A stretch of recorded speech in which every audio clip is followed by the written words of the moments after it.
Vikir van Baskerville, once a loyal hound of the infamous Baskerville family, knelt before the guillotine, betrayed and falsely accused of colluding with the demon clan. As the blade hovered above him, he vowed, if fate gave him another chance, he would never be a submissive hound again. To his shock, the guillotine's finality dissolved, and he awoke, not in the afterlife, but in the fragile body of an infant. Surrounded by the cries of newborns, Vikir realized he was in the Baskerville family nursery. His new life began under ominous circumstances. The cold-eyed patriarch Hugo Le Baskerville entered to inspect the infants. Dismissing the others as useless, Hugo's attention fixed on the silent Vikir, whose unyielding gaze betrayed no fear. Intrigued, Hugo ordered him sent to the Cradle of Swords, a deadly trial meant to forge Baskerville heirs. Vikir's hatred for Hugo burned hot. This was the man who had orchestrated his downfall in his past life. Memories of betrayal rushed back. He had been the Baskervilles' expendable pawn, loyal to the core, yet executed for knowing too much. But this time, Vikir would write a different story. Revenge could wait. Survival came first. The Cradle of Swords awaited, a brutal labyrinth of blades where children had to crawl to the Styx River, a mythical waterway said to fortify the body. The first to reach the river would reap its full benefits, while others were left with scraps. Vikir remembered how his siblings had sabotaged him in his past life, denying him the river's blessing. Not this time. Crawling through the razor-sharp maze, his infant body bleeding from countless cuts, Vikir pressed forward. Pain was an old friend, and he embraced it. Against all odds, he reached the river and plunged in. The Styx River's waters burned like molten fire, seeping into his wounds and bones. The agony was unbearable, yet Vikir endured.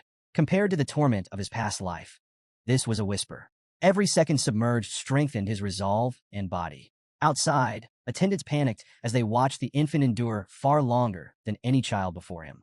Hugo observed with his signature smirk, indifferent to their pleas for intervention. 7 minutes, reported John Barrymore, the family's butler.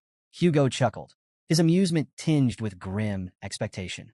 He might not survive, Hugo called out, signaling it was time to surface. But Vikir ignored him. Each second in the river was a rare chance to grow stronger, and he refused to abandon it. The water began to flood his lungs, and his vision blurred. Even as his body screamed for air, his mind chanted a single mantra, endure. Just as darkness threatened to claim him, Hugo pulled Vikir from the Styx River. The patriarch's smug smile betrayed a mix of amusement and satisfaction. Greedy little thing, he mocked. You even try to drink the river.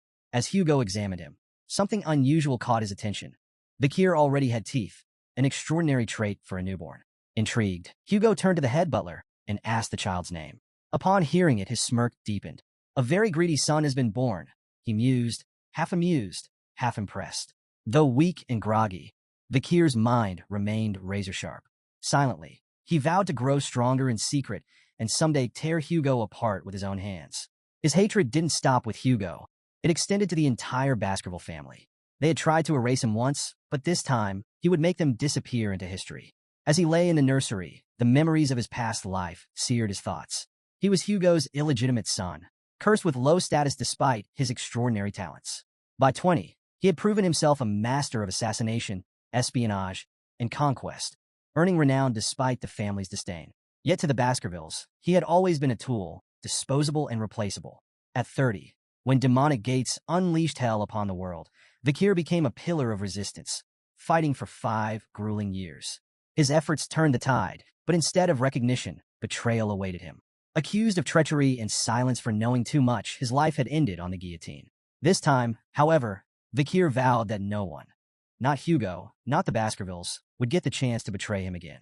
As he fully awoke, the power of the Styx River coursed through his veins, giving him a stronger starting point than in his previous life. Yet his thoughts were interrupted by the soft creak of the nursery door. A maid entered, startled to see him awake, muttering about Madam's unusual request to leave something on his bed. Curiosity piqued. Vikir waited until the maid left before inspecting the small box she had placed beside him. The lid creaked open, revealing 2 venomous mambas, their crimson eyes glinting in the dim light. Vikir's sharp mind pieced it together instantly. This gift was an assassination attempt, orchestrated by one of the few women in the Baskerville family addressed as Madam. The motive was obvious: eliminate competition.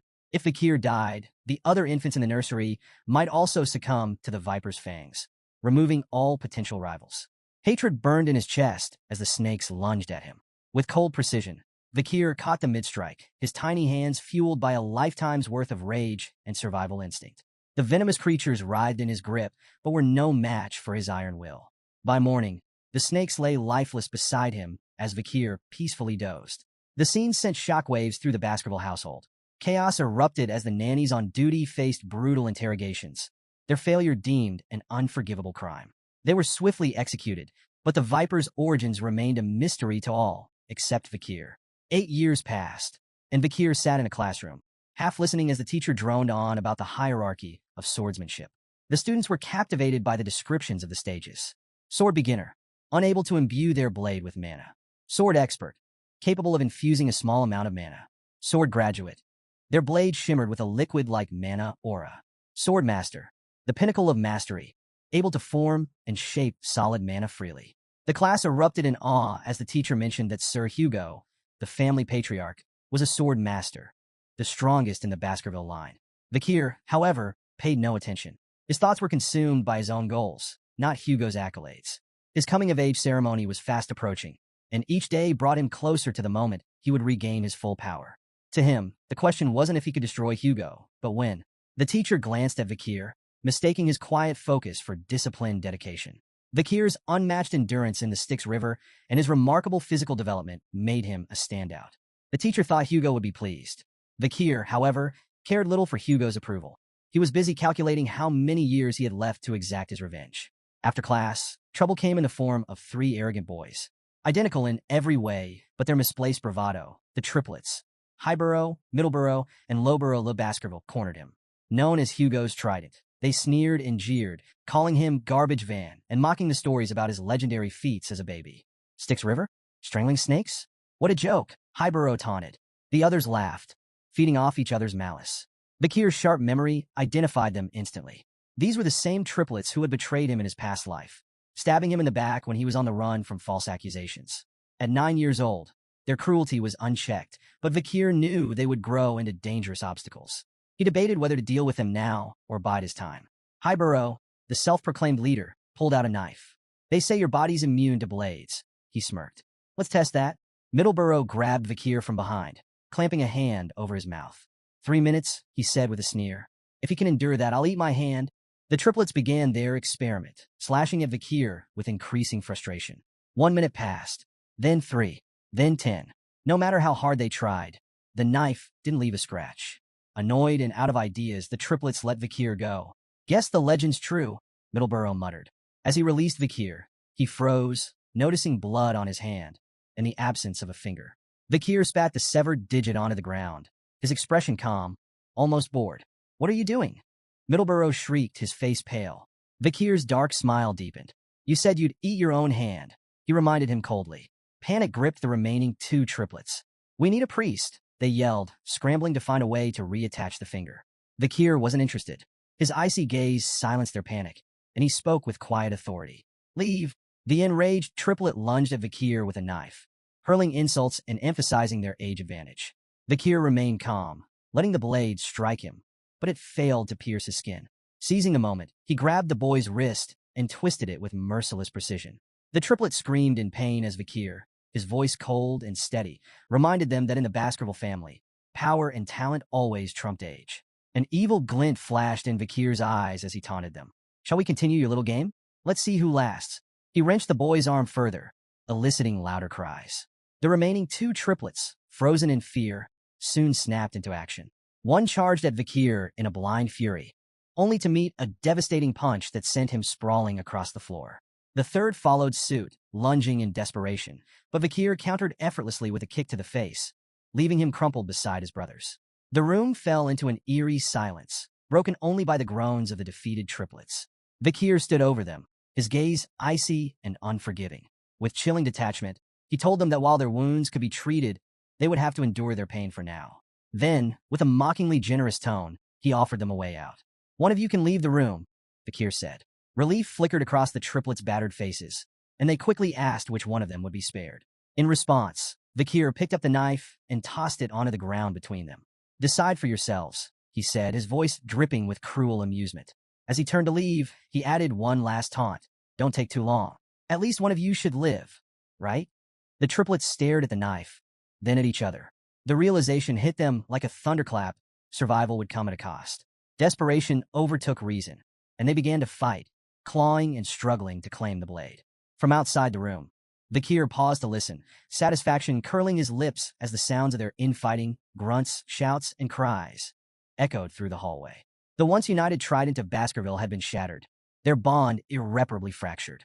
Meanwhile, in the Patriarch's office, Hugo Le Baskerville received troubling news from his head butler, John Barrymore. "The Morgs clan is stirring trouble at the Ruby Mines, my lord," John reported. "They've started staking claims to the territory." Hugo leaned back in his chair, unfazed. "Let them. We'll deal with it when they come knocking," he replied coolly.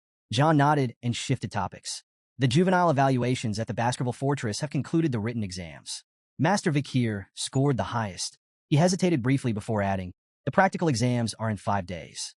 The Guardian Knights have already begun clearing the training grounds." Hugo nodded, his expression unreadable, but John's slight hesitation didn't escape him. "Is there something else?" Hugo asked, his voice low. John hesitated again before finally speaking. "There's been an incident involving the young masters." Hugo's gaze darkened. "How many died?" "None, my lord," John quickly clarified. "But there were injuries. Master Highborough's teeth were completely shattered. Master Middleborough suffered a broken jaw, and Master Lowborough lost his left index finger." Hugo's face remained impassive as John continued. "The physical wounds have been treated, but the psychological impact seems severe. The boys are deeply shaken." Hugo's brow furrowed in mild surprise as he remarked, "The Trident of Baskerville is known for their unshakable bond. They wouldn't have turned on each other without good reason." John Barrymore, standing attentively, responded with precision. "The cause was another young master, Vikir. Not only did he inflict their injuries, but he also achieved the highest score on the written exam." Intrigued and faintly concerned, Hugo ordered, "Summon him." Vikir entered Hugo's office with a calm smile, exuding quiet confidence. Hugo greeted him with a tone of authority, commenting, "You've grown considerably since we last met." Hugo wasted no time addressing the incident with the triplets, noting the gravity of their injuries, not the physical ones, which had been treated, but the deeper wounds inflicted on their bond as brothers. Hugo's gaze was steady as he asked, "Do you think your actions were wrong?" Vikir met his gaze without hesitation, replying with his own question. "What did I do wrong?" Hugo's eyes narrowed slightly, yet he allowed Vikir to continue. The boy elaborated, asserting that in the Baskerville family, strength was paramount. If strength decides all, how can the stronger party ever be in the wrongs? Hugo paused, his expression unreadable, before revealing, "The triplets have already forgiven you." The revelation caught Vikir off guard. "They forgave me?" he echoed, incredulous. An old memory surfaced in Vikir's mind, a scene from his previous life. A young woman, the last survivor of a family annihilated by the Baskervilles, had come to Hugo as a nun. Despite her suffering, she forgave him, citing her faith. Hugo's response, cold and cutting, now rang clearly in Vikir's ears. Forgiveness is merely an excuse for the weak, who lack the strength to seek revenge. Drawing from that memory, Vikir repeated Hugo's own words back to him. Forgiveness is nothing more than a way for the powerless to cope with their inability to retaliate. For a moment, silence filled the room. Then Hugo's stern expression softened into approval, his eyes faintly glowing with satisfaction. "You understand," he said simply. Turning to John Barrymore, Hugo issued an unexpected command. "Let him take whatever snacks he wants from the food storage, so long as he can carry them himself." Grateful but cautious, Vikir made a modest request, chocolates. As he turned to leave, Hugo's voice stopped him. "Perform well in the upcoming evaluation," the Patriarch said, his tone sharp yet almost fatherly, "particularly against the direct descendants of the Baskerville bloodline. Don't disappoint me, son." Vikir's lips curled into a faint smile, though his crimson eyes betrayed a simmering hatred. "Understood," he replied, and left with Barrymore. The head butler led Vikir to the storage room, proudly explaining the premium quality of their chocolates. "These are the finest in noble circles," Barrymore said. The Morgs clan spared no effort in procuring them. Before he could continue, Vikir interrupted firmly. "I don't want anything processed." Barrymore, momentarily taken aback, sought clarification. "Cacao beans," Vikir specified. "The ones with the richest aroma." Though puzzled, the butler complied, arranging for a batch of cacao beans to be brought to Vikir. As he placed one in his mouth, a nearby chef offered an explanation. "Those are bloody beans," the chef said, impressed by Vikir's choice. "They're legendary for their potency. Just one bean can produce up to 100 liters of chocolate. Their aroma and yield are unparalleled." The head butler, Barrymore, watched in bemusement as Vikir chewed on the bitter cacao bean without hesitation.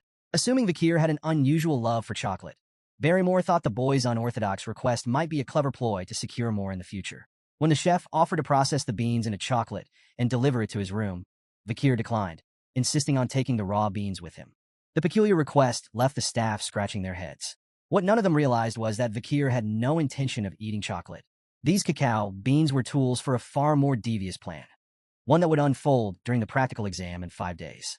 Unbeknownst to everyone, the seeds of chaos had been sown, and a catastrophic event loomed, destined to become a defining moment in the Baskerville clan's brutal history. The Baskerville family, infamous as the Berserker family, forged their reputation through relentless trials and ruthless discipline. From their first steps, Baskerville children were shaped by grueling evaluations designed to strip away weakness. Among the earliest trials was a grueling mountain climb, with rest granted only in carefully rationed breaks. At night, they were forced to sleep beside the corpse of a slain monster, a grisly exercise meant to steel their nerves and prepare them for hostile environments. This unrelenting training produced warriors feared and respected across the land.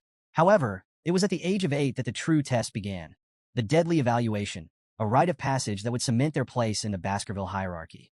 On the outskirts of Baskerville territory loomed the life-engulfing forest, a treacherous mountain infested with monsters. This foreboding peak was the site of the deadly evaluation. The young hounds, children selected for the trial, gathered at its base, their expressions a mix of determination and fear. Standing before them was Shadow Dog Pavlov Van Baskerville, an instructor renowned for his sharp instincts and formidable aura. He laid out the rules of the exam with cold precision. The task was deceptively simple: survive for 1 month on the mountain while hunting strong monsters. The scoring system, however, demanded both strategy and ruthlessness. Survive the month, 10 points. Avoid permanent injuries, 30 points. Defeat a monster, 70 points. Eliminate a contestant, 50 points. Fulfill all conditions, 90 points. But no one could achieve a perfect 100. Sir Hugo had decreed that perfection bred arrogance, and arrogance was the path to ruin. Additional points could be earned by stealing the badge issued to each participant. However, death carried an unforgiving penalty, 0 points. Pavlov issued a grim warning: do not stray beyond the designated area. While the marked zones were dangerous, they were partially subjugated with monitored monster populations. Beyond these areas lay the mountain's forbidden zones, where unknown horrors prowled. The shadow dogs, acting as examiners and covert supervisors, would observe the participants and minimize casualties where possible. Killing was not forbidden but carried penalties, and the instructors aimed to prevent unnecessary deaths. Yet in the Baskerville family, the line between survival and slaughter was perilously thin. As the young masters gathered at the base of the mountain, anticipation crackled in the air. Whispers rippled through the group, with many casting furtive glances at Vakir. His legendary endurance in the Styx River and the rumored incident with the triplets were hot topics of conversation. Vakir, as composed as ever, remained indifferent to their murmurs, his thoughts focused on the mountain before him. He had been to Le Rouge et Le Noir before and was no stranger to its dangers. Unlike the others, who saw only a brutal test, Vakir saw an opportunity. Nearby, the triplets stood together, their usual arrogance dampened. Beads of sweat glistened on their foreheads as they cast uneasy looks at Vakir. Their nerves betrayed them. It was clear the memory of their encounter with him still lingered. Shadow Dog Pavlov, standing tall and imposing, offered a brief wish for success before the sharp toll of the bell echoed across the mountain. The evaluation had begun. The group exploded into motion, scattering in every direction. Some pursued carefully planned strategies, racing toward areas they believed offered an advantage. Others played opportunists, trailing their peers to claim their badges, or their lives, when the moment presented itself. The triplets, however, were already arguing. Each insisted on their own plan, their voices growing louder as frustration took hold. Their bickering slowed them down, their movements clumsy and disorganized. Watching from a hidden perch, Pavlov's expression darkened. Though he hoped to keep casualties minimal, the disarray among the participants hinted at an inevitable bloodbath. One shadow dog, assigned to monitor Vakir, followed him closely, while the other candidates scrambled for safe zones or sought out weaker competitors to target. Vakir took an entirely different route. He strode confidently toward the restricted zone, a place forbidden even to many of the instructors. The shadow dog's curiosity was piqued. Who was this boy? Rumored to be a prodigy, Vakir had already distinguished himself through his feats. His boldness in venturing into the restricted zone intrigued the seasoned observer, who followed silently, eager to see how Vakir would fare in the uncharted wilderness. Vakir stopped at a massive tree, scanning his surroundings with calm precision. The soft ground beneath the tree seemed like the perfect place to set up camp.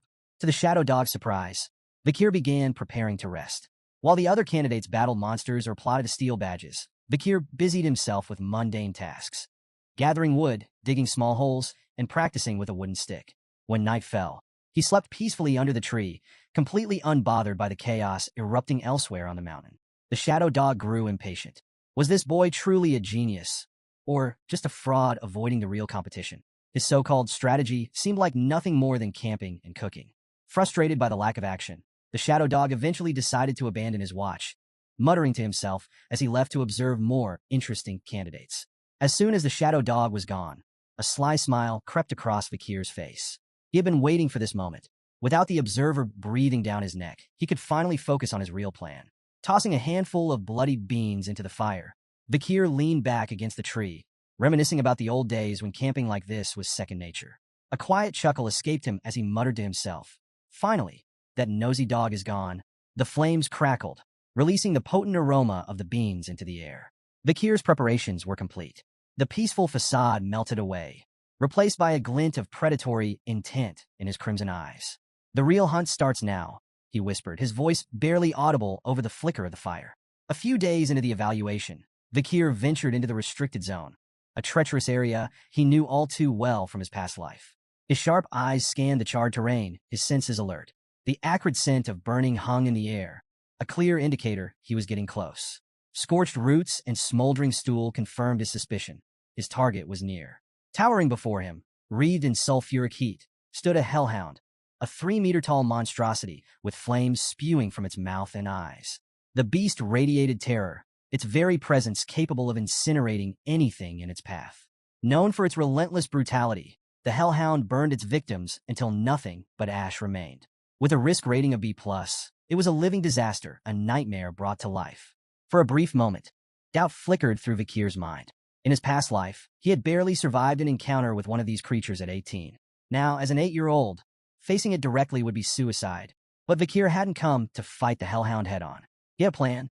The hellhound lunged, flames flaring wildly as it snapped its massive jaws. Vikir sidestepped, narrowly avoiding its bite. He recalled the creature's first critical weakness. Hellhounds could only move in straight lines. Their immense size and speed made sudden changes in direction impossible. Seizing the opportunity, Vikir quickly poured water onto the ground, creating a shallow puddle. The hellhound skidded to a halt, hesitating as it calculated a detour. "Can't cross water, can you?" Vikir muttered with a smirk. Like most canine monsters, the hellhound was instinctively repelled by water, even in shallow amounts. This bought Vikir precious time to reposition himself. But the danger was far from over. The beast's bloodlust was unrelenting, and it lunged again, flames roaring. Vikir sprang into action, executing the final step of his plan. As the hellhound opened its massive jaws to roar, Vikir hurled a bloody bean directly into its throat. The beast staggered, its snarls turning to whimpers as its body trembled violently. It collapsed, immobilized and helpless. "Chocolate's toxic to canines," Vikir remarked, watching the hellhound writhe. The bloody bean, capable of producing 100 liters of chocolate from a single seed, acted as a concentrated poison, overwhelming the beast in moments. With the hellhound incapacitated, Vikir approached with deliberate calm. His crimson gaze locked on its weak point, a vulnerable spot near its kidney, where no ribs offered protection. He gripped his sword tightly, then plunged the blade into the hellhound's side with surgical precision. The beast's body convulsed before going still. A rush of energy, its karma, flowed into Vikir, fortifying his young body. His sword felt lighter, his movements sharper. Inch by inch, he could feel himself reclaiming the immense power he had once possessed before his regression, all while still in the body of an 8-year-old. Standing over the fallen hellhound, Vikir allowed himself a moment of satisfaction. He imagined the stunned expression on Hugo's face when he returned to the clan with the head of a B+ rank monster. With a flick of his blade, Vikir decapitated the hellhound and hoisted its massive head. The weight felt insignificant in his hands, a testament to his growing strength. As he gazed out over the charred forest, Vikir's smirk deepened. Victory was already in his grasp. He knew that this kill had all but guaranteed him first place in the practical exam. Vikir's triumph was short-lived.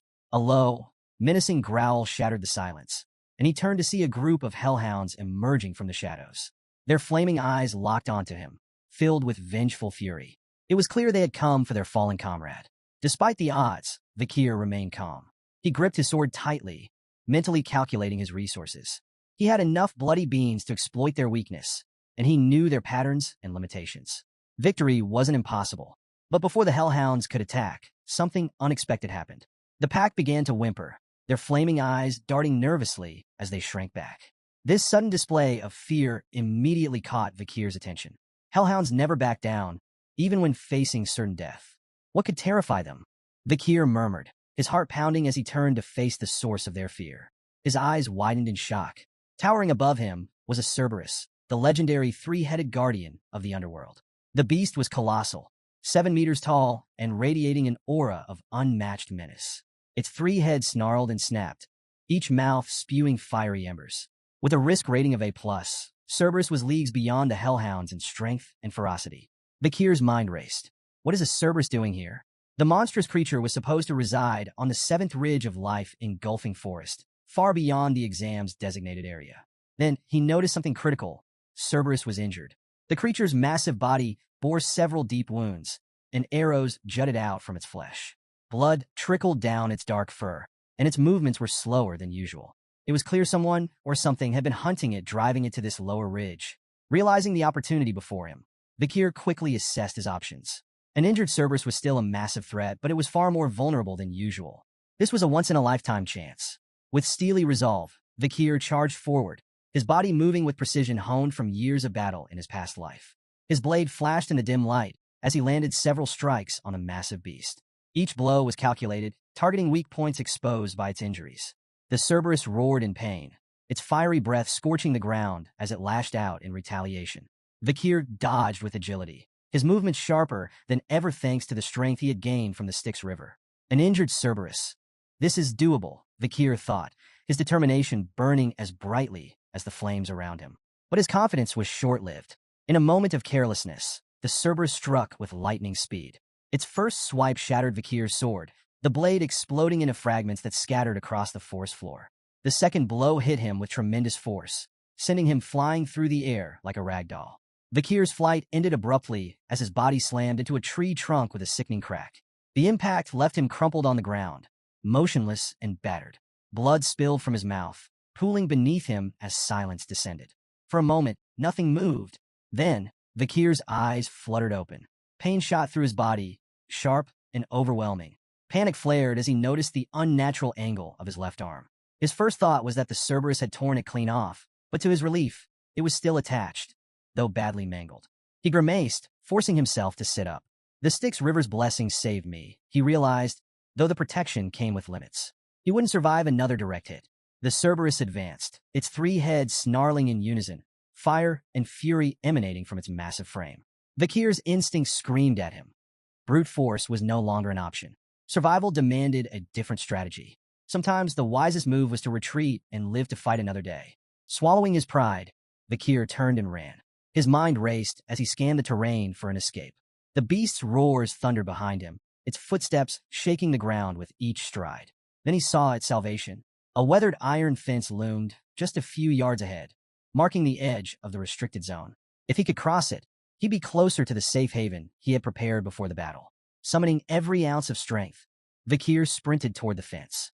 The Cerberus lunged, its massive jaws snapping inches from his back. With a final burst of speed, he threw himself through the gate, crashing onto the other side. Relief surged through him, but there was no time to waste. The beast's pursuit was relentless, and Vikir had to move fast. He scanned the forest, his eyes locking onto the trap he had set days earlier, a deep pit camouflaged beneath thick foliage. As the Cerberus charged, Vikir led it straight to the concealed pit. Timing his move perfectly, he dived out of the way just as the beast lunged forward. Unable to stop its momentum, the Cerberus plummeted into the pit, impaling itself on the wooden spears hidden below. Vikir's lips curled into a grim smile. His meticulous preparation had paid off. The spears, coated with the essence of bloody beans, acted as a lethal poison to canine monsters. The Cerberus howled in pain, its growls turning to gurgles as foam oozed from its mouths. Yet, Vikir knew better than to relax. The legendary beast wasn't defeated yet. Despite its injuries, the Cerberus began to climb out of the pit, its enormous claws scraping against the sides. Vikir wasted no time. He grabbed a wooden spear, its tip smeared with venom from a bloody mamba snake, and hurled it with precision. The spear pierced the creature's side, eliciting another anguished roar, but the beast pressed on. Step by agonizing step, the Cerberus dragged itself forward. Vikir counted silently, his pulse pounding. 1, 2, 3. The beast advanced, each step slower and more labored than the last. 4, 5, 6. As the seventh step landed, the mighty Cerberus faltered. Its knees buckled, and with a final, earth-shaking groan, it collapsed lifeless at Vikir's feet. Vikir exhaled deeply, his body trembling from exhaustion and relief. The venom of the bloody mamba, true to its legend, had ensured the creature couldn't take more than 7 steps after being struck. He had hidden the spear long ago, a precaution for the most dire of circumstances. Today, it had saved his life. The immense energy of the defeated Cerberus surged into Vikir, strengthening his body further. His muscles felt lighter, his reflexes sharper. Power coursed through him, and he marveled at how close he was to reclaiming the strength of his former life. He turned to the massive corpse of the Cerberus, a testament to his victory. Its 3 heads alone would be proof enough of his feat, but there was a problem.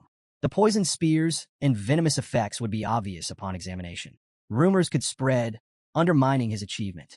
Vikir considered his options. Transporting the entire corpse was impossible alone, and while the heads were portable, he needed a witness to corroborate the kill. His thoughts drifted to the guardian knight, who had seen him carving the wooden spears days earlier. Perhaps they could vouch for him. A new thought ignited in Vikir's mind. The Cerberus was no ordinary monster. It was a gatekeeper. That could only mean one thing. It had been guarding something, most likely a dungeon. Vikir's pulse quickened. Dungeons were lairs of powerful creatures, brimming with rare artifacts and untold riches. The chance to uncover hidden treasure was too tempting to ignore. Before venturing further, Vikir took a calculated precaution. Scooping up a handful of the Cerberus's foul-smelling feces, he smeared it on his body. The stench was revolting, but it served a purpose, masking his scent from smaller predators that might cross his path. Survival before dignity. Following the Cerberus's trail through the forest, Vikir's experienced eyes spotted the signs. A path of dried soil, rotting leaves, and disturbed roots. Recognition struck him like a lightning bolt. This dungeon, he muttered to himself. In his past life, this place would be discovered a decade from now. By then, it would have already been plundered, its treasures long gone. But now, it was untouched. The air around it practically hummed with mana, an unmistakable sign of its vitality. The dungeon's entrance loomed before him, shrouded in oppressive darkness. Vikir approached cautiously, his crimson eyes faintly glowing with anticipation. One wrong step could mean death. He stepped inside, the silence broken only by the soft echo of his footsteps. The further he descended, the more the dungeon revealed its wonders. Veins of ruby minerals streaked the walls, their faint glimmers lighting the way. Vikir deduced they were connected to the nearby Red All Mountain, famous for its precious gems. His excitement grew as he pressed deeper into the labyrinth. Then, a glimmer of light ahead caught his attention. Quickening his pace, he entered a massive, brightly lit chamber and stopped in awe. At the chamber center stood a colossal ruby mounted atop a stone pillar, its intense, otherworldly glow illuminating the room. This wasn't just any jewel. Vikir could tell at a glance that the gem was infused with mana, its brilliance far surpassing anything he had ever seen. For a moment, he simply marveled at the treasure before him. But his awe was short-lived. Nearby, a skeleton lay crumpled on the ground. As he approached, the signs of violence became apparent. Deep stab wounds marred the brittle bones, and dried blood stained the floor around it, a silent testament to the victim's gruesome fate. Vikir knelt beside the remains, his sharp mind piecing together clues. Lying next to the skeleton was a weathered letter, its edges worn with age. Curiosity piqued, he picked it up and began to read. The writer introduced himself as Cain, but notably avoided providing his full name. The handwriting struck a chord of recognition deep within Vikir. His crimson eyes narrowed. This is Baskerville handwriting, he murmured, his suspicions growing. The letter detailed a harrowing tale. Cain and his brother, Abel, had stumbled upon this legendary chamber, a place spoken of in Baskerville lore for generations. Together, they had navigated countless trials and slain powerful monsters to reach this fabled location. But their journey ended here. The letter revealed they had been trapped by the dungeon's final trial, imprisoned in this chamber for 3 agonizing years. Vikir's thoughts churned as he absorbed the weight of Cain and Abel's grim tale. What treasure could possibly justify such suffering? His attention returned to the massive ruby at the chamber's center. Its mesmerizing glow seemed to call out to him, and Vikir knew instinctively it held the key to the dungeon's final challenge. Approaching cautiously, he read the riddle inscribed on the stone aloud. When entering, it's 1. But once inside, it's 2. When leaving, it's 1. The cryptic words hung heavily in the air, their meaning elusive. Vakir recalled Cain's letter, where the brothers had wrestled with this very puzzle. Cain and Abel, twins separated at birth, had believed the riddle required them to become one again. This interpretation led to tragedy. Cain, driven by desperation, had killed Abel in a futile attempt to solve the riddle. Yet even after his brother's death, the treasure remained inaccessible. Racked with guilt, Cain had abandoned the dungeon empty-handed, his letter warning future adventurers of its cruelty. He called it the Devil's Den, a place designed to prey on human greed, offering despair instead of salvation. Vakir reread the riddle, refusing to succumb to the same despair that had broken Cain. The answer wasn't about people, it couldn't be. His sharp gaze scanned the chamber, noting every detail. The ruby's light, the skeleton's silent testimony, and the phrasing of the riddle itself. 1, 2, 1. Suddenly it clicked. The answer wasn't about twins or sacrifice. It was about shadows. Vakir stepped toward the ruby, his thoughts crystallizing. In the dark passage leading to the chamber, he had cast no shadow. Upon entering the ruby's glow, he became two, himself and his shadow. And when the light disappeared, the shadow would vanish, leaving only one again.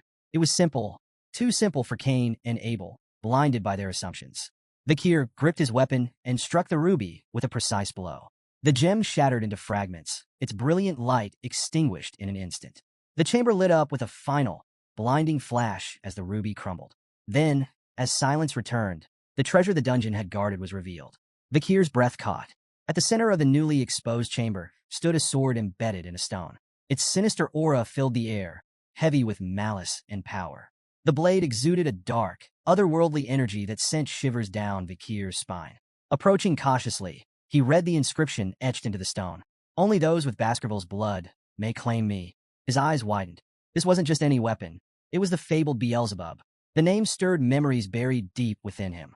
As a child, he had seen illustrations of the gluttonous fly, Beelzebub, in an old picture book. The monstrous entity was said to devour all in its path, an insatiable glutton tied to ancient legends. The stories of Beelzebub were more than legends. They were warnings. Known as one of the seven calamities, Beelzebub was part of the devil's holy constellation, a force of destruction so immense that 7 great families, including the Baskervilles, had risen to combat them. Each family had faced a fragment of their power, sealing the remnants within their lands. The first patriarch of the Baskerville family had battled Beelzebub, sealing its essence within their territory. Many dismissed these tales as myths, but as Vakir stood before the ominous blade radiating Beelzebub's malevolence, he knew the truth. The sword's existence was undeniable proof that the legends were real. Vakir stared at the blade, its dark aura flickering faintly like the dying embers of a fire. This weapon was more than a tool of destruction. It was a symbol of his family's cursed legacy. Yet, it also represented unparalleled power. He thought of the blood-soaked history tied to its edge. Beelzebub's sword, once wielded by the demon clans, had left countless human lives in its wake. The weapon was both a prize and a threat, but one thing was clear. It could not fall into the wrong hands. "This sword is mine now," Vakir declared, reaching for the hilt. The moment his fingers closed around it, an intense surge of energy shot through his body, forcing a gasp from his lips. The blade reacted instantly, vanishing from sight only to reappear moments later, fused to his hand. Vakir held his breath as the sword materialized again, emerging directly from his palm as if it had always been part of him. Its faint, ominous aura pulsed in rhythm with his heartbeat. He stared at the weapon in awe. The sword wasn't just a relic. It was a fragment of the devil's holy constellation, imbued with potential that made his blood race. A grin spread across his face as he marveled at the power it could unlock. With such a weapon, his path to vengeance grew clearer. After thoroughly exploring the dungeon and finding nothing else of value, Vakir decided to leave. But as he approached the exit, a sudden wave of nausea overtook him. His vision blurred, his legs buckled, and he fell to his knees, clutching his stomach. At first, he thought it was his own hunger, but the sensation was strange, foreign. Then he understood. It wasn't his hunger. It was the sword's. Beelzebub's insatiable appetite was now linked to him, its hunger coursing through his veins. Stumbling out of the dungeon, Vakir felt the blade tugging at him, pulling in a specific direction. Unable to resist, he followed its guidance. It led him back to the Hellhound's corpse, still steaming from its earlier battle. Confused but compelled, Vakir extended the blade toward the body. His eyes widened as the sword came alive, voraciously absorbing the Hellhound's blood. The once dark blade pulsed with crimson light as it fed, its hunger satiated at last. As the feeding ended, the sword let out a strange, satisfied sound, like a child after a hearty meal. Vikir's own hunger faded, replaced by a gnawing frustration. The blade was unpredictable. Its needs a burden he hadn't anticipated. Yet, its power was undeniable. Examining the weapon, Vikir noted its intricate design, slots embedded within the blade, faintly glowing. He recalled the stories about Beelzebub's inherent ability, gluttonous flies. The sword could absorb not only the blood of its victims but their skills, adding them to its arsenal. This ability made Beelzebub a weapon of limitless potential, but also one of chaos. Many of its past wielders had overindulged its appetite, allowing it to absorb so much that even their most fearsome opponents had been rendered powerless. I won't make the same mistake, Vikir muttered. He resolved to limit the sword's consumption to 3 abilities at a time, no more. Any more would risk making the blade unmanageable, and himself its victim. The barren trees and dried soil of the mountain took on a new meaning as Vikir reflected on the blade's gluttony. He suspected Beelzebub had been the cause of this desolation, its insatiable hunger draining life from everything around it. Inspecting the first slot, Vikir noted the newly absorbed skill, Hemorrhage Hellhound B+. This ability caused wounds inflicted by the blade to bleed uncontrollably, even from the smallest cuts, a devastating tool for attrition-based battles. His gaze shifted to the massive corpse of the Cerberus, and an idea sparked. Extending Beelzebub toward the body, Vikir allowed the blade to begin feeding. The sword's dark aura flared, and the Cerberus's blood was drawn into it. Before the weapon could devour the entire corpse, Vikir stopped it with a sharp word, tapping the hilt lightly, as if scolding a pet. Enough, he muttered. The blade responded with a shrill cry, like a reprimanded child. Beelzebub's 3 slots were now filled. 1. Incinerate Cerberus. A+, inflict severe, flaming injuries that are resistant to healing. 2. Hemorrhage Hellhound, B+, causes catastrophic blood loss from even minor wounds. 3. High-speed regeneration. F. A minor healing ability absorbed from a crushed sewer rat. Vikir smirked, noting the high-speed regeneration skill. While not as impressive as the others, it could still prove useful in emergencies. He glanced at the squashed rat beneath the Cerberus's corpse and felt a mix of amusement and practicality. Reflecting on Incinerate Cerberus, Vikir marveled at its raw destructive power. Thermal injuries, he knew, inflicted far more agony than hemorrhage. With his preparations for the exam complete, Vikir chose to remain near the Cerberus's remains until the evaluation officially ended. When the young hounds returned to Baskerville Fortress, the elders began assessing their performances. Each participant was awarded a reward crafted from the remains of their hunted monsters, a sword, shield, or necklace symbolizing their success. But one hound stood out above the rest. In his office, Patriarch Hugo Van Baskerville leaned back in his chair, eyebrows raised in mild surprise. Turning to his head butler, John Barrymore, he asked, "Who caught what?" Barrymore responded dutifully. Master Vikir Van Baskerville, the 8-year-old hound, hunted a Cerberus, an A+ rank monster that wandered into the restricted area during the exam. Hugo's surprise deepened. Even the family's guardian knights avoided facing such creatures. Yet, Vikir had managed to slay one. Barrymore continued, explaining that the Cerberus had been previously wounded by the barbarian tribe before Vikir encountered it. The boy had then used poison on a wooden spear to secure his victory. However, the exact nature of the poison remained unknown, as Vikir's hunting journal offered no explanation. Hugo smirked, intrigued. And why hasn't he clarified this? Barrymore hesitated before answering. The boy claimed he was tired and retired to his dormitory. The patriarch chuckled, his eyes glinting with amusement. The little brat is already so sly. He understands that information is power, and power has its value. Barrymore nodded, though his astonishment lingered. It's remarkable that such talent comes from a hound named Van, rather than Lon. Hugo dismissed Barrymore's implication with a smirk. I do not judge hounds by their lineage. I raise them for their talent and their spite. Even mutts can rise to greatness. His tone left no room for doubt. In the Baskerville clan, skill and ambition outweighed noble birth. Barrymore hesitated, his mind drifting briefly to Hugo's second son, who was undergoing isolation training. He wondered if Hugo's indifference masked concern, but chose not to voice his thoughts. Instead, he bowed slightly and apologized for his earlier comment. Hugo waved it off. Enough of that. Bring me something to lift my spirits. Shall I summon Master Vikir? Barrymore offered immediately. Hugo nodded, and the butler departed. When Vikir entered the Patriarch's office, his composed, self-assured demeanor didn't escape Barrymore's notice. Hugo, ever direct, wasted no time questioning him about the Cerberus hunt. How did you manage it? Hugo asked. With calm precision, Vikir revealed his use of chocolate as a poison, exploiting its lethal effect on canine monsters.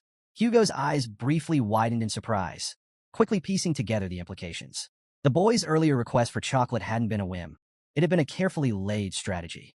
Barrymore, standing nearby, was equally astonished but kept his focus on the subtle tension between the two. The lack of formal greetings struck him as unusual. Was this how a father and son truly interacted? As the conversation continued, Hugo shifted gears. Why didn't you explain this to Barrymore earlier? Vakir's reply was curt but deliberate. The butler is not my master. Hugo raised an eyebrow, intrigued. Then who is your master? I belong to the clan, Vakir said without hesitation. The master of the clan is my master as well. Hugo smirked faintly, leaning back in his chair. Well said. He congratulated Vakir on his performance during the practical exam and declared that the Cerberus's corpse and all associated materials would belong solely to him. Hugo then announced an additional reward. As the highest scorer, Vakir was entitled to a special privilege, the opportunity to make a wish. Vakir's eyes gleamed at the prospect. Without hesitation, he requested access to the 10,000-book library, one of the largest and most prestigious repositories of knowledge in the Empire. Deep within the Baskerville clan's territory, the library housed forbidden techniques and secrets, accessible only to the Patriarch, the second-in-command, and their direct descendants. Hugo's eyebrows rose at the request. He reminded Vakir of the strict rules governing access, emphasizing that illegitimate children were barred from entry. Vakir, undeterred, replied coolly, if access is denied, I'll accept the decision. Inwardly, however, he was already devising plans to sneak in if necessary. To his astonishment, Hugo granted permission. You may enter, Hugo said, his tone calm but unreadable. Vakir was momentarily speechless, but quickly recovered. Hugo wasn't finished. Specifically, I want you to seek out the Baskerville 6 technique in the 6th restricted zone of the library. Barrymore's composure faltered.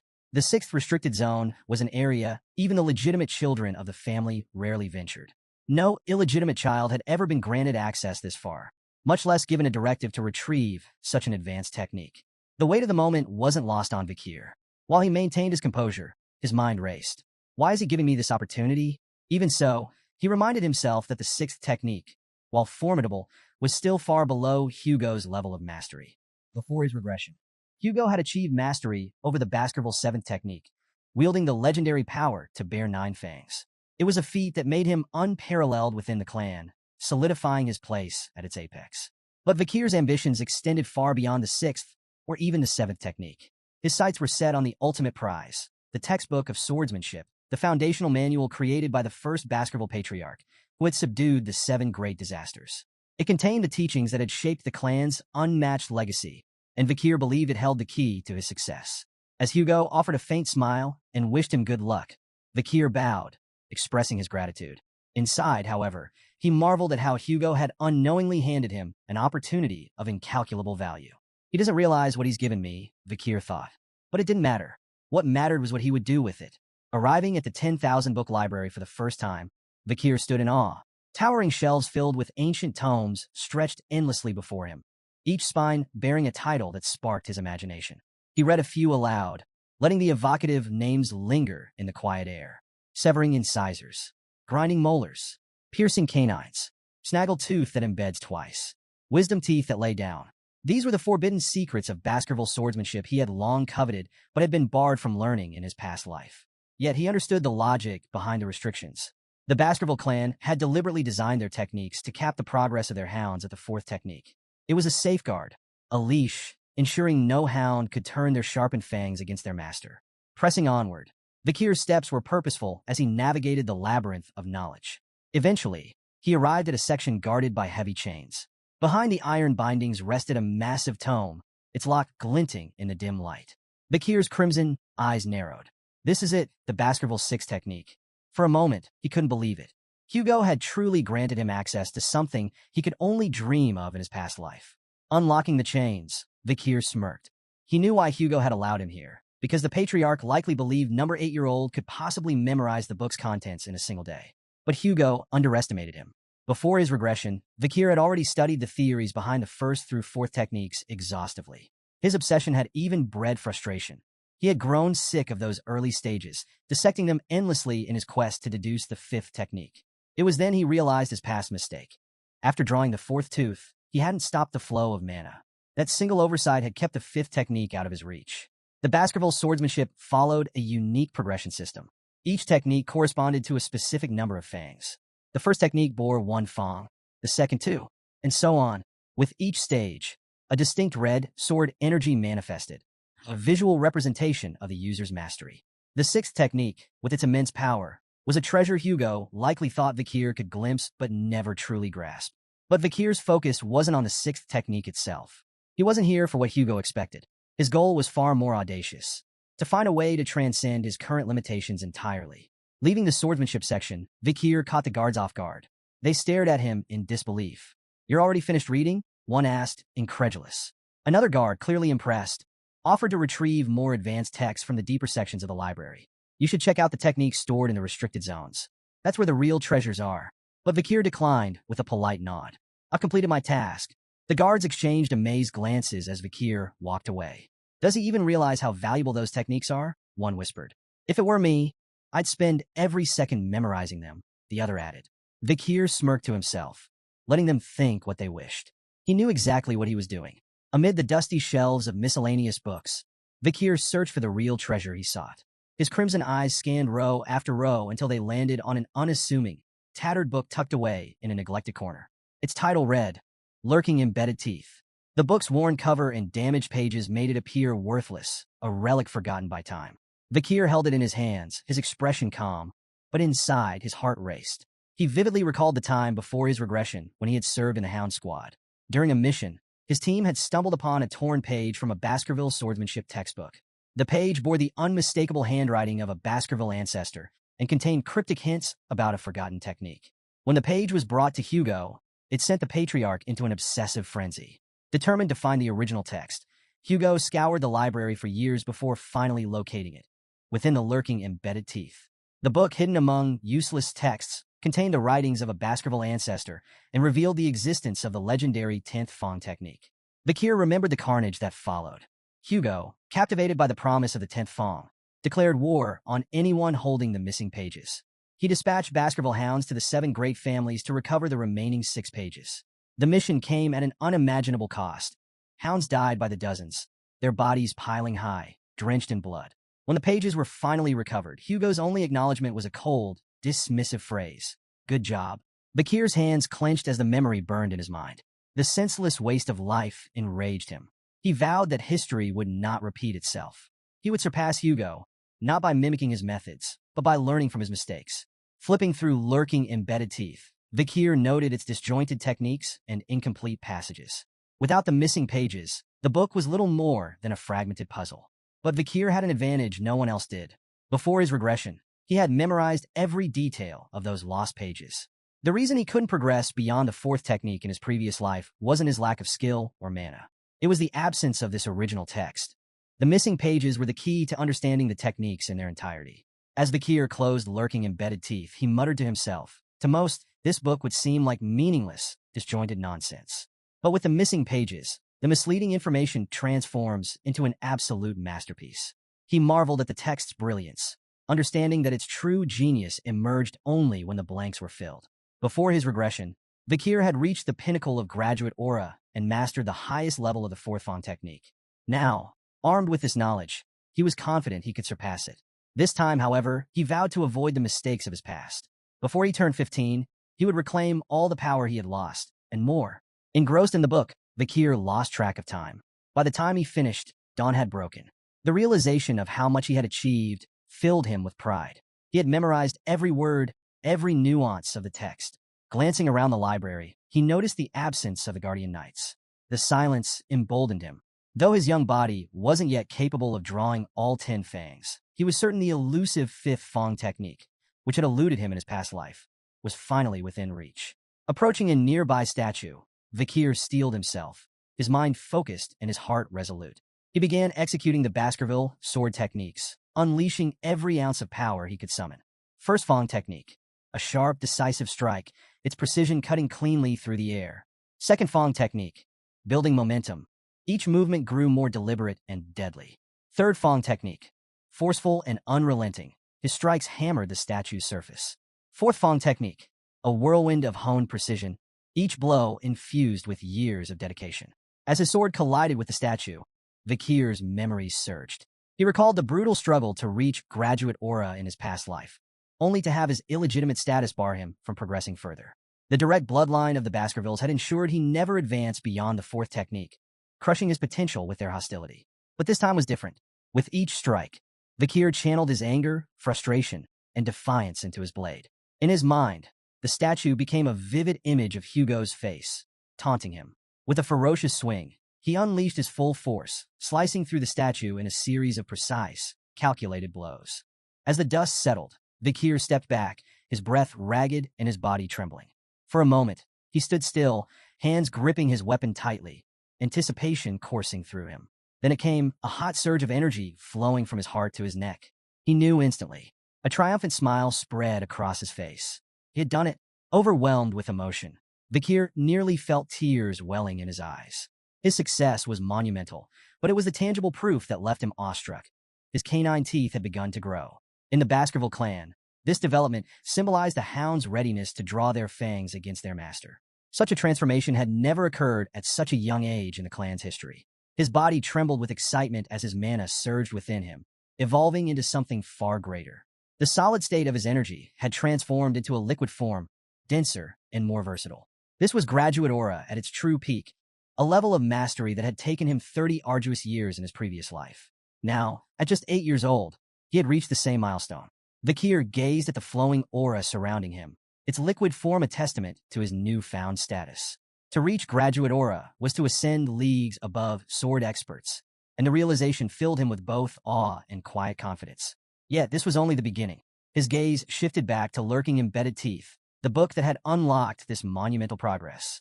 The text's seamless transitions between offense and defense represented a swordsmanship technique of limitless potential, one perfectly suited to someone with Vikir's boundless ambition. Carefully, he placed the book near the window and allowed himself a moment to reflect.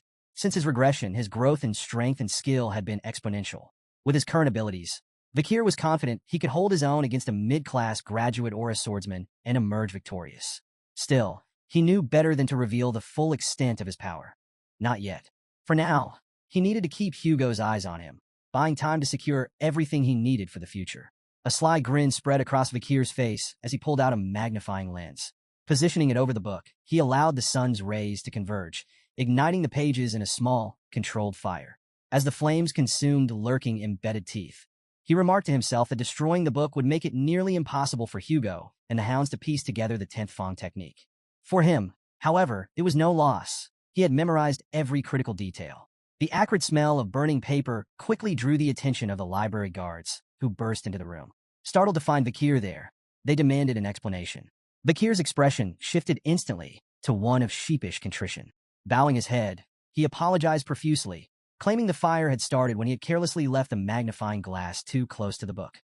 He even offered to report the incident to the butlers himself. The guards exchanged uneasy glances, fearful of punishment for neglecting their duties. One finally suggested that the blame lay with them for failing to monitor the library properly. "We're just lucky it happened in this section," one guard muttered, glancing at the ashes of what they deemed useless books. Seizing the moment, Vikir subtly steered the conversation. He mentioned their preoccupation with the Morg's clan and the disturbances at the Ruby Mines, suggesting this might explain their absence. The guards nodded in agreement, grateful for the excuse and eager to bury the matter. They promised to keep the incident a secret if Vikir did the same. As he left the library, Vikir apologized again, thanking the guards for their understanding. Once he was out of sight, a mischievous grin spread across his face. The guards' voices echoed behind him, praising him as thoughtful and considerate, someone who deserved respect. Vikir relished their naivety, knowing he had orchestrated the situation perfectly. Later, in Hugo's office, the patriarch leaned back in his chair, his piercing gaze fixed on Vikir. "So," Hugo began, "did you learn anything enlightening from the libraries?" Vikir replied cryptically, "Something warm, sharp, soft, and viscous." Hugo and Barrymore exchanged startled glances. The implications of Vikir's words hit them simultaneously. He might have achieved aura. Aura was the hallmark of a swordsman's true awakening, signifying their official entry into the world of the blade. Even among the most talented Baskerville hounds, reaching this milestone before the age of 15 was unheard of. Hugo, visibly skeptical, reminded himself that Vikir was only 8 years old. Shaking his head, he demanded, "Prove it. Show me what you've learned." Vikir nodded without hesitation, his crimson eyes glinting with quiet determination. In the heart of a massive Colosseum-like structure, Vikir stood alone at the center, his sword steady in his grip. Surrounding him, rows of young hounds looked on, their faces filled with confusion and curiosity. Beside Hugo, the head butler leaned in, his voice low. How do you plan to test the boy's skills? Hugo's smirk was both calculated and unsettling. By releasing a monster, the butler's eyes widened in disbelief. A monster? For an 8-year-old?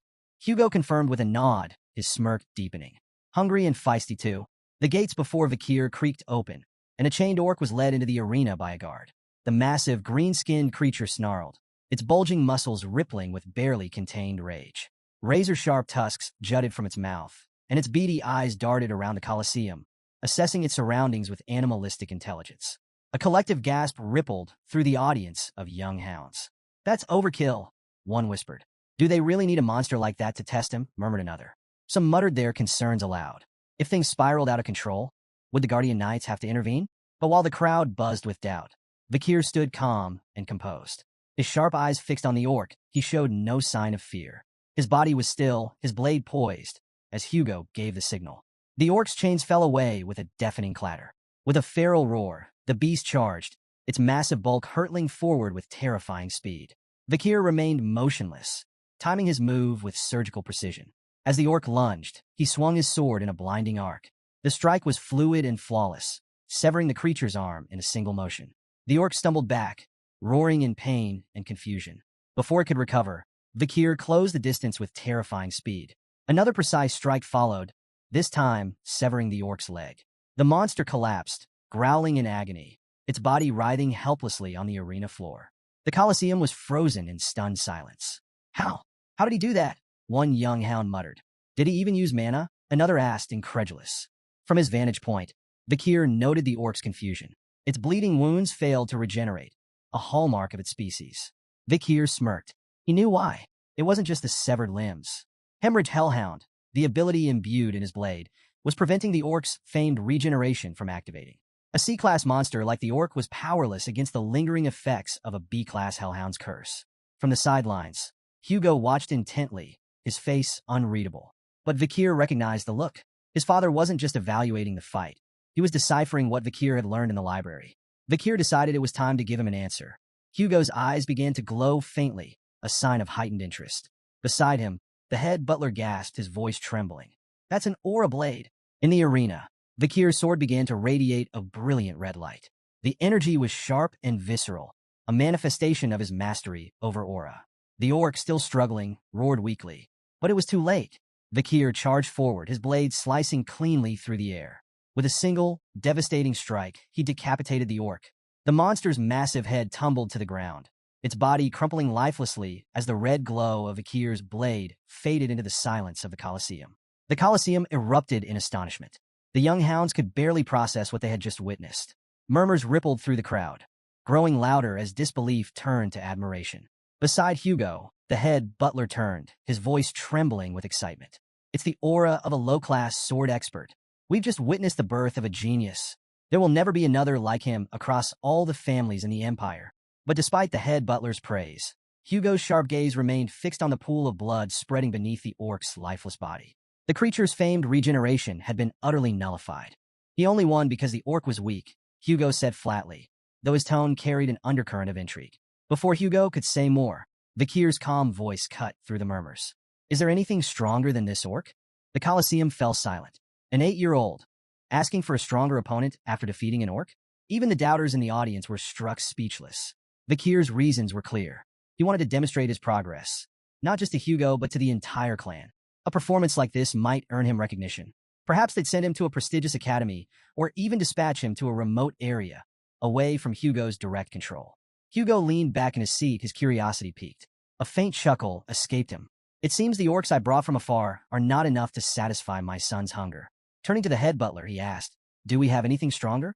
Something suitable from the creatures captured during the barbarian raid. The head butler hesitated, clearly uneasy. There is one left, my lord.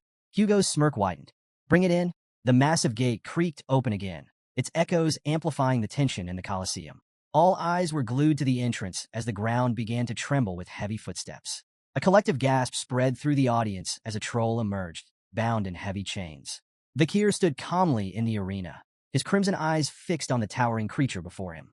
The troll, with its twice-human size, rippling muscles, and ferocious presence, was a creature designed to instill terror. Vikir turned toward Hugo, seeking silent approval. The patriarch gave a slight nod. The troll's chains clattered to the ground, and the beast roared, the sound reverberating through the Colosseum. It lunged forward, its massive fists swinging down in a punch that could crush a boulder.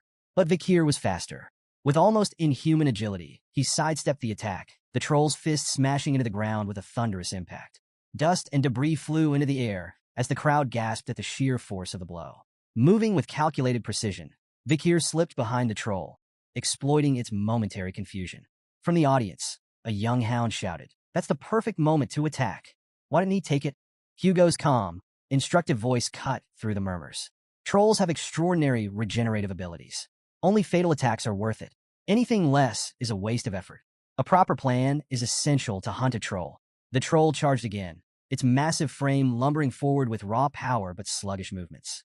Vikir moved with grace, effortlessly evading every swing, swipe, and stomp.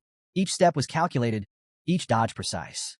The audience watched in awe as the 8-year-old displayed remarkable poise. Yet their curiosity grew with every second. "Why isn't he fighting back?" someone muttered. "He's probably trying to tire it out," another speculated. "No," whispered a third. "He's waiting for the perfect moment to strike." Minutes of evasion stretched on, and even Vikir began to feel the tedium of the exchange. Enough, he thought. Time to act. Fully aware that he could end the fight swiftly with his full strength, Vikir deliberately chose a more calculated approach. His goal wasn't just victory, it was to make his progress seem plausible, not overwhelming. As the troll launched another heavy attack, Vikir seized the moment. With a single, precise swing, he sliced deep into the troll's arm, nearly severing it from its shoulder. Gasps rippled through the Colosseum as the audience believed the fight was over. But their astonishment turned to unease as they watched the troll's wound heal before their eyes. The severed tissue reconnected rapidly, and within moments, the arm was as good as new. Vikir frowned slightly. He had expected the troll's regeneration to kick in, but seeing it firsthand confirmed the challenge he faced. The hemorrhage skill of Beelzebub could nullify this, he thought, but he couldn't rely on such an obvious technique. It would reveal too much. From the sidelines, Hugo's sharp voice rang out. "Enough, Vikir. Stop before this gets out of hand." But Vikir's response was calm, resolute. "I'm almost done," he replied. "If I can't finish it with the next attack, I'll give up." The troll roared, its beady eyes blazing with rage as it prepared another charge. Vikir's mind raced, his plan falling perfectly into place. He knew exactly how much power he was willing to reveal. This will look like a breakthrough, he thought, smirking inwardly. A moment of growth under pressure.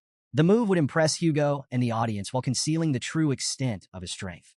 The crimson glow of Vikir's sword flared, its fiery aura blazing brighter than before. Gasps echoed through the Colosseum as the young hound's presence seemed to grow, commanding attention. The troll lunged with a guttural roar, its massive fist hurtling toward Vikir. Vikir met the attack head-on, his blade flashing in a clean, decisive arc. The audience held their breath as his strike cut through the troll's neck, severing its head in one fluid motion. The troll's body collapsed with a deafening thud, its massive head rolling across the arena floor. Silence engulfed the Colosseum. Every pair of eyes widened in shock, frozen in disbelief at what they had just witnessed. Even the normally stoic head butler gasped audibly, his composure breaking. "The second technique," he whispered, his voice barely audible. "He's achieved the second technique of the Baskerville clan at 8 years old." His gaze turned to Hugo. "That's unheard of. Most don't reach this level until they're at least 18. In the center of the arena, Vikir stood with an innocent smile, his sword lowered, as if blissfully unaware of the magnitude of his accomplishment. "I did it," he declared cheerfully, his tone almost childlike. The silence that followed was deafening. Hugo remained seated, his expression unreadable.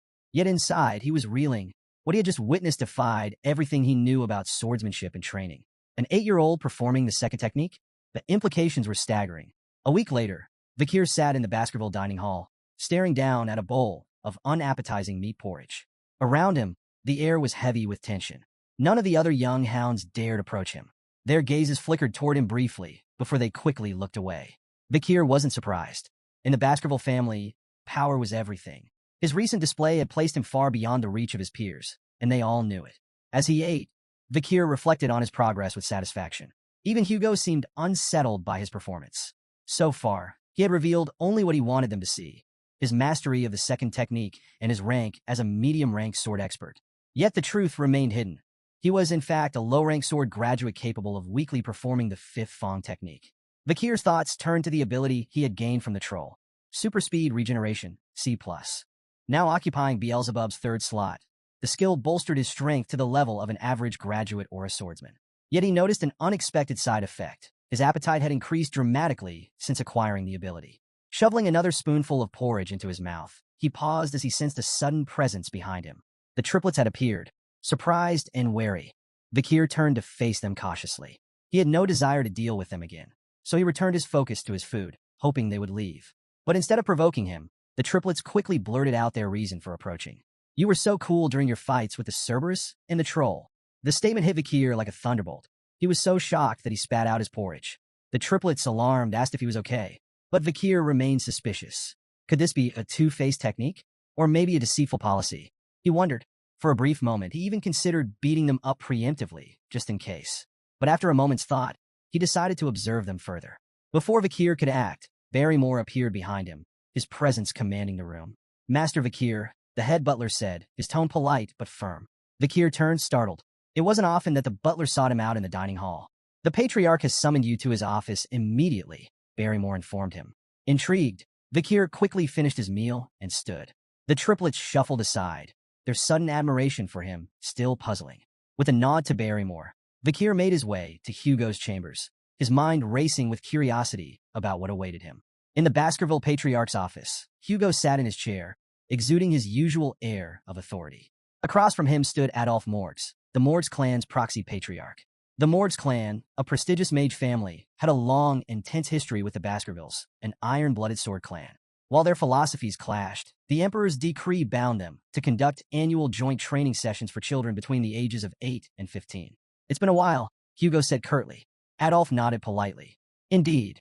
I trust this year's event will proceed smoothly." Hugo's tone was casual, almost dismissive. "The joint training has always been handled without issue." Adolphe raised an eyebrow. "Without issue? Last year, 2 children, one from each family, were seriously injured."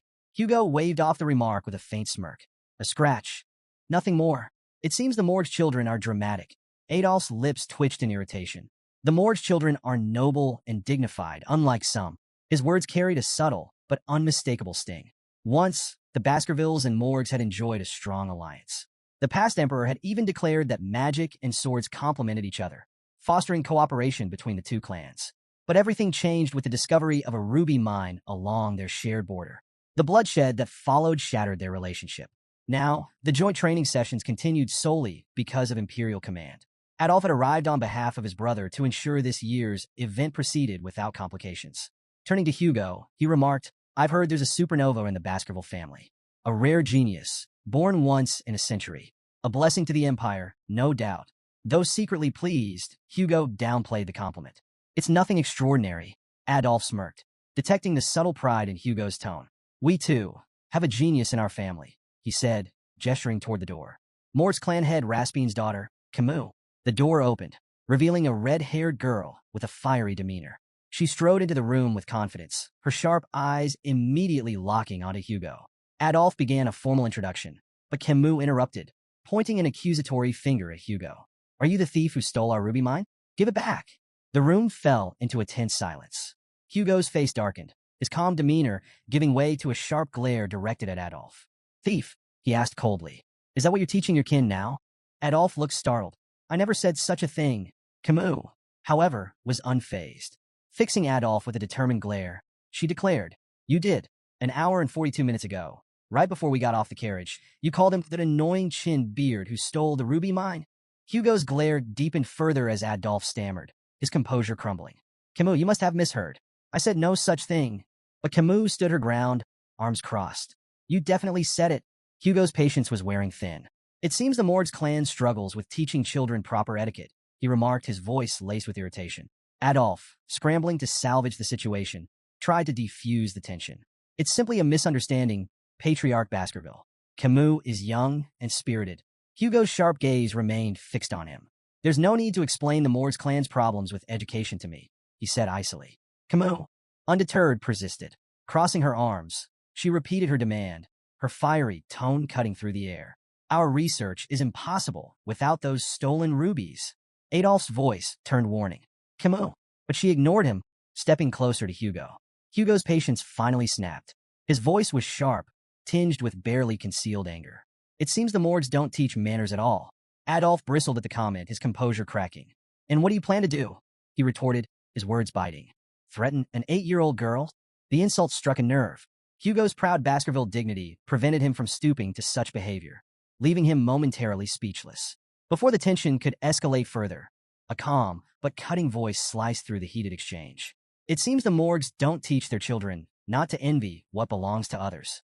All eyes turned toward the speaker, Vakir.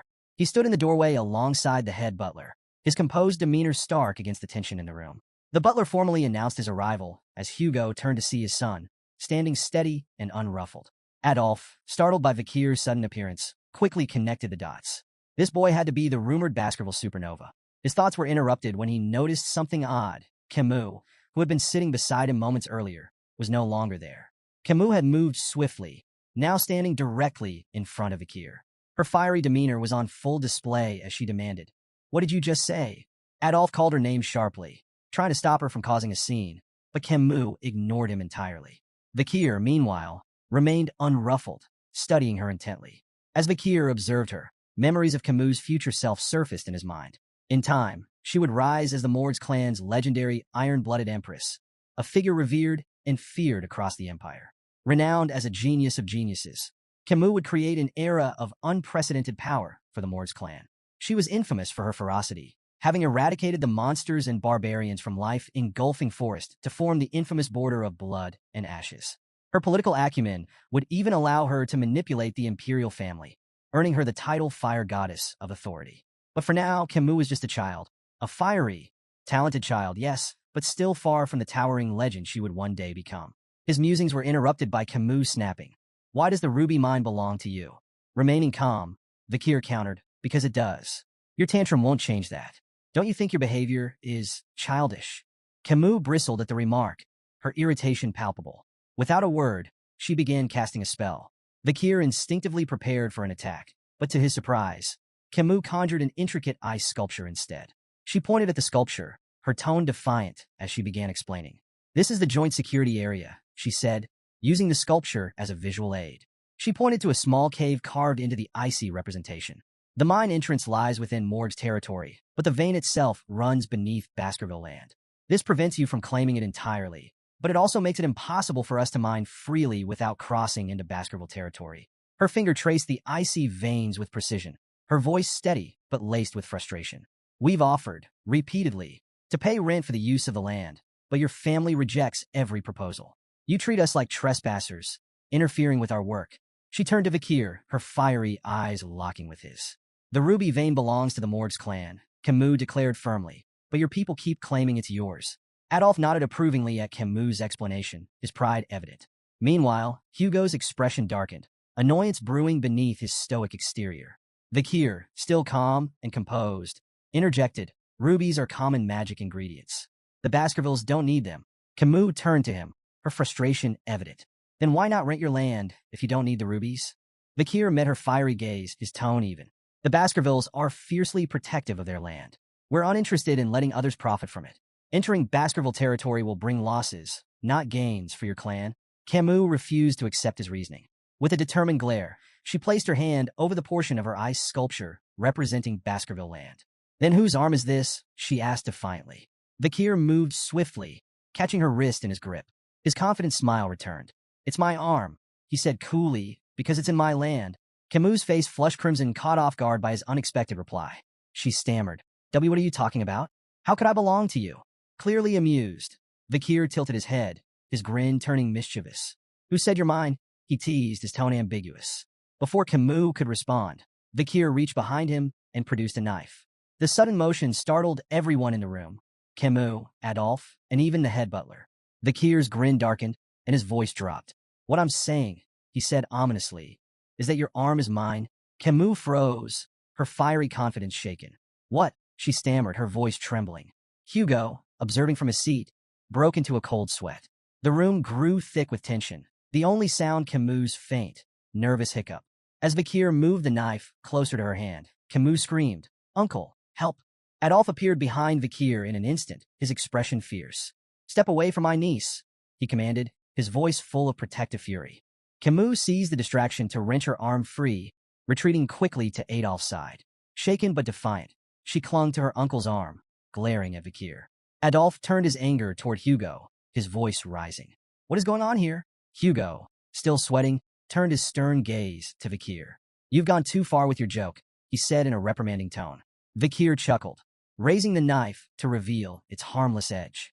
It's just a toy, he explained, a Baskerville children's knife, given to us to practice with from a young age. The room fell silent for a moment. Adolphe's outrage returned with full force. A dangerous toy like that for children? This is unacceptable. Vikir bowed his head, his tone contrite. I apologize if I frightened Camus, he said.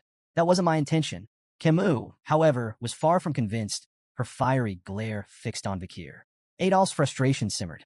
This boy fails to take anything seriously, he snapped. Hugo stepped in, his tone light but firm. Adults shouldn't meddle in the affairs of children, he said. Let's focus on the ruby mines and move on to the friendly duels. Adolphe hesitated, but seeing Hugo's resolve, he relented with a sharp nod. Camus, still upset and wiping away tears, turned to Vikir, her voice trembling with indignation. I won't forget this. Vikir met her glare with a faint, unreadable smile. Good, he said simply. Camus' fist clenched, her frustration bubbling over. But before she could respond, Adolphe guided her away.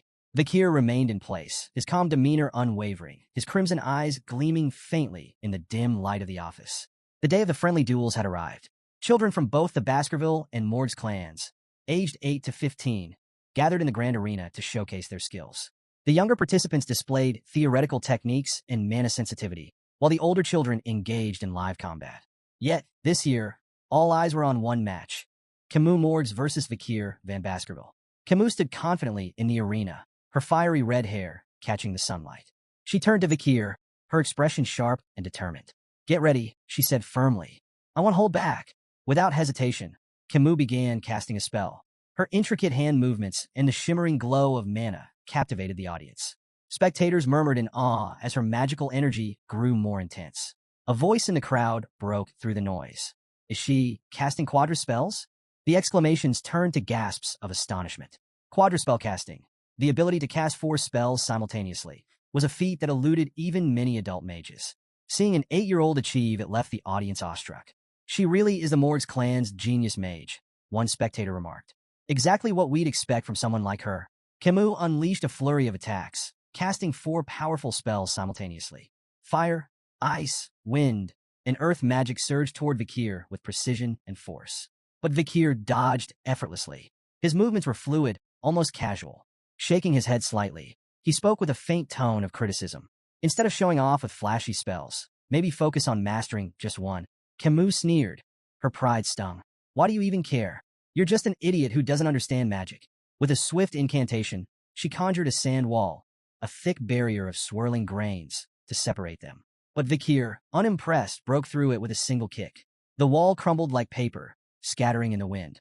Camus froze, stunned. Is this the strength of someone who's bathed in the river Styx?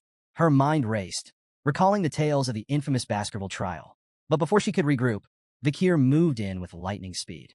Realizing too late that the attack was unavoidable, Camus shut her eyes, bracing for the blow. But it never came. When she opened her eyes, she found herself propelled backward. Not by a strike, but by a flick to her forehead. The sheer power of the flick sent her tumbling across the arena floor. On the sidelines, Adolphe stared in disbelief. A flick? That was just a flick. Camus winced, holding her forehead, her fiery demeanor shaken. Why did you flick me?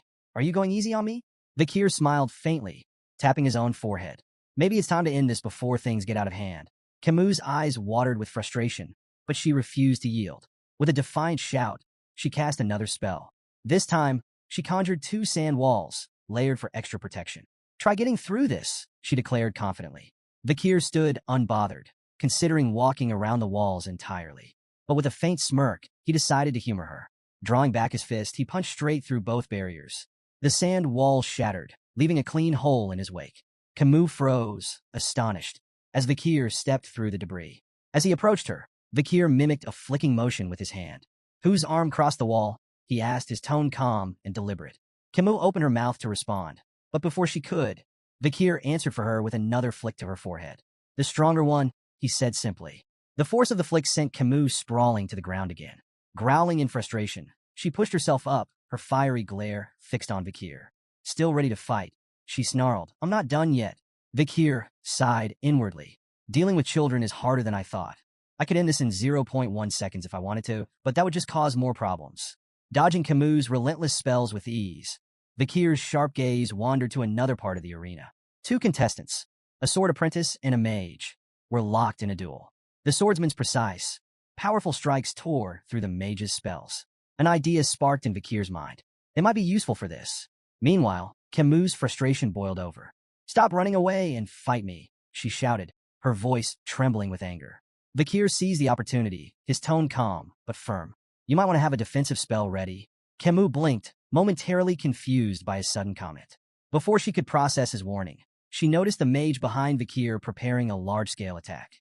The intense glow of gathering mana filled the air. Adolf, observing from the sidelines, pieced together Vikir's plan. His voice rose in alarm. "Camus, watch out." The mage's spell erupted in a massive, fiery blast that engulfed the arena. Gasps and cries rippled through the audience as heat and blinding light consumed the battlefield. For a few tense moments, nothing was visible but flames and dust. In the chaos, Camus activated a defensive spell just in time, narrowly avoiding serious injury. But as the dust settled, she realized her clothes had been burned away by the flames. The crowd murmured in shock, their whispers growing louder. Camus froze. Tears welled up in her eyes as the horrifying reality sank in. She had been exposed in front of the entire audience. Her hands trembled as she tried to cover herself, humiliation washing over her. She heard her uncle Adolf calling her name, his voice filled with worry. How could this happen? She thought, her shame overwhelming. As the smoke began to clear, Vikir stepped forward. His calm figure emerged from the dissipating dust, unscathed and composed. The audience fell silent, their attention fixed on him. Vikir approached Camus, shrugging off his jacket as he reached her. To the crowd's surprise, he draped it over her shoulders. "You'll need this," he said simply, his voice steady. Camus stared at him in shock, her face flushed. "But you'll be exposed if you give me your only jacket." Vikir brushed off her concern with a faint smile, his tone light but resolute. "It doesn't matter." Camus, still reeling from the chaos, struggled to understand why her supposed rival would offer her kindness. Her confusion deepened when she noticed a thin line of blood trailing down Vikir's arm. "You're hurt," she said, pointing at the wound. Vikir glanced down, momentarily surprised. He hadn't expected his body, strengthened by the river Styx, to be scratched. Examining the cut more closely, he realized the swordsman's blade in the adjacent duel must have carried lingering aura. As the dust fully settled, the scene came into focus for the audience. Camus sat on the ground, wrapped in Vikir's jacket, her fiery demeanor momentarily subdued. Beside her stood Vikir, his shirtless figure revealing a small but noticeable wound on his arm. The crowd murmured in awe, their gazes drawn to Vikir's impressive physique. Despite his young age, his toned muscles and disciplined build stood as a testament to the brutal training of a Baskerville hound. Among the spectators, admiration for Vikir was growing. But for Camus, the situation was more complicated. Her cheeks burned with a faint blush as her gaze kept drifting toward Vikir. "Why am I feeling like this?" she wondered, her earlier anger replaced by an unfamiliar sensation. Even as her uncle Adolf pulled her into a protective hug, her thoughts remained on Vikir. Later, Vikir walked alongside Hugo down a dimly lit hallway, breaking the silence. Hugo's voice was calm but probing. "How was the battle with the Morg's girls?" Vikir answered thoughtfully. "It was interesting. I learned the purpose of the event once again." Hugo nodded slightly. "A battle with a mage is different from a duel between swordsmen. Why didn't you go for a decisive blow?" Vikir hesitated before admitting. "I wasn't sure how to handle a lady in battle." Hugo's expression hardened. "Letting your guard down will only lead to injury. Take this scratch as a lesson." The unexpected concern in Hugo's tone gave Vikir pause. This isn't the Hugo I remember, Vikir thought. The Hugo he knew had been strict, cold, and brutal, his emotions as unyielding as stone. Rumors whispered that Hugo's harshness stemmed from the loss of his first wife and eldest daughter, but such things had never been Vikir's concern. Yet now, hearing a faint trace of worry in Hugo's voice, Vikir felt a rare moment of unease. Seeking to shift the subject, Hugo asked, "What do you think we should do with the ruby mines?" Without hesitation, Vikir replied, "We should give control of the mines to the Morgs." Hugo's eyebrows shot up in surprise. "And your reasoning?" "The Baskervilles' primary focus is territorial expansion," Vikir explained. "The monsters and barbarians around the mines will be obstacles if we try to claim the region directly. By allowing the Morgs control of the mines, we can use them to minimize our losses. Their presence will draw the threats into that area, allowing us to handle everything at once." Hugo listened carefully, his sharp mind processing Vikir's words. Slowly, a smile spread across his face. Interesting, he said. Once the Mords assign a large number of people to the mines, we'll push the monsters and barbarians into that region. The ruby veins will be soaked in their blood, and the Mords will think twice before stepping onto our land again. Placing a hand on Vikir's head, Hugo said, "Your idea aligns with about 90% of what I had in mind." Impressive. Vikir accepted the praise silently, his expression composed. Inside, he mused on the irony. This plan was originally Hugo's idea. Vikir had carried it out on his orders in his previous life. Now, seeing it unfold from this perspective brought an odd sense of satisfaction. To conclude, Vikir added, "We should keep a close eye on the Mord's movements." Hugo dismissed the concern with a wave of his hand. "There's no need. I've already increased the number of hounds scouting the area." Vikir nodded, choosing to keep his thoughts to himself.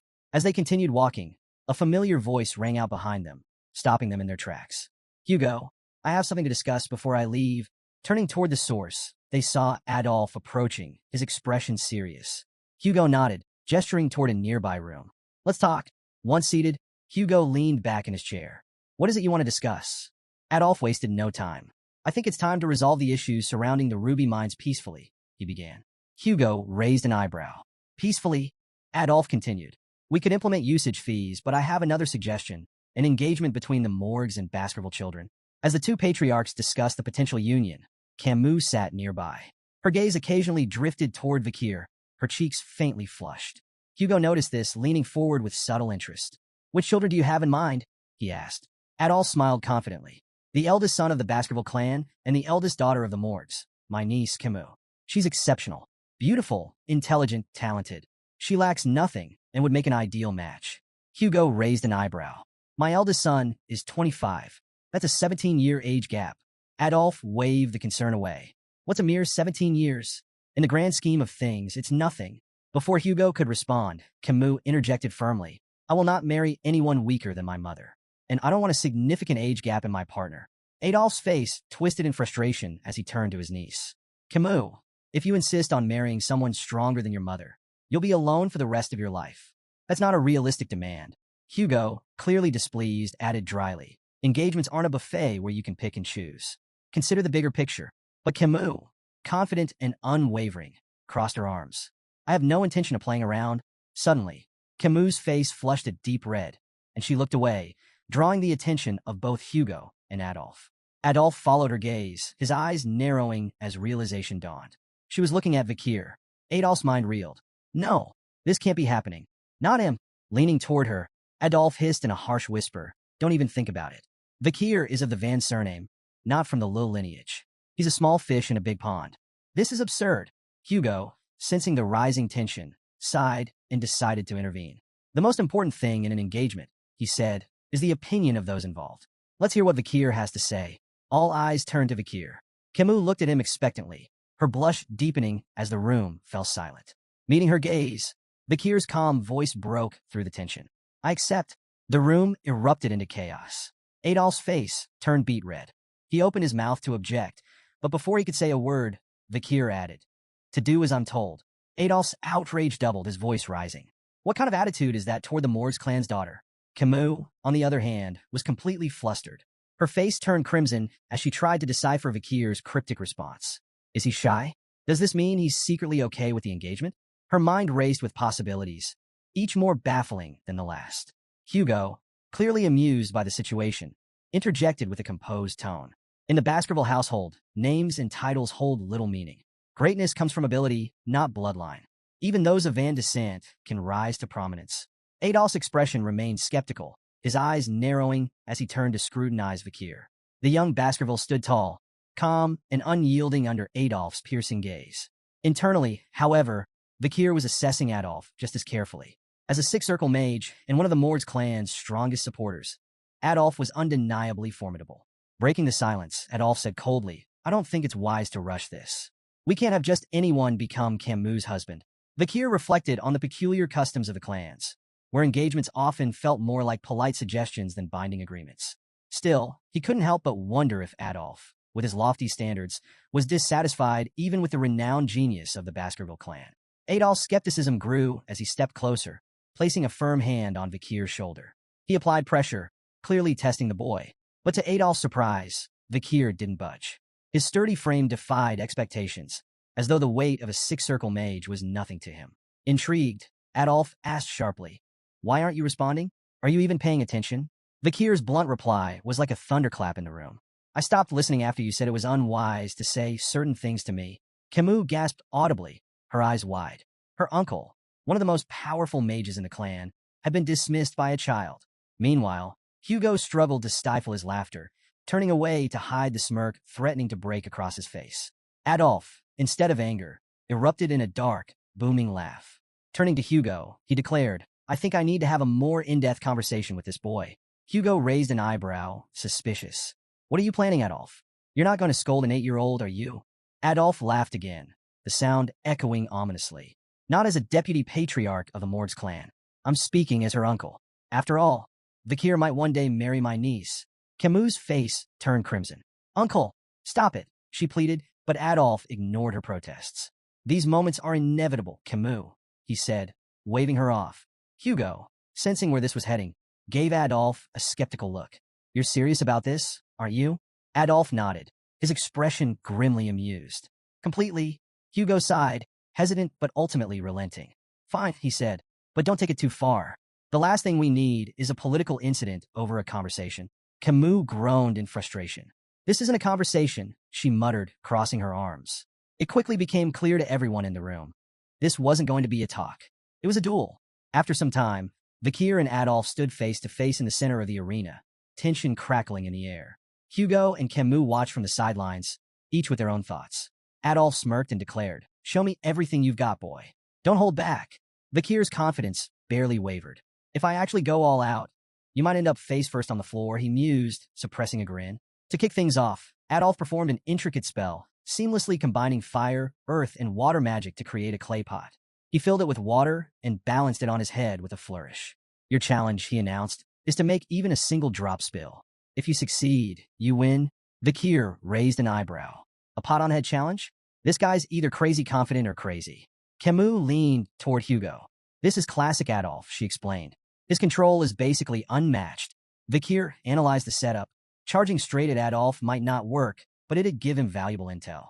Without hesitation, he lunged forward, sword in hand, aiming directly for his opponent. "Vikir, no!" Camus cried, horrified by his reckless approach. Adolf didn't flinch. He raised a hand, casting a shimmering barrier that effortlessly absorbed Vikir's strike. "Rookie mistake," Adolf said smugly, glancing at Camus. "Why are you helping him? Shield magic makes swordsmen like him obsolete." Vikir clicked his tongue, frustrated but unfazed. Adolf, clearly enjoying himself, launched a series of flashy spells. Fireballs, wind blades, and earth spikes flew toward Vikir, but he dodged them all with cat-like agility. From the sidelines, Camus seethed. "He never used this much magic against me," she shouted. Adolf turned to her, feigning betrayal. "Et2, Camus? My own niece, rooting for the enemy." He returned his gaze to Vikir, playful menace gleaming in his eyes. "You'll pay for that." Hugo stayed quiet, watching intently. Vikir's movements were sharp, his strikes precise. "Let's see how far he can push Adolf," Hugo murmured to himself. Vikir observed Adolf's techniques closely, replaying memories from his past life and adapting them to his current form. Adolf bragged, "No sword can break my shield." But cracks began to form as Vikir struck the same spot over and over, his attacks like a perfectly tuned machine. Adolf's smug grin faltered. Persistent little, before he could finish, Vikir's sword shattered. Adolf immediately regained his composure. "Amateur mistake," he taunted. "You ignored your weapon's durability." But the air shifted. Hugo and Camus exchanged knowing glances as Adolf continued his mockery, oblivious to the danger. Water poured down Adolf's face, soaking him completely. He froze. "What the?" He glared at the shattered pot above him. "How did a shard pierce my shield and the pot?" Vikir, calm and composed, simply shrugged. "Maybe it was too full." Camus stood frozen, cheeks flushed as the weight of the moment hit her. Vikir had defeated her invincible Uncle Adolf. Her thoughts spiraled. "He's amazing. Is this fate?" Images of wedding bells and matching outfits flashed through her mind. Meanwhile, Hugo stood in silent contemplation, his gaze fixed on Vikir. This wasn't just talent or luck. It was raw potential. Am I raising a hound far more powerful than I imagined? 7 grueling years passed. The young hounds, now honed by relentless training, faced their ultimate test, a monstrous horn bear. The beast charged, its roar shaking the ground. In perfect unison, the hounds launched their attack, swords slicing with precision. From the sidelines, their instructor, Staffordshire Baskerville, watched with a calculating eye. "Stop wasting your energy on its vital points," he barked. "Go for the hind legs, slow it down first." The triplets responded instantly, their crimson auras flaring as they executed synchronized strikes. The beast staggered, its movements slowing. Staffordshire nodded in approval. "Good. That's how Baskervilles fight, as a pack." With the monster weakened, the remaining hounds moved in for the kill, finishing it with a coordinated assault. Staffordshire clapped his hands. "Congratulations. You're now lower-ranked sword experts and have mastered the first Baskerville technique." But his tone turned grim. This was a controlled environment. Out there in the life-engulfing forest, the oxbears won't be caged or predictable. One mistake, and you're dead. Your bloodline strength is your lifeline. Don't waste it. His words hung heavy in the air as the young hounds absorbed the harsh truth. Their 7-year training had officially ended, but their journey was only beginning. The newly minted hounds buzzed with excitement, discussing their futures. 2 of them debated their preferences for the Baskerville clan's 7 night orders. "I'm all about the Wolfhound order," the first said, puffing his chest. "Guarding the Patriarch? That's peak prestige. Wolfhound's cool," the second replied, "but I'm eyeing the Doberman, Pitbull, and Rottweiler orders. Assassination and all-out warfare? Now that's my vibe." Their banter shifted to a figure sitting atop the massive carcass of a slain oxbear, Vakir. "Who's that?" the second asked, intrigued. The first gestured toward Vakir. "That's the Vakir. Took down an oxbear twice the size of ours." He leaned closer, voice filled with awe. "He's already a high-level sword expert and mastered the third Baskerville technique. He's on par with the Shadow Hounds." Sitting on the slain beast, Vakir stared into the distance, lost in thought. His progress had been substantial. He'd reached the 5th Baskerville technique and graduated as an intermediate-rank swordsman. But to him, it felt agonizingly slow. 7 years, and still, I'm far from where I need to be. His brooding was interrupted by the arrival of Barrymore, the head butler. "Master Vakir," Barrymore said with a bow, "the Patriarch requests your presence. Your assignment has been decided." Vakir rose, his expression unreadable. "All right," he replied, sheathing his sword. The time for training was over. A new chapter awaited. Vakir stepped into the Patriarch's office, greeted by Hugo's signature grunt. His sharp eyes immediately caught a small cut on Hugo's nose. "Rough fight?" Vakir asked, curious. Hugo smirked. "Barbarians in a life-engulfing forest. Outmatched by an archer," he admitted, before adding with a satisfied grin. "But I left her a matching souvenir." After a brief silence, Hugo congratulated Vakir on his graduation, but his tone carried an edge. "Things will only get tougher from here," he warned. Vakir's mind wandered. This had to be about his new assignment. Memories of his previous life surfaced. Back then, as a junior knight of the Pitbull Order, he'd endured 21 brutal months in a life-engulfing forest. Just another expendable soldier in the Baskerville clan's ruthless system. At 15, Baskerville children were divided into 2 paths, elites or expendables. The expendables, like Vakir before his regression, were sent to the front lines, survival being their only measure of worth. Meanwhile, the elites received political and administrative training, protected by the expendables who lived long enough to serve them. Vakir knew the 5th Baskerville sword technique was designed to close the gap between the elite's polished training and the expendables' hard-earned battlefield experience. Before his regression, he'd never progressed beyond the 4th technique. Worse, as an illegitimate child, he'd never been considered for the elite path. Hugo's voice cut through his thoughts. "I want you to try the lower house of Parliament." Vakir blinked. "What?" "The lower house manages the clan's regional administration. Law enforcement, infrastructure, economic oversight. It's politics and pragmatism combined. Far from the battlefield." The idea shocked Vakir. Hugo, the patriarch of the Baskerville clan, was offering an illegitimate son an elite position? It felt like a cruel joke. As if reading his thoughts, Hugo leaned back. "Your achievements by 10 surpassed our so-called geniuses. You've earned this." Vakir listened as Hugo explained his role. Deputy Consul of Underdog City, a city notorious for its challenges. Both the consul and deputy consul positions were vacant, leaving Vakir with a clean slate. "Do you want it?" Hugo asked. After a moment's consideration, Vakir nodded. "I'll take it." Before the conversation could end, Vakir shifted topics. About the Mords clan and the Ruby Mines, Hugo's lips twitched, clearly aware. "Outmaneuvered Adolphe Morgs, didn't you?" Vakir nodded and made a bold request. To borrow his reward from the incident. The head butler froze, his shock evident. But Hugo didn't flinch. Stamping a document, he handed it over. "Don't make me regret this." "I won't," Vakir said firmly, though his stomach churned at the sound of Hugo's final words. "Good luck, son." The word hit like a thunderclap. Before his regression, Hugo would never have called him son. As Vakir and the head butler walked down the hallway, the butler's grave tone broke the silence. Master Hugo holds you in high regard. Assigning a consulship before a battle posting, unprecedented. It's part of the disciplines of kingship. His words implied that Hugo was grooming Vakir for far greater responsibilities. Vakir, however, wasn't one to bask in praise. He knew this appointment wasn't a reward but a challenge. This was a chance to sharpen his skills in a less dangerous environment. Even so, memories of his past life refused to let him relax. The cold sensation of the guillotine's blade haunted him. That vivid memory fueled his resolve. Someday, Hugo La Baskerville would feel the same icy despair. Meanwhile, in Underdog City, a bustling villa buzzed with activity. A bald man barked orders at two workers. The villa must be spotless by tomorrow. The new deputy consul arrives then. One worker, wiping sweat from his brow, muttered, "I hope he knows business." His companion snorted. "Business? The guy's only 15. Their speculation was interrupted by a boy approaching the villa. Mistaking him for a servant's child, one worker placed a hand on his shoulder. "Hey kid, whose son are you?" The boy's glare was icy. "Remove your hand." The workers exchanged glances, taken aback, as the boy produced a document. "I'm Vakir van Baskerville," he announced coolly, "your new deputy consul." The men stood dumbfounded, their eyes darting between Vakir and the papers. One finally stammered, "But you're early." Ignoring their confusion, Vakir strode inside, issuing his first order. "Prepare food and drinks. We're hosting a party tonight." By nightfall, the villa was a whirlwind of celebration. Nobles mingled, tables groaned under feasts, and laughter echoed through the halls. Yet not everyone was in a festive mood.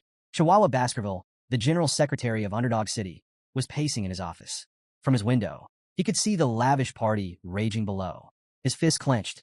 "Unbelievable," he muttered. The city was already reeling from corrupt officials, and every deputy consul before Vakir had been sacked for bribe-taking. Now, the new appointee, just a kid, was throwing a party on his first day? Chihuahua's indignation turned to alarm as he suddenly felt a presence behind him. "Are you the general secretary?" Chihuahua whirled around, nearly tripping over himself. Standing in the shadows, calm and composed, was Vakir. Yes, that's me," Chihuahua stammered, trying to regain his composure. Vakir stepped into the light, his piercing gaze unsettling. "Vakir van Baskerville, your new deputy consul." Chihuahua swallowed nervously, but managed to introduce himself. Vakir repeated his name thoughtfully, his sharp eyes narrowing slightly. "No middle name?" Vakir mused aloud, his tone light yet pointed. Chihuahua braced for ridicule.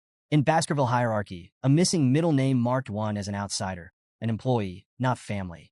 He had endured years of discrimination because of it. When Vakir placed a hand on his shoulder and said, "Nice," he flinched internally, expecting sarcasm. Instead, Vakir's tone was calm. "I reviewed your background on the way here. Born and raised in Underdog City, right? You've done well. I won't interfere with how you manage things." Chihuahua blinked, his confusion palpable. "Okay," he muttered, unsure if this was a genuine compliment or some strange new form of harassment. Vakir's tone shifted, growing more serious. "Your management of the personal law system is commendable, but the judicial system here is another matter. The problem isn't just illegal businesses. It's that the underground economy has more power than the law." Chihuahua hesitated before replying. "So, shut down the illegal businesses? That won't be enough," Vakir countered. "The heads of these operations need to be removed. And to do that, we need a new law." "A new law?" Chihuahua repeated, startled. Vakir nodded. "Within a week, the underground economy will be in shambles. But I need a cause, something to justify creating and enforcing this law." Chihuahua furrowed his brow. "Why do you need a cause? Isn't it enough to act against illegal businesses?" Vakir smirked, his gaze sharp. "I'm a 15-year-old deputy consul. Without a strong performance, I'm just a kid with a fancy title. This isn't about acting. It's about proving I can win." His expression twisted into a mischievous grin as he added, "To put it simply, I'll lay out poop for the flies." Chihuahua stood there dumbfounded. What in the world was this kid planning? The next day, Vakir arrived at Dort Smile Street, Underdog City's bustling downtown hub. Crowds had already gathered, their curiosity piqued by the rumors of their new deputy consul's first public action. Standing on a makeshift stage, Vakir held a large stake in his hand, his calm demeanor commanding attention. Chihuahua and the other officials stood nearby, exchanging puzzled glances. Since dawn, Vakir had been on that stage, silently biding his time. Finally, he stepped forward and introduced himself. "I am Vakir van Baskerville, your new deputy consul." The crowd buzzed with surprise, their whispers swelling like a tide. Many found it hard to believe that someone so young could hold such a high position. While a few onlookers murmured that Vakir was cute, Most questioned what someone his age could possibly achieve. Undeterred, Vikir raised his voice, addressing the crowd with confidence. He reminded them of the Baskerville family's long-standing laws, unwavering and as strict as ever, regardless of who held office. But skepticism was thick in the air. Doubts about his age, ability, and resolve rippled through the crowd.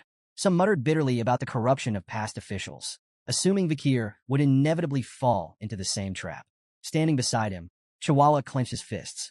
Unable to stay silent, he snapped at the crowd, demanding respect for the new deputy consul.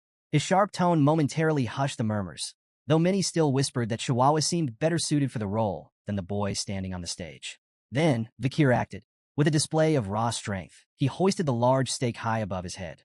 In one powerful motion, he drove it into the ground with such force that the earth seemed to tremble. Gasps spread through the audience, their skepticism giving way to astonishment. Before the awe could fade, Vikir made his move. Standing tall, he declared the introduction of a new decree, the Vikir Special Law. The first provision, he announced, his voice carrying over the crowd, is simple. Anyone who pulls this stake from the ground will be rewarded with 100 million gold, personally paid by me. The crowd erupted in disbelief. 100 million? They shouted, their voices blending into a chaotic cacophony of awe and doubt. Could it really be that simple? Could pulling out a stake make someone unimaginably rich? Yet, despite the excitement, no one stepped forward. Vikir's sharp eyes scanned the hesitant faces, his gaze daring someone to take the challenge. What's wrong? He taunted. Does no one have the guts to try? When the silence persisted, he smirked and raised the stakes, literally. Paragraph 1, Article 2, he declared. The prize is now 1 billion gold to the person who pulls out this stake. Gasps of shock rippled through the crowd. 1 billion gold was beyond anyone's wildest imagination, a life-changing fortune. The murmurs turned feverish as the audience grappled with the sheer magnitude of the reward. Amid the tension, a loud, mocking laugh cut through the noise. An overweight man lumbered forward, his face twisted in disdain. What is this nonsense? Do you take us for fools? He barked. No one's going to fall for such a ridiculous stunt. But someone in the crowd, quieter yet no less intrigued, muttered, 1 billion isn't exactly pocket change. The mood shifted.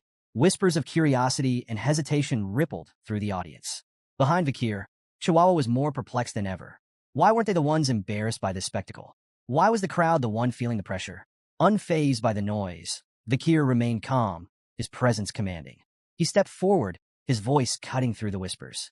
So, he asked, his tone sharp and direct, is there no one brave enough to accept the challenge? The crowd fell silent once again, the weight of his words hanging heavy in the air.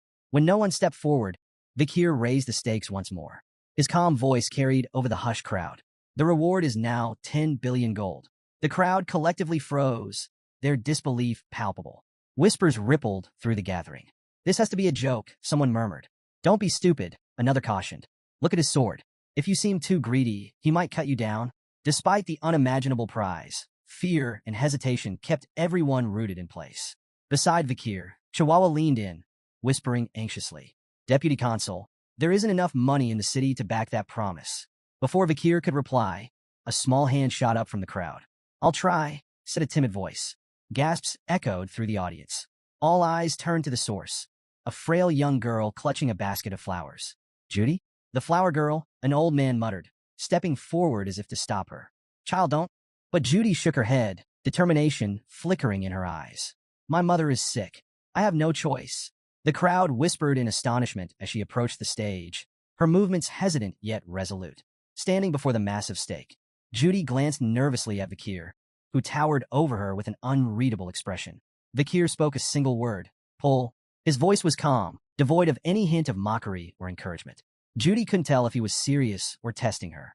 With trembling hands, she wrapped her fingers around the stake. Taking a deep breath, she pulled with all her strength. To everyone's shock, the stake slid out effortlessly, as though it had been planted in sand. A stunned silence fell over the crowd. Mouths hung open, eyes wide in disbelief. How could a frail little girl succeed where no one else dared to try? Judy stared at the stake in her hands, unsure of what to do next. She glanced nervously at Vikir, her heart racing when she saw him reach for his sword. Tears welled up in her eyes as she thought of her sick mother and the consequences of her boldness. But instead of cold steel, something warm and heavy landed in her hands. Startled, she opened her eyes to see Vikir kneeling before her, holding out a small bag. For now, here's 100 million gold, he said calmly.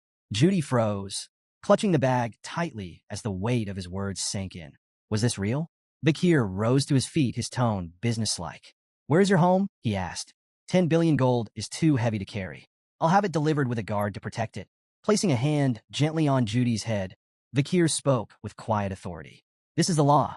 It must always be obeyed. The crowd erupted into a cacophony of murmurs and gasps. Bakir had done the unthinkable. He had kept his outlandish promise. Even Chihuahua, standing on the stage, was left slack-jawed, unable to process what he had just witnessed. This bold performance was a turning point. The Bakir special law swept through the city, becoming the talk of Underdog. It overshadowed even the Baskerville clan's long-standing governance law. For the first time, people saw the young deputy consul as more than just a figurehead. He was someone who kept his word, no matter how audacious it seemed. Citizens were deeply moved by the simple fairness of the law, rewards for those who upheld it and consequences for those who broke it. Word of Bakir's commitment spread like wildfire. Unlike his corrupt predecessors, Bakir wasn't about greed or empty promises. He was earning the city's respect. In a matter of weeks, the atmosphere in Underdog City began to shift. Crime rates plummeted, and for the first time in years, the streets felt safer. The people began to take pride in their leadership. In the deputy consul's office, Chihuahua was scribbling on a board when Bakir approached, noting that the text was written in the Eastern language. Impressive handwriting, Bakir remarked casually, sparking a conversation. Still reeling from the earlier spectacle, Chihuahua confessed, Deputy Consul, I've lived in this city for 2 decades, and I've never seen anything like today. It was inspiring. Bakir offered a faint smile. Fear and wrath can only go so far. Trust in the law is what matters. Today wasn't about theatrics. It was about trust. Chihuahua, visibly moved, stepped forward and bowed deeply. You have my loyalty, sir. From this day forward, I will serve you for the rest of my life. Relax, Chihuahua. You're going to overheat, Bakir teased, but his thoughts were already drifting. Reflecting on his success, Bakir couldn't help but think of a future that once was. He remembered Camus Morgues, whose iron-fisted rule had once brought crime rates to an impressive 1%. But her methods relied on fear, alienating the people she ruled. Bakir was determined to forge a better path, one that earned loyalty, not resentment. Turning to the map spread out on his desk, Bakir marked several locations. These were potential hideouts and operational bases for illegal groups. The real challenges are just beginning, he murmured. The 10 billion gold reward had already been spent. Now it was time to recover those funds. Pointing to the marked areas, he laid out his plan to monitor these locations and confiscate the dirty money fueling the city's criminal networks. Chihuahua leaned over the map, intrigued. How do you know these are their bases?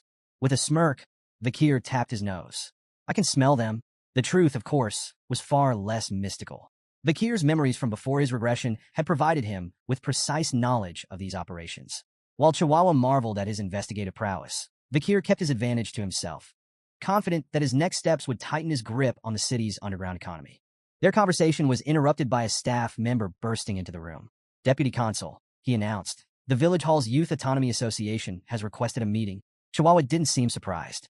It's about time, he muttered. Bakir, however, scowled. Arrogant bastards, he said bluntly. What do they want? Chihuahua explained. The Youth Autonomy Association is made up of second and third generation members from Baskerville's 7 founding families. Despite the grand name, it's just a rowdy social club for entitled brats. He shrugged. They probably have opinions about the Bakir special law. Bakir's grin was sharp, his tone cutting. The dung flies have started to smell the bait. Both Chihuahua and the staff member blinked, momentarily speechless. Bakir's cold smirk deepened. Let's deal with the pests gnawing at the city's foundations. Meanwhile, deep within the burning suspension, a high-end club in Underdog City's most luxurious hotel, a raucous party was underway. In the VVIP lounge, rented for a staggering 10 million gold for just 6 hours, the 7 key members of the Youth Autonomy Association reveled in extravagance. These second and third generation heirs of Baskerville's most influential families were steeped in privilege. The room buzzed with laughter as they built a pyramid of glasses, pouring expensive wine over it and letting the liquid cascade dramatically across the table. The blonde ringleader of the group smirked as he turned to the waiters. Drink it, he ordered, gesturing to the wine pooling on the table. Without hesitation, the waiters complied, lapping up the spilled wine like obedient dogs. Thank you, sir, for the privilege, one muttered, wiping his mouth. Reclining on a plush sofa, the blonde man chuckled. No matter how recklessly I spend, my money always comes back to me, he bragged. One of his companions nodded, raising a glass. Thanks to the Baskervilles, of course. All that territorial expansion gives us an endless supply of barbarians to kidnap and sell as slaves. Another laughed. The Baskervilles' ambitions are a blessing. They're like our personal hunting dogs, always there to protect us. Protect us, the blonde man scoffed. They're just sword-wielding idiots we can manipulate. Leaning forward, he added with a grin, remember when we orchestrated that conflict between the Mesamadrano and Baskerville clans? The Baskervilles wiped them out without even realizing they'd been played. The group burst into laughter, toasting their cleverness. As the laughter died down, one of them brought up the new deputy consul. What about this Vikir van Baskerville? The blonde man sneered. Oh, never heard of him. The group shook their heads, equally unimpressed. Well, the blonde man said, his grin widening. How about we teach the boy a lesson? We'll invite him to a lavish party, ply him with expensive drinks and women, and then stick him with the bill. The group roared with laughter at the thought. Think about it, the blonde continued. The kid wouldn't dare report us. A 15-year-old deputy consul? He'd ruin himself trying to pay. As they finalized their plan, the waiter entered with a group of women in tow, their arrival announced with a flourish. The group's attention shifted immediately, their laughter giving way to eager anticipation for the night's indulgences. As the party raged on, one of the companions noticed an unfamiliar young man standing among the women. His brow furrowed. Who's that kid? He demanded. The waiter stammered nervously. He entered with so much confidence that no one stopped him. The young man stepped forward, and the room fell silent as recognition began to dawn. It was none other than Vikir himself. The blonde man, smirking to hide his unease, gestured for a waiter to handle the situation. The waiter grabbed Vikir by the hair, yanking him forward. Who do you think you are, barging in here? He snarled. Vikir's cold, glowing eyes froze the room. A tension so thick it felt like suffocating blanketed the space. Without a word, Vikir twisted the waiter's arm at an unnatural angle, eliciting a howl of pain that sent shivers through the group. The companions froze, staring in disbelief as Vikir calmly stepped forward. One of them, his voice shaking, stammered, Deputy Consul Vikir? Why are you here? Vikir's reply was short and cutting. You invited me. The blonde man forced a laugh, his tone overly jovial. Well, isn't this incredible? The Deputy Consul has graced our humble party. What an honor. Vikir didn't respond. He sat silently, his sharp gaze scanning the room as the blonde man leaned in to whisper to a companion. Their hushed tones weren't subtle enough to escape Vikir's trained ears. Let's move ahead with the plan, the blonde man murmured. Keep him here, and when it's over, stick him with the bill. The companion smirked. Let's see if he even tries to fight it. Vikir's patience snapped, slamming his hand down on the table. The entire surface exploded with a deafening crack, sending glass, drinks, and the champagne tower crashing to the floor. The room descended into chaos as the stunned partygoers struggled to process what had just happened. The blonde man's eyes widened in shock. He stared at the shattered remnants of the table, his mind racing. Did he use mana for that? The realization hit him like a blow. Vikir wasn't just a child. He was a trained Baskerville, one of the most dangerous warriors in the territory. One companion, trembling, whispered angrily, "We underestimated him." The blonde man snapped back, "Do something." But the companion shook his head, visibly terrified. "We don't stand a chance." Vikir leaned forward, his hand landing heavily on the shoulder of one of the companions. The man froze under his icy gaze, panic flooding his features. "Well, we'll pay for the drinks ourselves," the man blurted out desperately. Vikir's expression darkened. "Were you planning to make me pay for everything?" His voice was cold, each word a dagger of accusation. The companion's face shifted from panic to regret, realizing the depth of their mistake. Another companion nervously laughed, trying to diffuse the tension. Who would even dare think of doing something so ridiculous? The blonde man forced an awkward laugh, jumping in. "It's all a misunderstanding. We were just testing you, to see if you're strong enough to resist the city's corruption." "Exactly," another chimed in hastily. "And it looks like you've passed. You're just the kind of leader Underdog City needs." Vikir's piercing gaze silenced their excuses. Without warning, he lunged at the man sitting closest to him. In one swift motion, his palm struck the man's stomach with a claw-like grip, driving him backward with devastating force.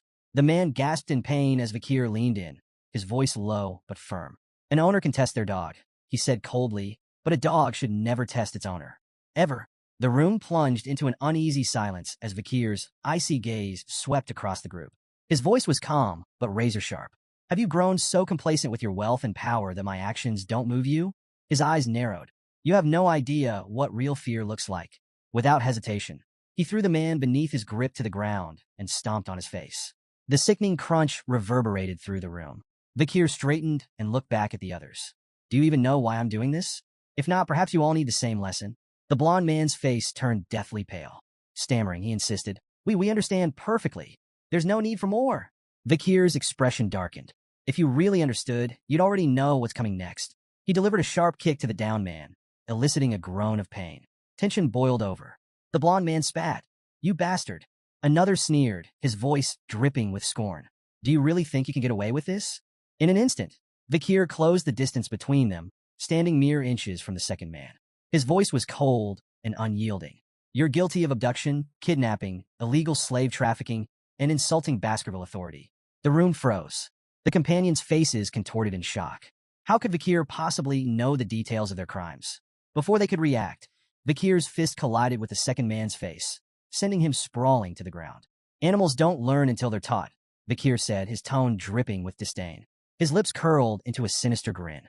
"And now, I'll teach you disobedient creatures what happens when you defy the law." In the dim confines of a prison cell, two figures stood in stark contrast. Vikir, calm and composed, regarded the scene with indifference, while General Secretary Chihuahua looked visibly shaken. Before them, the blond man, his face swollen and bloodied, screamed profanities. His voice echoed harshly off the stone walls. "You think this ends here?" The blond man snarled, venom in his tone. "The moment I'm out of here, I'll have both of your heads on spikes. My father will never forgive this." Chihuahua, unnerved by the outburst, turned to Vikir. "Deputy Consul," he began cautiously, "did you really have to go this far?" Vikir glanced at him, his faint smirk betraying no remorse. "Do you think I overdid it?" Chihuahua's response was emphatic. "Yes. Look at him. He's barely human anymore. You've turned him into a meat bag." Vikir's smile didn't waver. He strode toward the cell, his voice calm but laced with menace. This is nothing. I haven't even started." Chihuahua's unease deepened. "What are you planning?" he asked, his tone wary. Vikir's response was chilling. "I'm going to purge all the corrupt civil servants who've twisted the Baskerville system into something monstrous." He gestured toward the prisoners behind the bars. "Look at them, arrogant smug. They've trampled the clan's authority for far too long. This is what happens when education is neglected." The blond man and his companions, finally grasping the severity of their situation, dropped their bravado. Desperation etched their faces as they begged for mercy, offering Vikir anything he wanted in exchange for their lives. Chihuahua, ever the pragmatist, voiced his concern. "You do realize their families won't sit quietly, right? They may be cowards, but they're bold enough to retaliate if pushed too far. This could spiral out of control." Vikir's confident smile didn't waver as he reassured Chihuahua. "These men are deeply tied to the criminal underworld of Underdog City," he explained. "Their families are just as complicit. None of them would dare raise a complaint. They'd be incriminating themselves." Chihuahua wasn't convinced. "But what about evidence? Without proof, this could blow up in our faces." Vikir's reply was calm and cryptic. "I have ways of finding evidence. And if none exists," he let his words linger before finishing, "I'll create it." Despite his composed demeanor, Vikir's mind was racing with calculations. He wasn't concerned about backlash. The world was shifting, and soon he'd either be sent to battle or depart for the academy. Either way, time was on his side. Standing before the prisoners, Vikir's voice turned icy, each word deliberate and cutting. Human trafficking, kidnapping, bribery, blackmail, assault through intermediaries, murder. The crimes fell from his lips like hammer blows in the stifling silence of the cell. The blond man's desperation mounted. "Where's your proof?" he demanded, his voice cracking. Vikir smirked. "If I presented evidence, would you accept your punishment?" The blond man averted his gaze, the weight of his guilt unmistakable. His defiance crumbled into a silent plea, his expression screaming, "I'll never shame my family, even if I die here." The tense atmosphere broke with the sudden arrival of a bald man carrying a heavy bag. He greeted Vikir with casual ease, as though the grim scene before him was an everyday affair. "Your custom order is ready," he said, placing the bag at Vikir's feet. Vikir nodded in thanks and opened the bag, revealing an array of ominous tools. The bald man watched, a mix of dread and fascination on his face. Finally, he couldn't hold back. "I've been in this business for 30 years, but I've never seen tools like those. Where did you come up with such terrifying devices?" Without looking up, Vikir replied nonchalantly, "I didn't invent them. They were common where I came from." The bald man froze, visibly unsettled. "Where you came from? What hellhole is that?" Vikir chuckled. "Something like that." Then, almost casually, he added, "Want me to teach you how to use them?" The bald man quickly shook his head, his face pale. "No thanks. If I watch what you're about to do, I'd lose everything I've eaten this week." Vikir smirked, but didn't respond. He turned his focus back to the tools, methodically arranging them as his mind drifted to darker times, the era of destruction. Memories of breaking Demon Clan prisoners resurfaced, the era when interrogation techniques reached horrifying heights in sophistication and cruelty. Opening his coat, Vakir revealed a series of tools strapped to his body. The blond man's defiance shattered. His bravado dissolved into a high-pitched squeal as sheer terror gripped him. Vakir's expression was cold and unreadable. "What happened to your confidence?" he asked mockingly. "Where's all that tough talk about never confessing?" Buttoning the cuffs of his sleeves with deliberate calm, Vakir added, "Don't say anything just yet. Let's savor this moment. It's nostalgic." The blond man couldn't hold back anymore. Tears streamed down his face, his body trembling uncontrollably as fear consumed him. Rumors of the arrests of the 7 wicked gangs spread like wildfire through Underdog City. In every corner of the city, taverns, markets, and alleys, the topic dominated conversations. At a dimly lit tavern, a group of patrons argued over the shocking news. "Good riddance," one man spat. "Those gangs treated ordinary folks like pests." Another, more skeptical voice chimed in, "Don't get your hopes up. The new deputy consul might make some noise, but he'll release them soon enough. They're too tied to the native families." "But the charges are serious this time," a third patron countered. "They might actually be executed." The room fell into uneasy murmurs as patrons debated whether the children of the native families could truly face such dire consequences. One man leaned in, his voice low but resolute. "Don't underestimate Vakir. This is the same man who burned 10 billion gold just to make a point. If anyone will follow through, it's him." Others scoffed, dismissing the arrests as a political ploy. "It's all for show," a patron said, waving a hand. "The native families will apologize, and the gang members will walk free. It's how things have always been." At first, it seemed those predictions might hold true. The Mablank, Pyre, Luib, Chanel, Daragamu, Hermes, and Prada clans, families tied to the 7 wicked gangs, issued formal apologies to Deputy Consul Vakir. But the apologies fell on deaf ears. In the heart of the city's central square, 7 severed heads hung grotesquely from iron spikes. Salt preserved their twisted expressions of agony, a chilling reminder of the suffering they endured before death. Above the heads, a public notice detailed their crimes and punishments under the Baskerville Family Autonomy Constitution, a set of laws infamous for its strict and unforgiving penalties. Clause 1. Banning illegal brothels. Punishment: tattooing the word sex across the criminal's face. Clause 2. Banning illegal gambling. Punishment: wrist amputation, repeated 72 times, 1 for each offense. Clause 3. Banning illegal private loans. Punishment: eye removal. This penalty was suspended after pleas from victims. Clause 4. Banning illegal lobbying. Punishment: exile. Since the criminals were already dead, their headless bodies were discarded outside the city walls. The crowd stood frozen, staring in silent horror at the grisly display. The severed heads of the 7 wicked gangs and the brutal enforcement of the laws left the city in shock. In his office, Vakir addressed Chihuahua, who was visibly shaken. "There's no need to look so surprised," Vakir said, his tone cold. "These laws have always existed. The only difference is that this is the first time the so-called native families are facing the consequences." Chihuahua swallowed hard, struggling to process what had just unfolded. "Do you really think this will work?" Vakir turned his gaze to the window, watching the flickering torches of the central square below. "This is only the beginning," he said. "This enforcement will spark a chain reaction. Underdog City is on the brink of a violent shift." His voice grew darker. "When the destruction begins, this city will become a bloodbath." Turning back to Chihuahua, Vakir's tone sharpened. "Brace yourself. You're joining me for the next step of the plan." Chihuahua blinked, clearly rattled. "Me? Why do I have to?" "You're part of this now," Vakir interrupted, his voice leaving no room for argument. Chihuahua let out a resigned sigh, his face pale as the weight of what lay ahead settled over him. The scene shifted to a dimly lit tent buzzing with anticipation. Chihuahua, now donning a sinister mask that only made him more jittery, stood among a crowd of similarly veiled figures. Turning slightly, he whispered nervously to a figure caged behind him. Vakir, exuding his usual unbothered confidence. "Are you sure this plan isn't insane?" Chihuahua asked, his voice barely audible. Vakir's crimson eyes locked onto him. "Have I ever let you down?" Chihuahua's silence spoke volumes.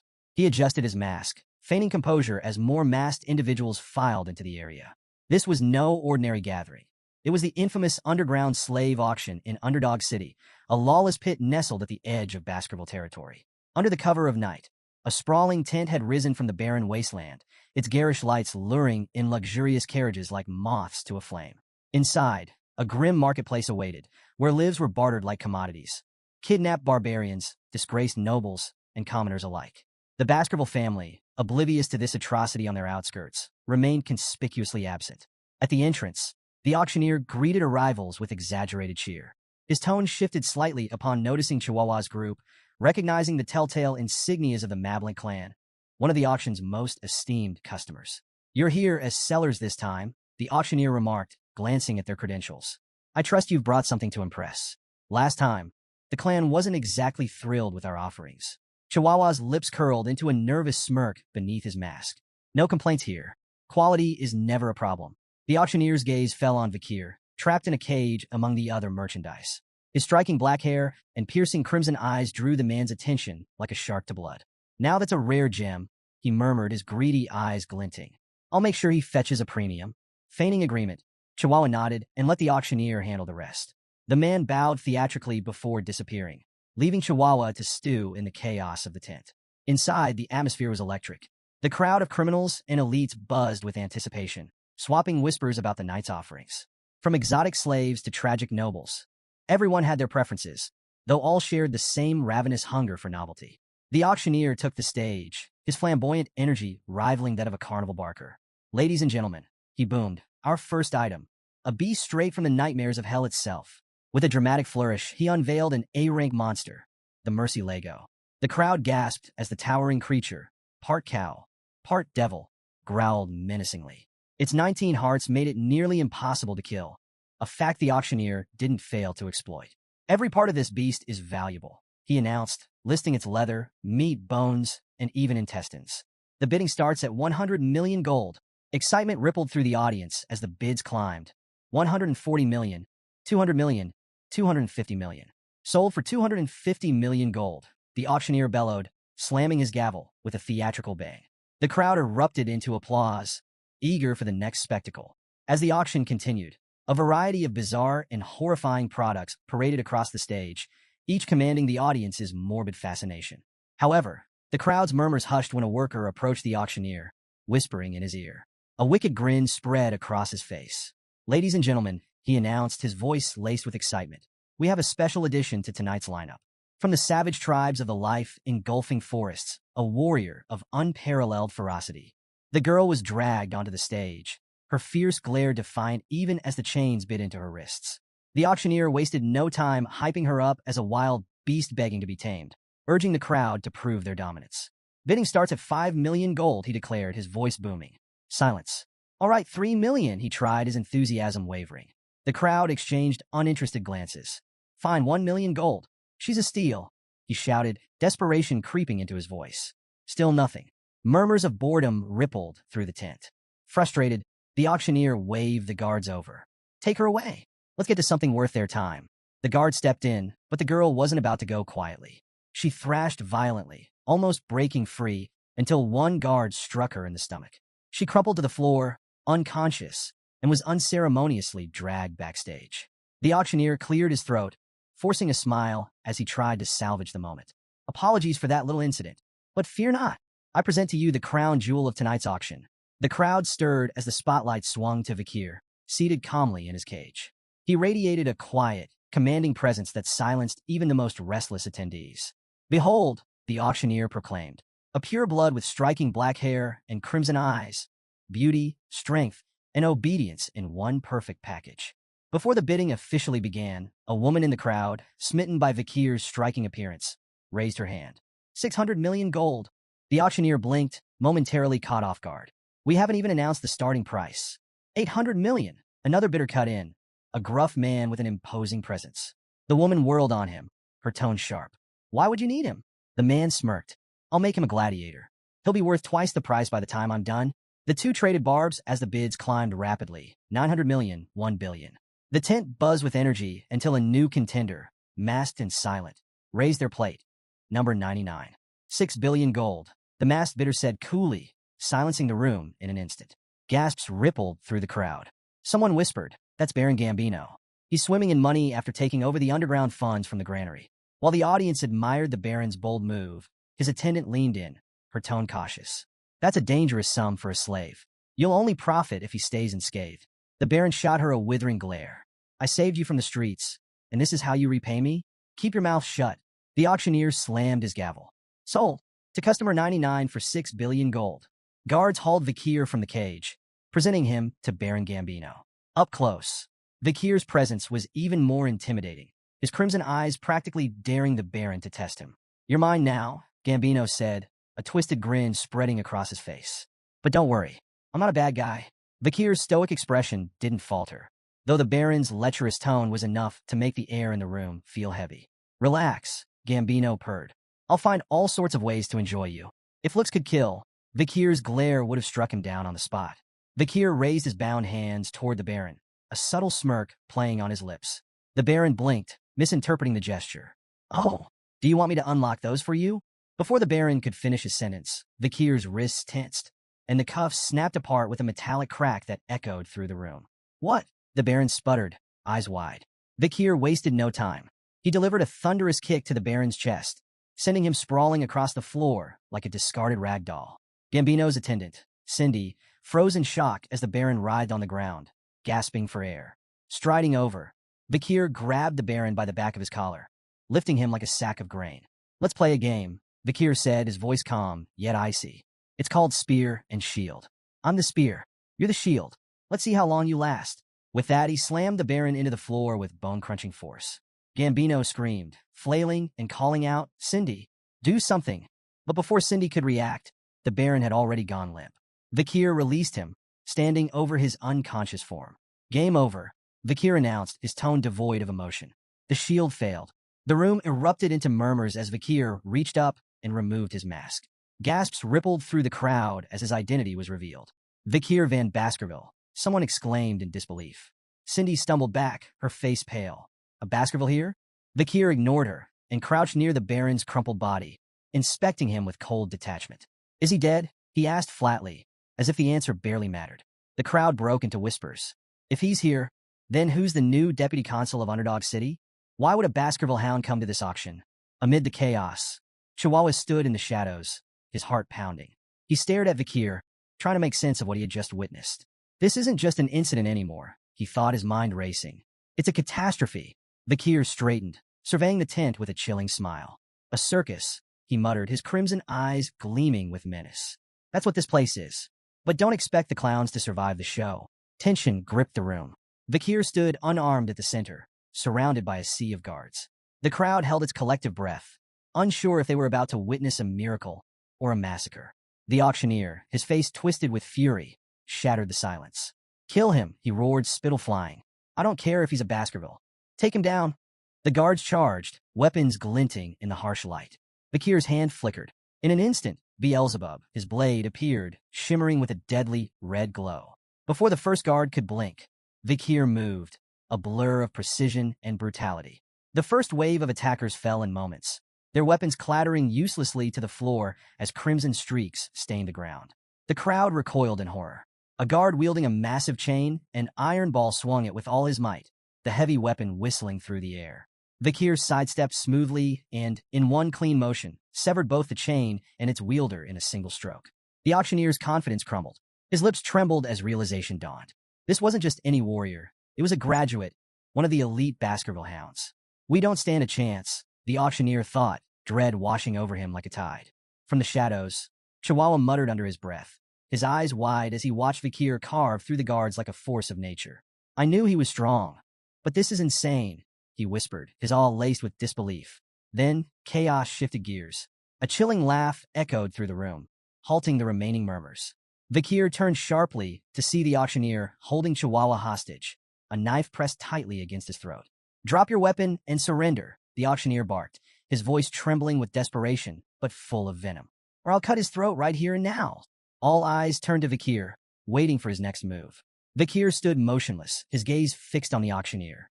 His calm demeanor only served to agitate his opponent, who pressed the blade closer, drawing a thin line of blood on Chihuahua's neck. "Deputy Consul," Chihuahua spoke, his voice steady despite the danger. "Don't worry about me. Just do what you need to do." The auctioneer snarled, silencing Chihuahua with a rough shake. But his words had already struck their mark. Vikir's lips curled into an amused smile. "You got guts, Chihuahua," he said lightly. The tension thickened as Vikir reached down, producing a simple flute strapped to his leg. The auctioneer's confidence faltered for a moment, his brow furrowing. "What's that? Some kind of trick?" Ignoring the taunt, Vikir brought the flute to his lips. The high-pitched note that followed sliced through the air like a razor, its intensity rattling the very walls of the auction hall. The crowd clutched their ears, howling in agony as the sound reverberated, unrelenting and merciless. When the noise finally ceased, the room fell into an uneasy silence. The crowd exchanged confused, fearful glances. The auctioneer, sweating but outwardly unaffected, forced a grin. That's it? A cheap scare tactic? He chuckled nervously. Even a graduate can't. His words stopped abruptly. A thin blade pierced his throat from behind, slicing through flesh and bone with terrifying precision. Blood sprayed in an arc as his head rolled to the ground, his lifeless eyes still wide with shock. Behind him stood a hooded figure, their crimson-streaked blade gleaming under the dim lights. Chihuahua froze, unable to process what he had just witnessed. A guard, attempting to regain control, charged at the hooded figure. But the intruder barely moved, flicking their sword with casual ease. The guard's body shredded mid-stride, collapsing in a lifeless heap. As panic spread, more hooded figures emerged from the shadows, dozens of them. They moved with an eerie, synchronized grace, their auras radiating power and malice. Their eyes, cold and unfeeling, swept across the terrified room, freezing everyone in place. "Who are they?" a trembling guard whispered, his voice barely audible. Cindy Wendy, still clinging to the edges of composure, gasped as her eyes locked onto the distinctive insignia on their chests, a pair of razor-sharp teeth. Her face turned pale as she whispered, "The Pitbull Order, the Baskerville Clan's elite, the Annihilation Experts." A wave of dread swept through the crowd as the reality sunk in. Everyone in the room knew the legend of the Pitbull Order, an unstoppable force of graduates trained to kill without hesitation, their loyalty only to the Baskerville Clan. Cindy froze as one of the Pitbull Knights materialized behind her, his blade poised to strike. Her heart thundered in her chest, panic seizing her thoughts. "I can't die here, not like this." But just as the knight's sword began to fall, Vakir's voice cut through the chaos. "Leave her alive." The knight halted instantly, lowering his weapon and kneeling in deference to Vakir. Cindy gasped, her chest heaving as relief washed over her. Vakir's gaze swept coldly across the room. "Rip the rest of them to shreds," he ordered, his tone sharp and unyielding. "But spare those lying still. If anyone flinches, kill them without hesitation." The knight nodded and vanished into the shadows like a specter. The hall erupted into a cacophony of screams as the Pitbull Knights carried out their master's commands with ruthless precision. Blades flashed, flesh tore, and pleas for mercy were silenced in an instant. Amid the slaughter, one trembling man lay prone, desperately willing himself to stay motionless. "Don't move. Don't breathe. Just stay down and maybe, just maybe I'll survive this." A knight loomed over him, an imposing figure radiating lethal intent. "I'll wear the cuffs. I'll do whatever you want," the man sobbed, clutching at the last strands of his life. The knight's voice was cold and devoid of empathy. "We don't carry cuffs." The man stammered, confusion breaking through his terror. "Then, what will you do to me?" The answer came without hesitation. The knight's blade flashed, severing the man's legs in a swift, brutal motion. The man's screams echoed through the hall as the knight moved on, uninterested in his suffering. "Those sentenced to execution don't need legs," he muttered flatly. Meanwhile, a figure puffing on a cigar stepped up beside Vakir. It was Boston Terrier Le Baskerville, the formidable commander of the Pitbull Knights. He took a long drag, his sharp gaze appraising the young warrior. "So, what do you think of the Pitbull Knights?" Boston Terrier asked, his tone casual but laced with pride. Vakir gave a curt nod. "They're effective." Boston Terrier smirked. "If you need anything else, just say the word." As he studied Vakir, his thoughts churned. No wonder Brother Hugo is so invested in this kid. At 15, he's already this sharp. Fierce and ruthless, a natural fit for us. Placing a hand on Vakir's head, Boston Terrier grinned. "Come join us. I'll raise you into a proper knight." Vakir hesitated briefly before responding, his tone polite but firm. "I'll think about it." Turning, he added, "I have urgent matters to attend to." Boston Terrier watched him leave, a faint frown tugging at his lips. He's ignoring me, he thought, but instead of irritation, he felt a growing sense of intrigue. That just makes me want him even more. Vakir slipped into the shadowy storeroom, his eyes narrowing as they adjusted to the dim light. "It's here somewhere," he muttered, prowling between crates and barrels with the precision of a predator. In the corner, a hulking safe caught his eye. For a fleeting second, he considered if it held the nobles' contributions. The thought of dragging it to City Hall for some bureaucratic taxation ritual briefly crossed his mind. "Yeah, no," he dismissed, smirking to himself. "I'm not here to play accountant." His attention shifted to a cage covered with a tattered cloth. As he stepped closer, a faint whimper reached his ears. His smirk vanished, replaced by a grim determination. Yanking the cloth away, he revealed a bruised and battered girl huddled inside. She flinched at the sudden exposure, her tear-streaked face a picture of fear and pain. Vikir let out a frustrated sigh, reaching into his pack. "You're lucky I have this," he muttered, pulling out a shimmering potion, a relic from the Pitbull Knights, known for its legendary healing properties. Carefully tilting the vial, he let a few drops trickle into her mouth. The transformation was almost instant. Wounds knitting together, bruises fading like ink washed away. Her eyelids fluttered open, but the sight of Vikir made her retreat further into the cage, trembling. Vikir frowned. "What's with the fear? Do I look like the bad guy here?" The girl remained silent, staring as if weighing her odds of survival. Vikir stood, unlocking the cage with a practiced twist. "Go," he commanded, his tone firm but not unkind. When she didn't move, he switched to halting barbarian. "Run. Away." Her eyes widened slightly, the recognition of her native tongue flickering in her expression. Yet she hesitated, mumbling something in barbarian that sounded soft, almost pleading. Vikir crossed his arms. "Look, I'm not fluent, but this isn't a language test. The exit's that way." He pointed emphatically. Finally, the girl rose, still limping but steadier with each step. At the doorway, she paused and turned back to him, her voice trembling as she spoke again in barbarian. Vikir couldn't make out the words, but the gratitude in her tone was unmistakable. Once she disappeared into the night, Vikir exhaled and pulled another cloth aside. Beneath it lay his real target, the carcass of Mercy Lego, an A-rank monster. Still fresh, he noted, crouching down to inspect the massive beast's remains. A red aura began to shimmer from his hand, and moments later, Beelzebub materialized, a faint grin stretching across its sinister form. "It's been a while, hasn't it?" Vikir said casually, as though addressing an old friend. "An A-rank snack. Try not to take all day. The Pitbull Knights will be here soon, and they don't like to share." Beelzebub let out a guttural, pleased sound, its hunger palpable. The aura around it flared as it descended upon the corpse, feasting with voracious glee. Vikir stood watch, arms crossed, his mind already calculating his next move. As dawn broke, the name Deputy Consul Vikir became the city's most chilling buzzword. Stories of his brutal crackdown on the criminal underworld spread like wildfire. Nobles and other elites involved in the illegal slave trade were now prisoners in Underdog City's notorious jail, minus a few limbs. The infamous Burning Suspension Club, once the crown jewel of the city's vice, had been reduced to smoldering ruins. Its VIP patrons hadn't fared any better. Their heads now adorned stakes in the main square, a grim display of justice that sent shockwaves through the city. The 7 original clans, whose heirs had been among the casualties, were quick to react. Their indignant letters of protest flooded Vikir's office. But his response was as cold and final as the guillotine. The death penalty is the only justice for violating the imperial family's ultimate decree. Vikir's assault wasn't just physical, it was financial. Bank drafts, incriminating ledgers, and records seized from Burning Suspension were handed over to the Baskerville clan. These documents detailed everything from bribes to secret transactions, implicating powerful players. With evidence mounting and reports heading to the imperial family, even the proudest clans found their protests turning to silence. In a desperate move, the patriarchs of the 7 original clans personally arrived at Vikir's office to beg for mercy. Their pleas were met with the same icy resolve. "The black ledgers don't lie," Vikir said, unflinching. "Your family assets will be confiscated. For the crime of treason, 3 generations of your bloodlines are sentenced to eradication. That's final." The city itself felt the shockwave of Vikir's iron rule. Execution grounds flowed red as the corrupt elite were purged.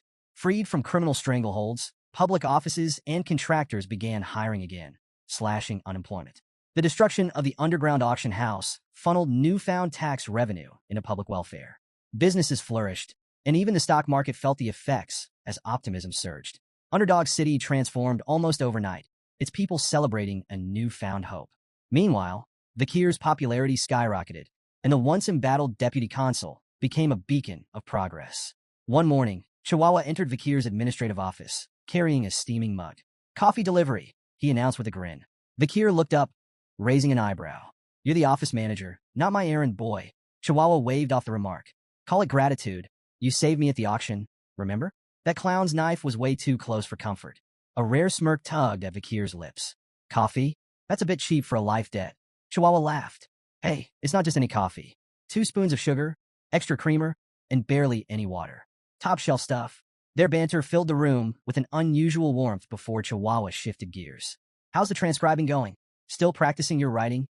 Wordlessly, Vikir handed him a sheet of paper. Chihuahua scanned it, his eyes widening. Wow, you've only just started learning, and this is incredible. Your handwriting is nearly perfect. Vikir shrugged, downplaying the compliment. Still a long way to go.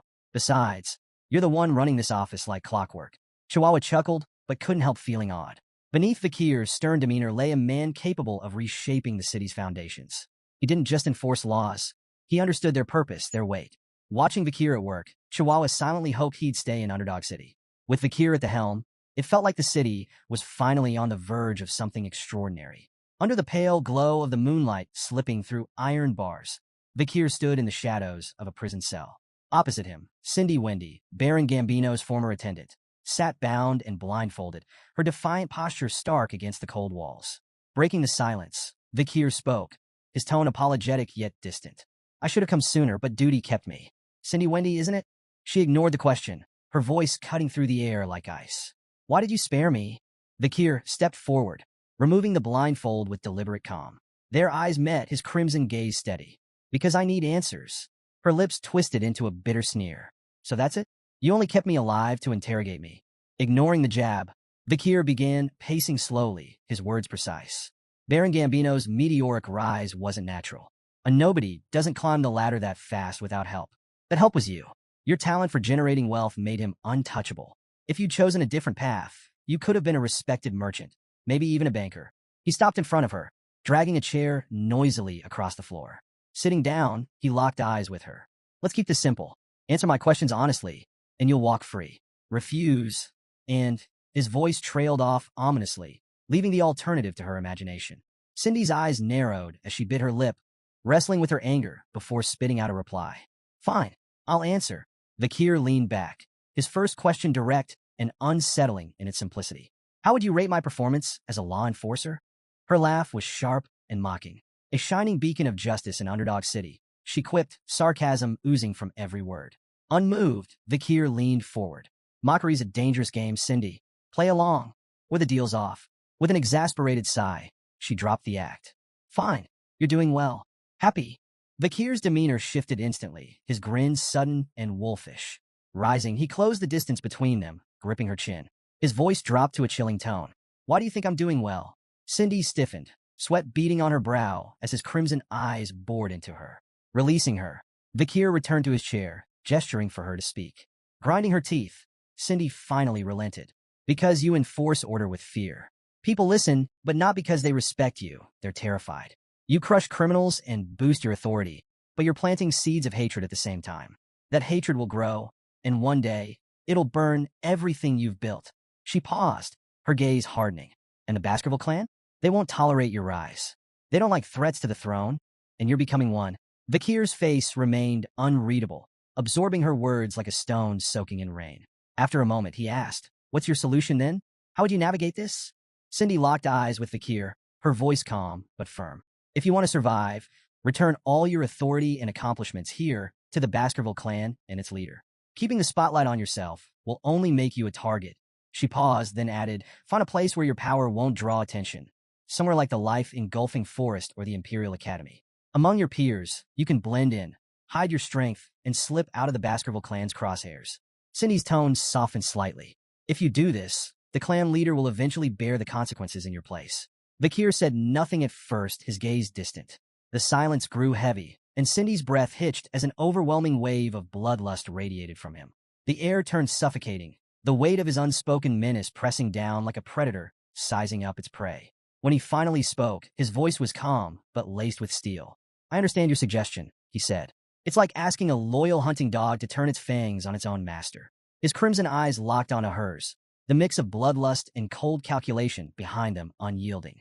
Yet Cindy, despite the shiver crawling up her spine, held his gaze with an unsettling calm.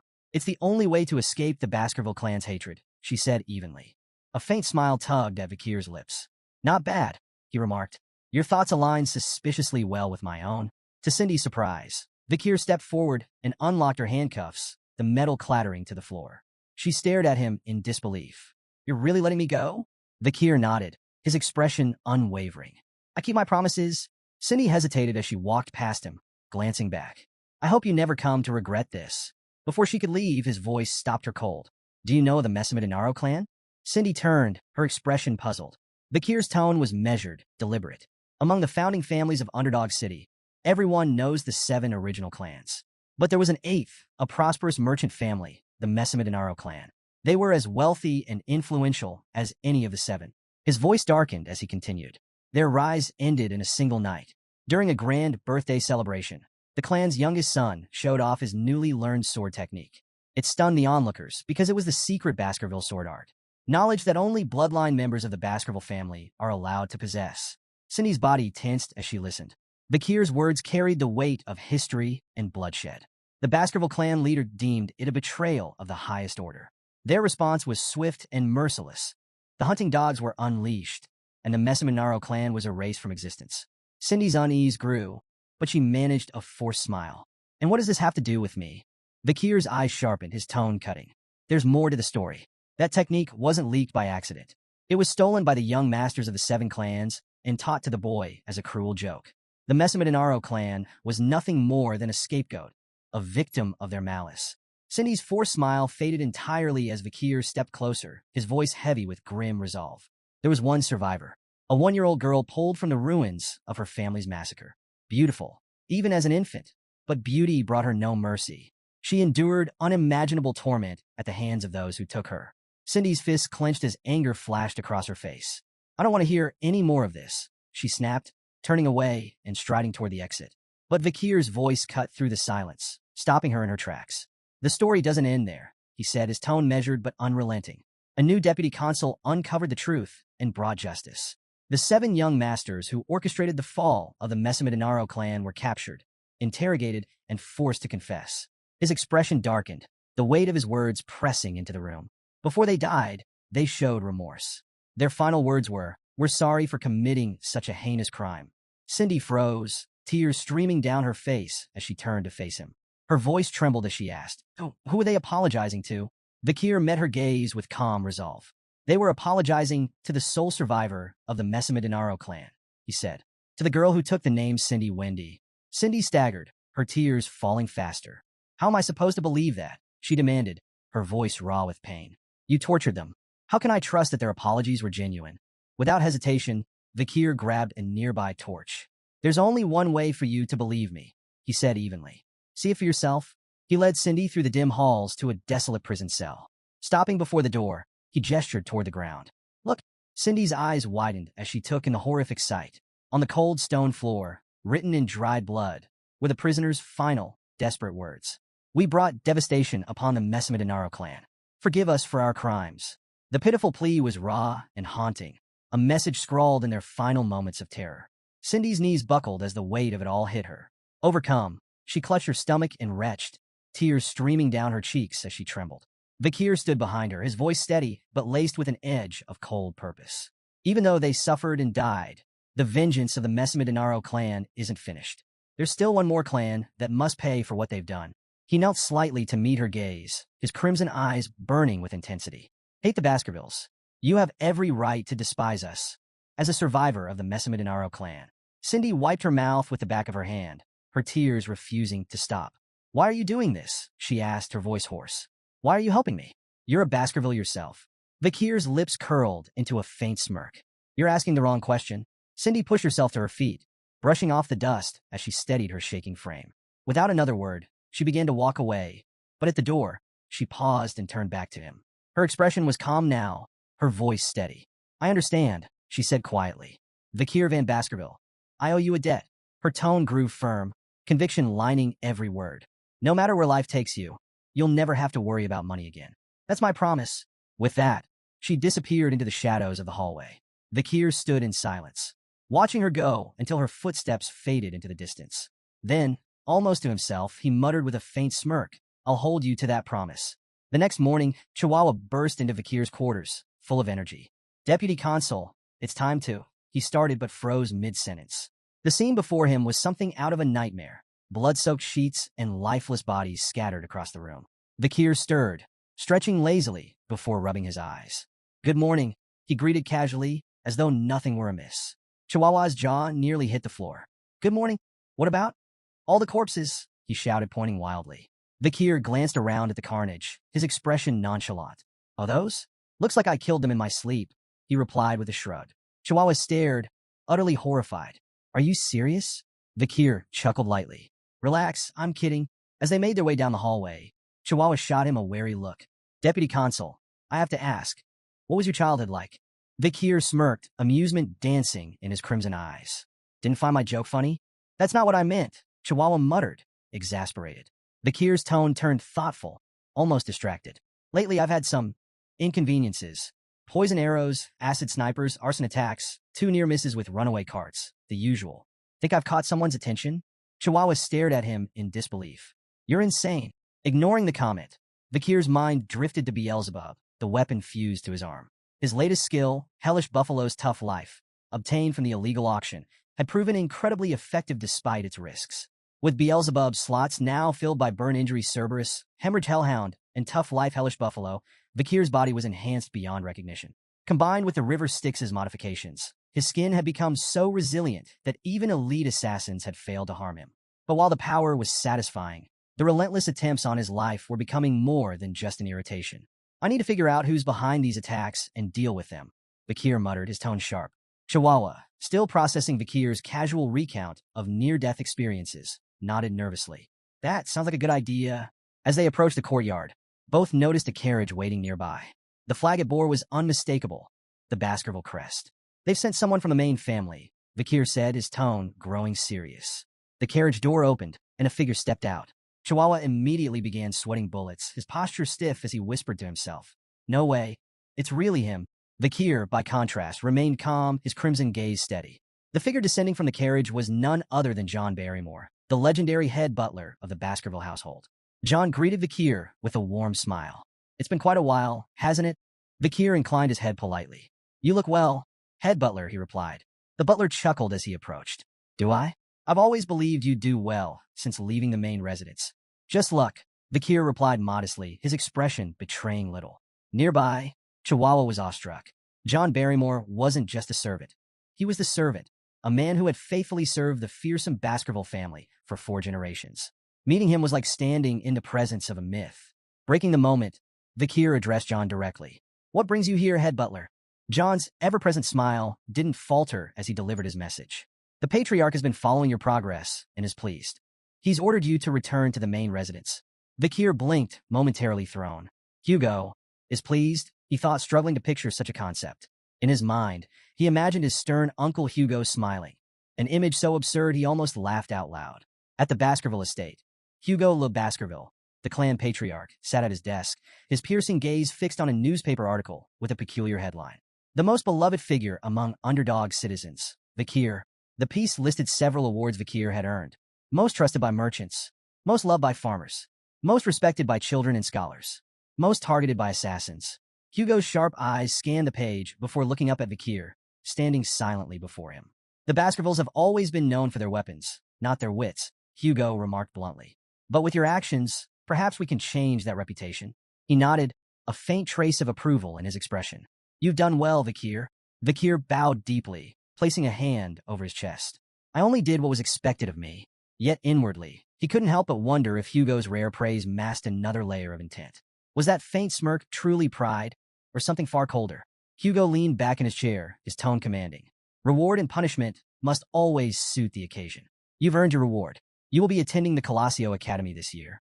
Vikir nodded, unsurprised. He had anticipated this move.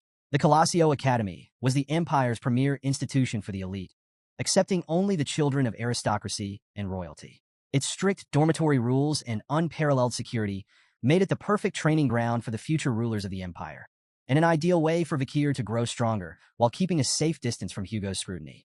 Hugo continued, mentioning his intent to send companions with Vikir, but admitted he hadn't decided who. Do you have any siblings you prefer to take with you? He asked. Vikir answered smoothly, Highborough, Middleborough, and Lowborough.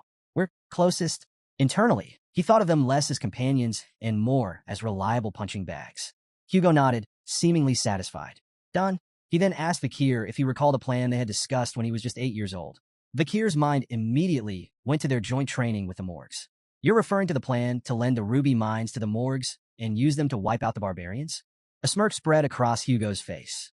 Exactly. And it worked. Intrigued, Vikir pressed for details. Hugo explained that the morgues, seeking Baskerville support for a joint raid, had approached them with humility. The alliance was already yielding promising results. Switching topics, Hugo added one final task before Vakir's departure. Inspect the territory. Ensure the laws you implemented are being upheld. It will be educational. Vakir bowed once more. I'll follow your orders, Patriarch. The next day, Vakir and Chihuahua stood at the city gates. Tears streamed down Chihuahua's face as he waved frantically. Deputy Consul, I'll do my best to manage everything while you're gone. Vakir turned slightly, glancing back at the emotional Chihuahua. Though he said nothing, he silently noted that this parting was likely permanent. As Vakir and his small group traveled farther from the city, the quiet was broken by his voice, sharp and commanding. Come out, now. In an instant, dozens of figures dressed in black emerged from the surrounding trees and rocks, encircling the group. One of them stepped closer to Vakir, removing his head covering to reveal his face. The man stepped forward, removing his hood to reveal a sharp face and an air of confidence. Staffordshire Baskerville, he introduced himself. Knight of the Pitbull Order. Vakir nodded in acknowledgement. Thank you for waiting. I wanted the departure to proceed in an orderly fashion. Staffordshire waved off the apology. No trouble at all. Our mission is to safely escort you to the morgue's family's juvenile fortress. Vakir's expression remained calm as he asked, Any word from my uncle, Boston Terriers? Staffordshire chuckled. He's doing well, but he's been relentless about trying to recruit you into the Pitbull Order ever since the slave auction incident. A faint smirk tugged at Vakir's lips. Internally, he couldn't help but feel uneasy about his uncle's obsession. It bordered on fanatical. The group eventually reached a hilly region where farmers worked the land with quiet diligence. Vakir gestured toward the fields. Is this the territory we lent to the morgues? Staffordshire nodded. That's right. Everything seems peaceful here. No signs of trouble. Vakir's eyes swept across the farmland, his sharp gaze taking in every detail.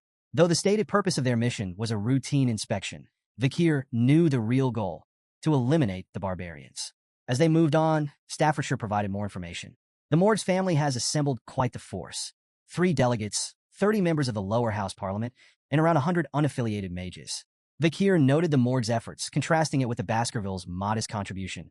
Just himself, a dozen knights, and the elite forces stationed on standby beyond the mountains. Hugo's parting words echoed in his mind. Observe the barbarians' way of life. It'll serve you well. The fortress came into view, looming in the distance. Its surroundings were grim. Dead trees littered the landscape, their branches adorned with skeletons swaying in the breeze. Vakir observed the macabre scene. A mage's handiwork, he remarked. Clearly a message from the morgues to the barbarians. Staffordshire shuddered. It's unsettling to say the least. But Vakir's thoughts drifted to Camus morgues. How much had she changed since their last encounter? As they neared the gates, 3 figures appeared on top of the walls. A stern voice called out, State your business. Vakir and Staffordshire looked up, surprised. Standing above them were 3 identical girls, their expressions equally defiant. One stepped forward confidently. No one passes without our permission. The other 2 immediately echoed her words in perfect unison. Vakir sighed inwardly. The 3 flowers. The infamous morgue's triplets, high cis, middle cis, and low cis, were well known for their chaos and unpredictable behavior. People often joked that their combined insanity could rival the gods themselves. Steeling himself, Vakir stepped forward. I am Vakir of the Baskerville Envoy team, here to inspect the territory and strengthen relations. Open the gates. High cis crossed her arms, unimpressed. I need to report to the person in charge first, she said smugly. You'll get your response tomorrow. Irritation flickered across Vakir's face. You're denying me entry into my own land? High cis smirked, and the other 2 followed suit. Tenant protection law, she retorted, her tone dripping with mockery. Don't look down on us just because we're renters. That law, it's from your family after all. Vakir's temple throbbed with annoyance as the mocking tone of High cis grated against his nerves. A familiar red aura flickered faintly around his hand, a reflection of his growing irritation. He exhaled slowly, reining in his anger before it boiled over. Keeping his voice calm, but icy, Vakir replied, I've amended the law. It now allows me to evict tenants I dislike. His words were sharp enough to cut through the tension. Open the gates. Now. A wave of killing intent radiated from Vakir, slamming into the triplets like a physical force. The sudden surge of bloodlust made them hesitate, a flicker of fear flashing across their faces. High cis, recovering quickly, glared at Vakir and sneered. We've heard about the psycho kid running Underdog City, but we've dealt with enough lunatics to know how to handle you. With a swift motion, she cast a spell, aiming it near Vakir. The explosion shook the ground, sending his horse rearing in fright. From above, Lo Sis shouted, "Don't even think about stepping on a morgue's territory without permission." Her insults sharpened. "Stupid swordsman. You think you can handle us? I'd love to see the so-called rising star of the Baskervilles try." Beside Vakir, Staffordshire's expression darkened as he instinctively drew his sword.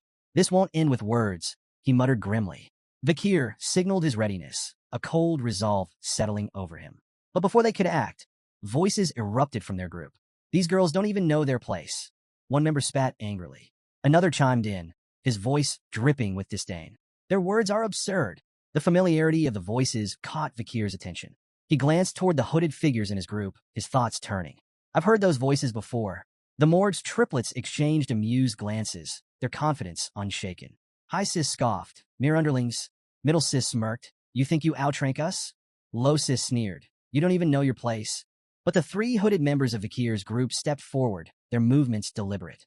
"Not us," they declared firmly. In unison, they removed their hoods, revealing their identities. Vakir's eyes narrowed. Of course, it was the Baskerville triplets, High Burrow, Middle Burrow, and Low Burrow.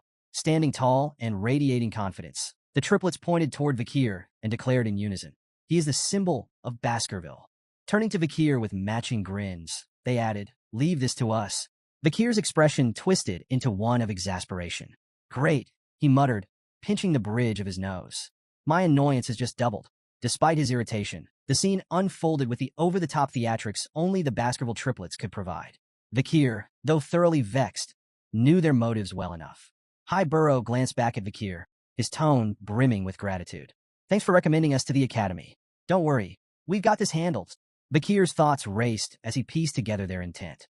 "So, this is about the Academy?" Typical. To him, they were glorified sandbags, clumsy, brainless, but undeniably loyal. With the right training, they could at least be molded into effective soldiers. A faint smirk crossed Vakir's lips as he decided to humor them. "Fine, I'll leave this to you, older brothers." The Baskerville triplets practically glowed with pride at Vakir's begrudging acknowledgement. They stood straighter, their confidence soaring. Meanwhile, Mord's three flowers looked on with disdain. High Sis sneered, her voice dripping with contempt. "Pathetic," clinging to each other like scared little children. The Baskerville triplets, unfazed by the insult, responded in perfect unison by flipping them off. "No, you're the fools," they retorted, their defiance as synchronized as their gestures.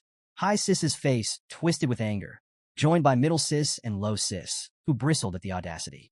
"They need to be taught a lesson," High Sis growled, her tone promising retribution. As the tension thickened, Vakir's thoughts wandered to memories of the morgue's triplets before his regression. He remembered them as formidable mages, each with a distinct affinity, water, earth, and nature. Individually strong, their combined magic was devastating, amplifying their spells to an extraordinary level. It was this seamless synergy that earned them the title Morgue's Three Flowers. Proving their reputation, the Morgue's triplets summoned their power, combining magic to create a colossal barrier of intertwining vines and earth. The massive wall loomed over their opponents, its dense structure exuding raw magical energy. High Sis perched atop the barrier, laughing triumphantly. "Let's see you get past this," she jeered, her sisters joining in to mock the Baskervilles. Undeterred, High Burrow drew his sword with a confident smirk. "This," he said coolly, nodding toward the vine wall. "It's nothing." Without hesitation, he executed the Baskerville first technique. His blade cut through the air with precision, slicing the vine barrier apart in one devastating strike. The once imposing wall crumbled into ruin, its shattered remains scattering across the field. From a distance, Staffordshire's eyes widened in admiration. "A flawless execution of the first technique," he murmured, impressed. But High Burrow's victory was short-lived. Before he could fully recover, a vine whip lashed out with blinding speed. He managed to block the strike with his sword, but the force sent him staggering backward. High Burrow, Middle Burrow, and Low Burrow shouted in alarm, rushing forward to assist as their brother struggled to regain his footing. Perched atop the wreckage of her barrier, Low Sis smirked down at the Baskervilles. "Your pathetic swords will never reach us," she taunted, her voice brimming with confidence. The Baskerville triplets' expressions darkened, their anger flaring like hunting hounds scenting blood. The air between the two groups grew heavy with unspoken tension, the promise of further violence thick in the atmosphere. Staffordshire turned to Vakir, observing his calm demeanor amidst the chaos. "Enjoying the show?" he asked, a trace of amusement in his tone. Vakir raised an eyebrow, unimpressed. "What exactly do you mean by show?" Staffordshire gestured toward the clash. The age-old debate. Magic versus swordsmanship. Magic channels mana from the surroundings to amplify elemental power, while swordsmanship focuses a warrior's own energy for pure, explosive strength. Watching the two collide, it's fascinating, don't you think? Vakir sighed, his crimson eyes narrowing in exasperation. If you put it like that, I'm part of this debate too. Staffordshire smirked knowingly. True, but let's face it, you've already left everyone else in the dust. Vakir, however, was far from entertained. His expression hardened with frustration as he glanced at the ongoing clash. They're all wasting my time. If only they'd wipe each other out and save me the trouble. I've got more important things to deal with than refereeing a squabble between overgrown children. His thoughts drifted to his mounting responsibilities. Between managing the chaos of Underdog City and finding a capable supervisor, his patience for pointless bickering had long since worn thin. A fiery explosion erupted across the battlefield, silencing the chaos in an instant. A commanding voice, filled with anger, cut through the smoke and flames. What are you fools doing in front of my territory? High Burrow, momentarily distracted, tried to seize the advantage against High Sis, but the battle's tide shifted dramatically as a massive wall of fire surged forth. The blast shook the ground, leaving everyone momentarily stunned. Staffordshire tensed at the overwhelming display of magic, while Vakir stood unfazed, a faint smirk on his lips. If we're lucky, that might have incinerated them all, he muttered dryly. To his annoyance, the Baskerville triplets emerged from the smoke, coughing and stumbling, singed but alive. Vakir clicked his tongue in irritation, glaring at them. High Burrow wiped soot from his face, still in shock. What the hell was that? Middle Burrow, equally rattled, spun toward the source of the attack. Who's behind this smoke wall? He shouted. As the haze began to dissipate, the morgue's triplets came into view.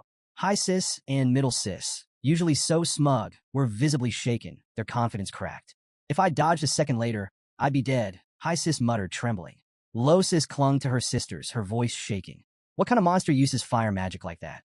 From atop the fortress gate, a figure stepped forward, flames still flickering in her hands. Her presence exuded authority, silencing the battlefield. Camus Morgs. Her voice sliced through the tension.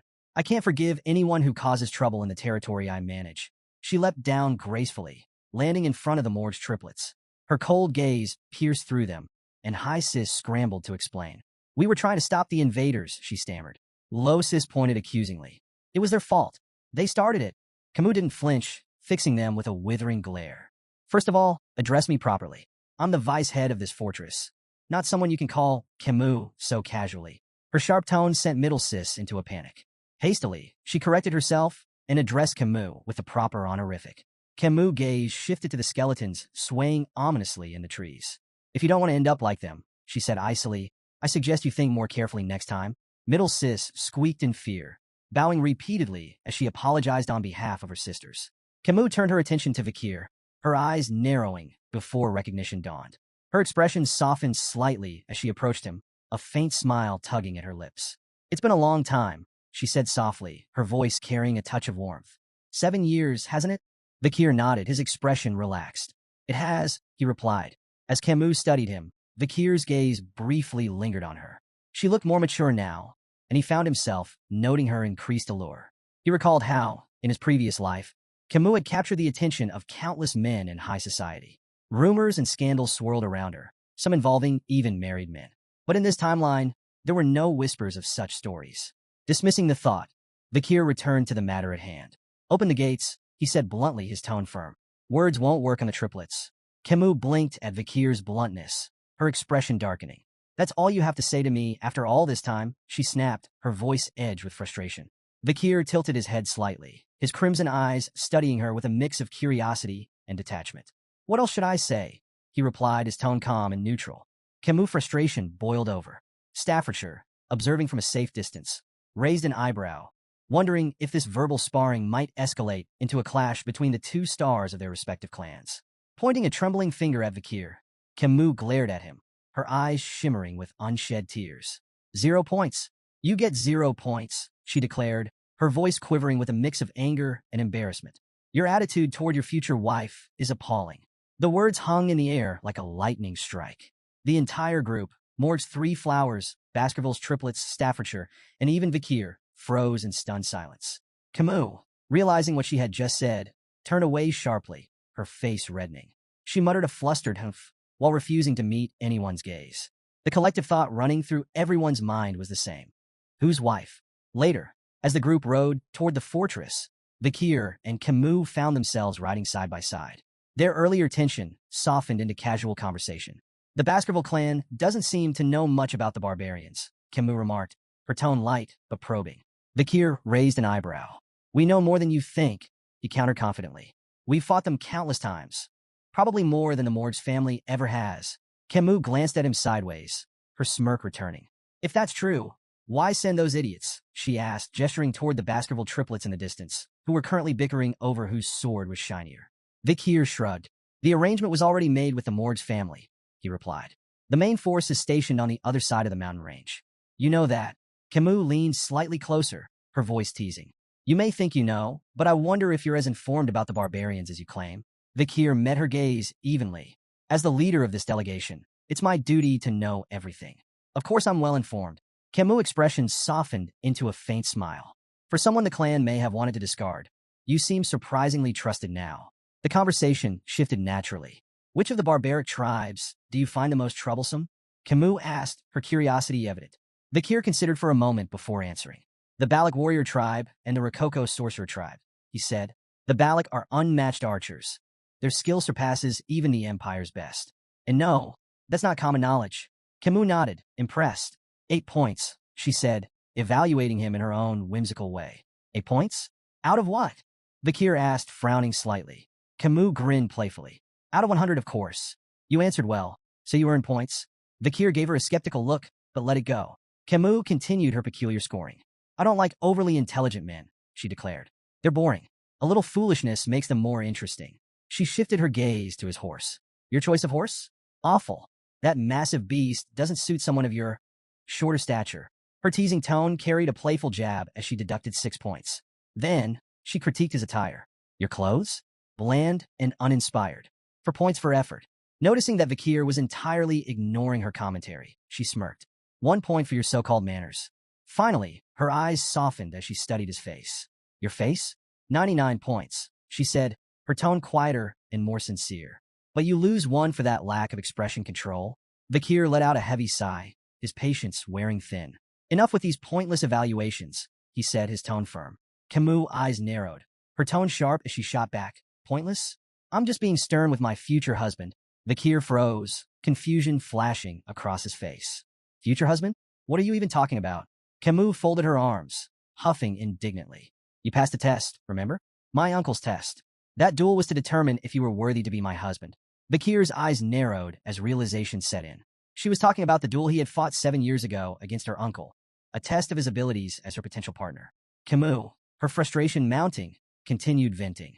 I never agreed to this. That duel ruined my path to marriage. But she sighed heavily, her anger fading into reluctant resignation. A promise is a promise, so I have to follow through. Not that I'm happy about it. Vikir watched her silently, acknowledging her skill as a fire mage, among the best he had ever seen. Finally, he interrupted her rant with a blunt declaration. I've forgotten all about that day. As far as I'm concerned, it never happened. Camus' face turned bright red.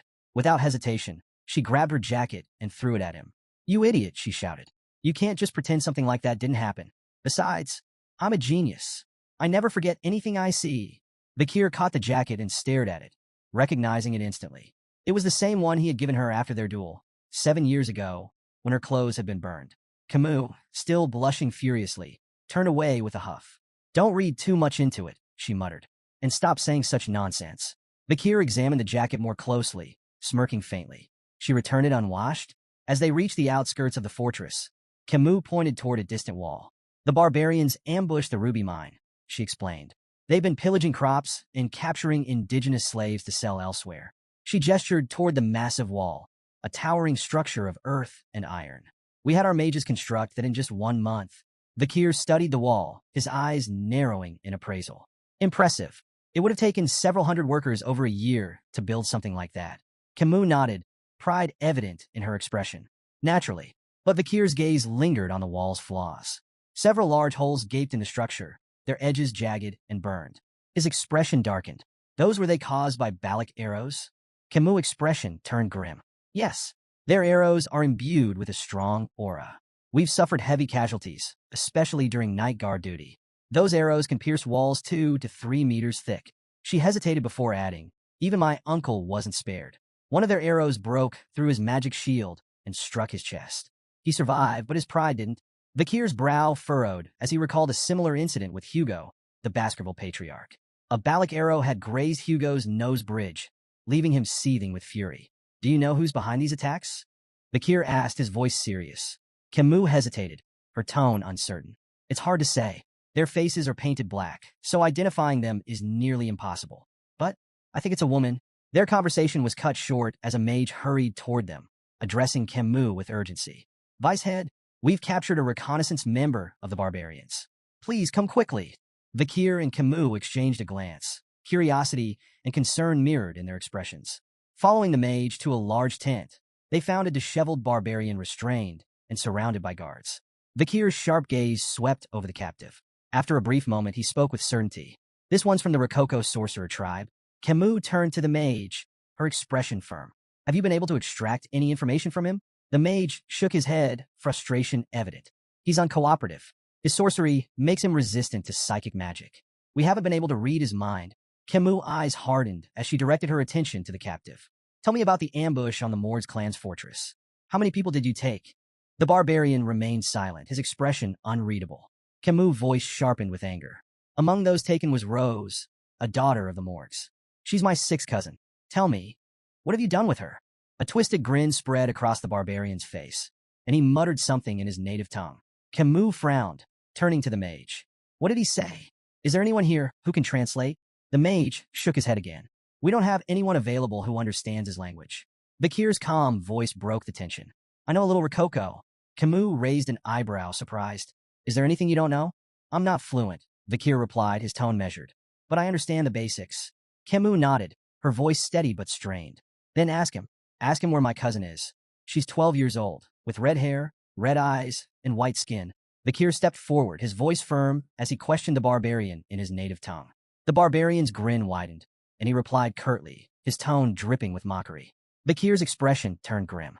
He closed his eyes for a moment before looking at Camus. Your cousin is dead, he said quietly. Camus' face contorted with fury and grief, her hands balling into fists. She straightened, her voice cold and resolute. With the senator of the audience hall recovering and the senator of the temple away, the decision falls to me. She took a deep breath and declared, I, Camus Morgs, a member of the Middle House and the vice head of this fortress, issue the verdict. Immediate execution. Without hesitation, a sharp spike shot through the barbarian's body, followed by a torrent of flames that consumed him entirely. As the fire raged, the barbarian cried out in his language, his voice weak and filled with venom. Camus' voice was icy as she dismissed his final words. After this war, your language will only be spoken in hell. The barbarian's screams faded into silence as the flames reduced him to ashes.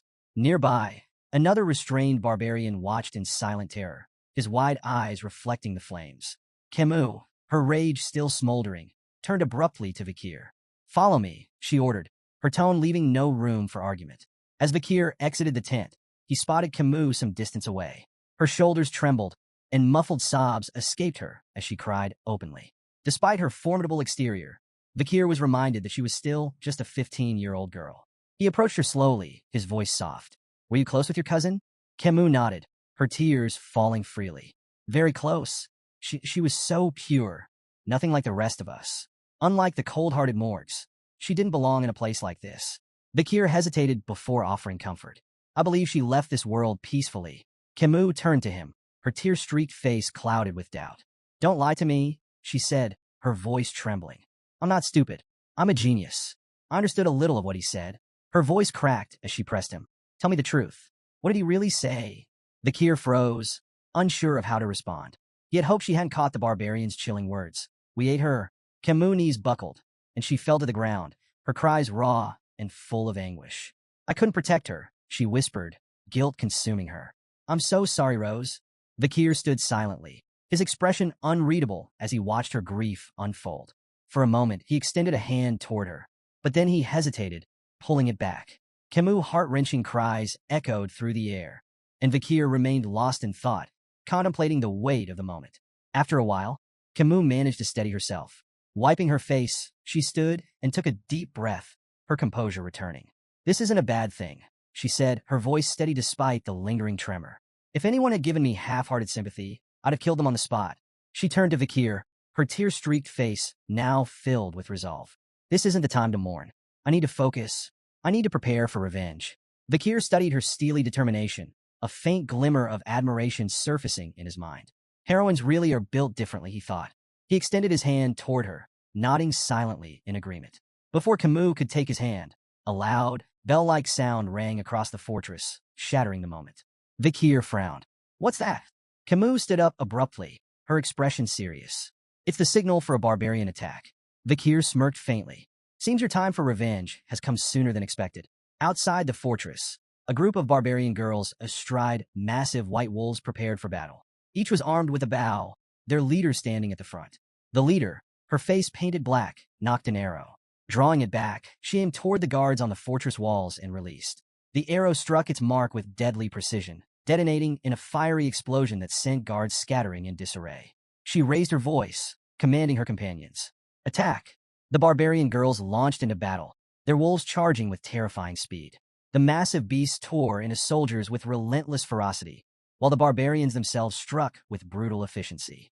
Ropes flew through the air, lassoing soldiers by the neck and dragging them down with startling precision. The fortress descended into chaos. Vikir arrived at the scene, his sharp eyes scanning the battlefield. The gruesome sight before him, a storm of blood, smoke, and bodies, was something he had seen countless times before. Did I get here too quickly? He wondered, assessing the chaotic scene. His focus sharpened as he prepared to enter the fray. Suddenly, a rope shot toward Vikir, wrapping tightly around his neck before he could react. His crimson eyes narrowed as he turned his gaze forward, spotting two barbarian girls expertly holding the ends of the rope.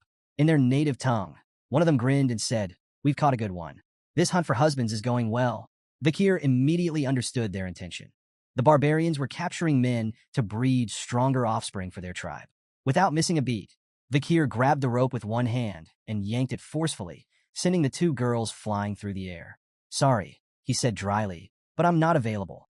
I might already be engaged." The barbarian girls crashed to the ground with a heavy thud, eliciting shocked gasps from the male barbarians nearby. "What? Who is this guy?" one of them muttered in disbelief. The others quickly readied their arrows, uncertainty flickering in their eyes as they debated whether Vikir was friend or foe. Despite the tension, Vikir remained calm. Hugo's warning rang in his mind. Avoid engaging in battle before meeting up with the main force. Vikir hesitated briefly, considering whether to hold back, but his decision came swiftly. Drawing his sword, he strode forward confidently, unbothered by the arrows flying toward him. With precision and agility, he cut through the barrage with ease, each strike precise and deadly. His movements were fluid, almost mesmerizing, as he deflected every projectile aimed at him. The barbarians' shock turned to panic. "How is that possible?" they whispered among themselves. Their awe, however, was short-lived. A wave of fire suddenly erupted across the battlefield, engulfing the barbarians in searing heat. Cries of pain echoed as flames consumed their surroundings. Camus stepped forward, flames crackling in her hands, her expression fierce and unyielding. "These barbarians will burn," she declared, her voice dripping with fury. Vikir turned to her in astonishment, realizing she had transformed the battlefield into an inferno. Camus glanced at him, her sharp eyes narrowing. "Are you using liquid aura?" she asked, a rare note of acknowledgement in her tone. Her words carried weight. "You're the only man I could ever recognize." Vikir responded calmly. "I received orders from the Patriarch to avoid battle until regrouping with the main force." Camus scoffed, undeterred by his explanation. As she began casting more spells, her voice rang with defiance. "An order from the Baskerville Patriarch? Do you think that will stop me?" The intensity of her flames increased as she stepped forward. "A Baskerville should refrain from intervening," she said coldly. "I'll handle this myself. Every last barbarian here will burn." Camus unleashed a series of devastating fire spells, setting the battlefield ablaze. The sheer heat distorted the air as flames roared across the terrain, consuming everything in their path. Vikir watched in astonishment, quickly recognizing her technique. "Burned," a powerful fire spell. His sharp gaze caught the details of her casting. She was using a quadra-casting method, layering 4 simultaneous fire spells to amplify their destruction exponentially. Driven by her rage and thirst for vengeance, Camus poured her all into the attack, leaving a scorched wasteland in her wake. Suddenly, from the shadows, a barbarian perched on a wolf's back raised a blowgun and fired. The poison needle struck Camus in the neck before she could react. Her body stiffened, and she winced as the poison coursed through her veins. Her legs buckled, and she collapsed to the ground, her movements sluggish and uncoordinated. Through blurred vision, she spotted her attacker, the barbarian grinning smugly as he reloaded his blowgun. Vikir observed the scene, clicking his tongue in annoyance. She's more trouble than I thought. A rope shot toward Camus, aiming to ensnare her, but Vikir's hand snapped out, catching him midair with ease. Camus, despite the poison weakening her, managed a faint smile. Nice catch, she murmured. Vikir glanced down at her, his voice blunt. We should retreat. Camus' eyes flashed with defiance. What about the farmlands? The captives? It's wiser to wait for the Baskerville main force, Vikir replied firmly, his tone leaving little room for argument. But Camus shook her head, her resolve unshaken. I won't retreat. I can't. Not after what the barbarians did to my cousin. Vikir sighed, frustration flickering across his face. You need to make a rational decision. Before he could say more, his instincts flared. Spinning on his heel, he ducked just as an arrow whizzed past his head, narrowly missing him. His sharp gaze locked onto the attacker, a barbarian girl with piercing, focused eyes, her bow poised for another shot. Could this be the destructive power Camus mentioned? Vikir wondered, noting the precision of her attack. Lost in thought, Vikir was caught off guard when another barbarian lunged forward, grabbing Camus and retreating swiftly into the chaos. Vikir! Camus cried out, her voice filled with desperation as she was pulled away. Vikir's expression darkened, frustration boiling beneath his calm exterior. Memories surged of a younger Camus Morgs, once held captive by barbarians. He recalled her fierce return, wiping out an entire group of captors and earning the title of queen. Snapping back to the present, Vikir knew he couldn't let history repeat itself. The barbarian girl he had spotted earlier lunged at him with startling agility, breaking his train of thought. Her movements were swift, deliberate, and precise. Vikir evaded her strike, his focus sharpening. To his surprise, she wielded her bow as a melee weapon, swinging it with deadly force. She followed up with a chi-infused kick, catching Vikir off guard and sending him sliding backward across the dirt. Regaining his footing, Vikir quickly assessed the situation. Her technique was far more refined than the other barbarians he'd encountered. She wasn't just another warrior. She was elite. Do I need to go all out? He wondered. Before he could act, the barbarian girl surprised him further. Attempting to speak his language, she said haltingly, We meet again. Vikir's eyes narrowed as recognition dawned. She was the same girl he had freed at the slave auction. Though he had once shown her mercy, he couldn't help but inwardly label her a troublemaker. The girl met his gaze with a sly smirk, as if enjoying the unexpected reunion. Memories of that fateful auction flickered through Vikir's mind, of shattering her chains and granting her freedom. Now, faced with her again, he hesitated. Breaking the tense silence, he asked coldly, Is this how you repay kindness? With revenge. The girl chuckled, her smirk widening. Not revenge for you, she said, her tone steady despite her broken grasp of the language. For them, the Morgs. They captured me, enslaved me. I repay them now. Her words were clear. Their paths had crossed by chance, not intent. Mounting her wolf with effortless confidence, she glanced down at him. Your girl, Camus.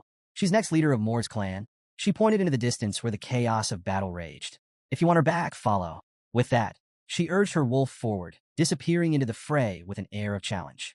Vikir stood still, weighing his options. His crimson eyes burned with resolve as he debated whether to unleash the full extent of his strength. The tense moment was shattered by the arrival of Adolphe Morgs, Camus' uncle, whose imposing presence instantly heightened the tension. Without wasting a second, Adolphe began casting a spell, his voice laced with disdain as he demanded the barbarians return his niece. The ground beneath him fractured, jagged shards of earth flying through the air toward the retreating barbarians. But they were prepared. With uncanny agility, they maneuvered their wolves over the unstable terrain, leaping effortlessly between shattered rocks and evading the spell's destructive force. Adolphe could only watch their retreat, frustration etched on his face. His curses echoed across the battlefield, a vent for his mounting anger. The ambush had unraveled mere minutes after the warning bell, a testament to his force's inexperience and lack of preparation. As he seethed, a mage approached, bearing troubling news. The barbarians have fled into the restricted area of life-engulfing forest, the mage reported grimly. At the mention of the forest, Adolphe's rage shifted to grim concern. Life-engulfing forest, deep within the mountains, was infamous for its deadly ecosystem. It was a perilous region no sane person would enter at night, a place where survival was nearly impossible. Even with his niece's life at stake, Adolphe hesitated. The risks were staggering, and the thought of losing more lives weighed heavily on him. Before he could voice his uncertainty, Vikir's calm voice broke through. We can still pursue them, he stated simply, his tone steady and confident. Adolf turned to Vikir, incredulous. Are you serious? You know as well as I do that forest is a death trap after dark. Unfazed, Vikir nodded. I've navigated terrain like this since childhood. Life engulfing forest isn't as impossible as it seems. Not for someone trained. Memories of his past life flooded Vikir's mind. He recalled years spent honing his survival and reconnaissance skills in dense, hostile environments. These forests, no matter how treacherous, were his element. Adolf's gaze sharpened. Grabbing Vikir by the shoulders, he demanded, Are you truly serious about this? Do you know what you're risking? Nearby, the Mord's clan mage voiced his doubts. Sir, entering that forest at night, it's suicide. Adolf silenced him with a sharp glare. His resolve crystallized as he turned back to his forces. Anyone unwilling to join the pursuit may stand down now, he declared. There will be no judgment for those who choose safety over valor. As murmurs rippled through the group, Adolf fixed his gaze on Vikir. Reluctance flickered in his expression, but so did a grudging respect. He had known from the start that this young man was no ordinary warrior. With no other options, he had to entrust his niece's rescue to Vikir. Vikir, Adolf said, his tone heavy with resignation. I'm entrusting you with this mission. Bring my niece back. Life engulfing forest was a place that lived up to its ominous name. Nestled within Baskerville territory, it was a realm of horrors where survival was a fleeting hope. Bone-sucking mosquitoes, poisonous thorn-covered vines, silent spiders that hunted soundlessly, and countless other lethal creatures made it a graveyard for the unprepared. Few who entered lasted more than an hour. Despite its dangers, the Morgs and Baskerville troops pressed forward, closely following Vikir as he navigated the treacherous terrain with practiced ease. He moved like a shadow, leaping over obstacles and cutting through hazards with swift precision. Adolf, watching in awe, couldn't contain his curiosity any longer. Are all Baskerville boys like this? He asked, his voice tinged with disbelief. Staffordshire Baskerville chuckled, shaking his head. No, not all of them. But young Master Vikir? He's different. Their conversation was cut short when two enormous, venomous bees emerged, buzzing aggressively as they blocked the group's path. Before anyone could react, Vikir dispatched them in a single fluid motion, his blade slicing through the air with effortless grace. The bees fell, lifeless, before they could even pose a threat. The onlookers froze, stunned by the display. He's so cool, the Baskerville triplets whispered in unison, their admiration practically glowing. Suddenly, Vikir stopped behind a large tree and raised a hand, motioning for the group to halt. He pointed ahead, where faint flickers of light pierced through the dense canopy. They're close, Vikir said, his voice low. The barbarians haven't gone far. He added a warning, his tone grave. Balak hunters scatter dry leaves around their camps to detect pursuers. From here on, every step needs to be taken with extreme caution. Before the group could react, Adolf stepped forward, casting a spell. Silence. He intoned, the magic targeting Vikir. Vikir shot him a questioning look, but Adolf quickly explained. This spell ensures you make no sound as you move. Adolf smiled, a hint of his confidence restored. I'll take it from here. Thank you for your help, nephew-in-law. Vikir's brow furrowed. Nephew-in-law? He thought, puzzled. What is he talking about? Not far ahead, the barbarians had set up camp in a clearing. A fire crackled at its center, casting flickering shadows on the surrounding trees. Camus was tied tightly to a tree, her wrists and ankles bound with thick ropes. Her fiery spirit, however, remained unbroken. You're all going to burn to ash the moment I get out of here, she shouted, her voice filled with fury. I'll make you regret capturing me with my special fireball. Her captors paid her no mind, likely unable to understand her language. Nearby, two barbarian girls chatted casually. One spoke of her interest in the man they had encountered earlier, while the other lamented her lack of success in husband hunting. Camus gritted her teeth, her frustration mounting. They're not even listening to me, she thought bitterly. She caught snippets of their conversation and pieced it together. Husband hunting? Wife hunting? Realization dawned. Is that why they've been ambushing us this whole time? Her thoughts were interrupted as the male barbarian who had captured her approached. Smirking, he addressed Camus in his native tongue. An excellent catch like you. Every male in our tribe will want you. Camus glared at him, her fiery spirit undiminished. You perverted bastard, she shouted. If that's your plan, just kill me now. The barbarian scratched his ear lazily, feigning confusion. I don't understand what you're saying, he said with a mocking grin. Then, with unsettling cruelty, he grabbed her chin, forcing her to meet his gaze. But I can tell you're talking back just by looking into your eyes, he sneered. Camus struggled, her anger boiling over as she spat. Touch me again, and I'll burn you alive. Ignoring her, The barbarian raised an arrowhead in his hand. Slowly, deliberately, he licked its tip, his intentions clear. This arrogant slave needs to be disciplined, he said menacingly, his voice dripping with malice. Before things could escalate further, another barbarian strode into the clearing, a figure Vikir immediately recognized. It was the barbarian girl he had freed during the slave auction. "Stay away from my slave," she commanded sharply, her piercing gaze fixed on the male barbarian, Ahan. Ahan hesitated, his bravado faltering. "Commander Ian," he stammered. Then, regaining a shred of pride, he added, "But I was the one who captured her." Commander Ian shot him a cold glare. "Lower your voice," she ordered, her tone sharp enough to make him flinch. Defensive, Ahan tried to justify himself. "I shot the paralyzing arrow. I set the trap." Ian cut him off without missing a beat. "If I hadn't stepped in, you'd be a corpse. That boy with the sword would have taken your head in seconds." Ahan froze, her words sinking in. After a moment, he muttered weakly, "So, this woman, she's your prize now?" "That's right," Ian replied, her voice brooking no argument. Camus, still bound to the tree, watched the exchange with growing curiosity. An internal power struggle? She thought. While her grasp of the barbarian language was limited, she caught enough to piece things together. The girl's name was Ian, and she was clearly their commander, a position of authority that even the brash Ahan seemed to fear. Ahan, still nursing his wounded pride, jabbed a finger toward Ian. "You may be a commander, but you're still just a woman." The clearing fell silent. Ian's eyes burned with fury as a powerful blue aura erupted around her, the air growing tense with her presence. Fixing Ahan with an icy glare, she retorted, "And what difference does that make? If you got a problem with me, come forward. I'll leave you in a bloody heap." Ahan's bravado evaporated as his body broke out in a cold sweat. Raising his hands in surrender, he stammered, "I'm not angry. Do as you please." He turned and retreated hastily, thoroughly cowed. Camus watched the scene, taking note of the respect or fear that Ian commanded. "She's definitely in charge here." Commander Ian turned her attention to Camus, her gaze appraising. "Good eyes, strong physique, as expected from the future leader of the Morg's bloodline," she said, almost to herself. But her tone darkened as she delivered a sudden, sharp kick to Camus' side. Camus winced, anger flashing in her eyes as Ian continued bitterly. "You Morg's bastards sold me into slavery. If not for a stroke of kindness, I'd still be rotting in chains. But you won't be so lucky." Leaning closer, Ian's voice dropped to a menacing whisper. "I'll tame you. You'll feel it in your very bones and soul. Menial tasks, like licking the space between my toes, will become your new routine." Camus' fiery spirit flared as she gritted her teeth. "You think I'll break that easily? Dream on." Before Ian could respond, a piercing scream shattered the tension.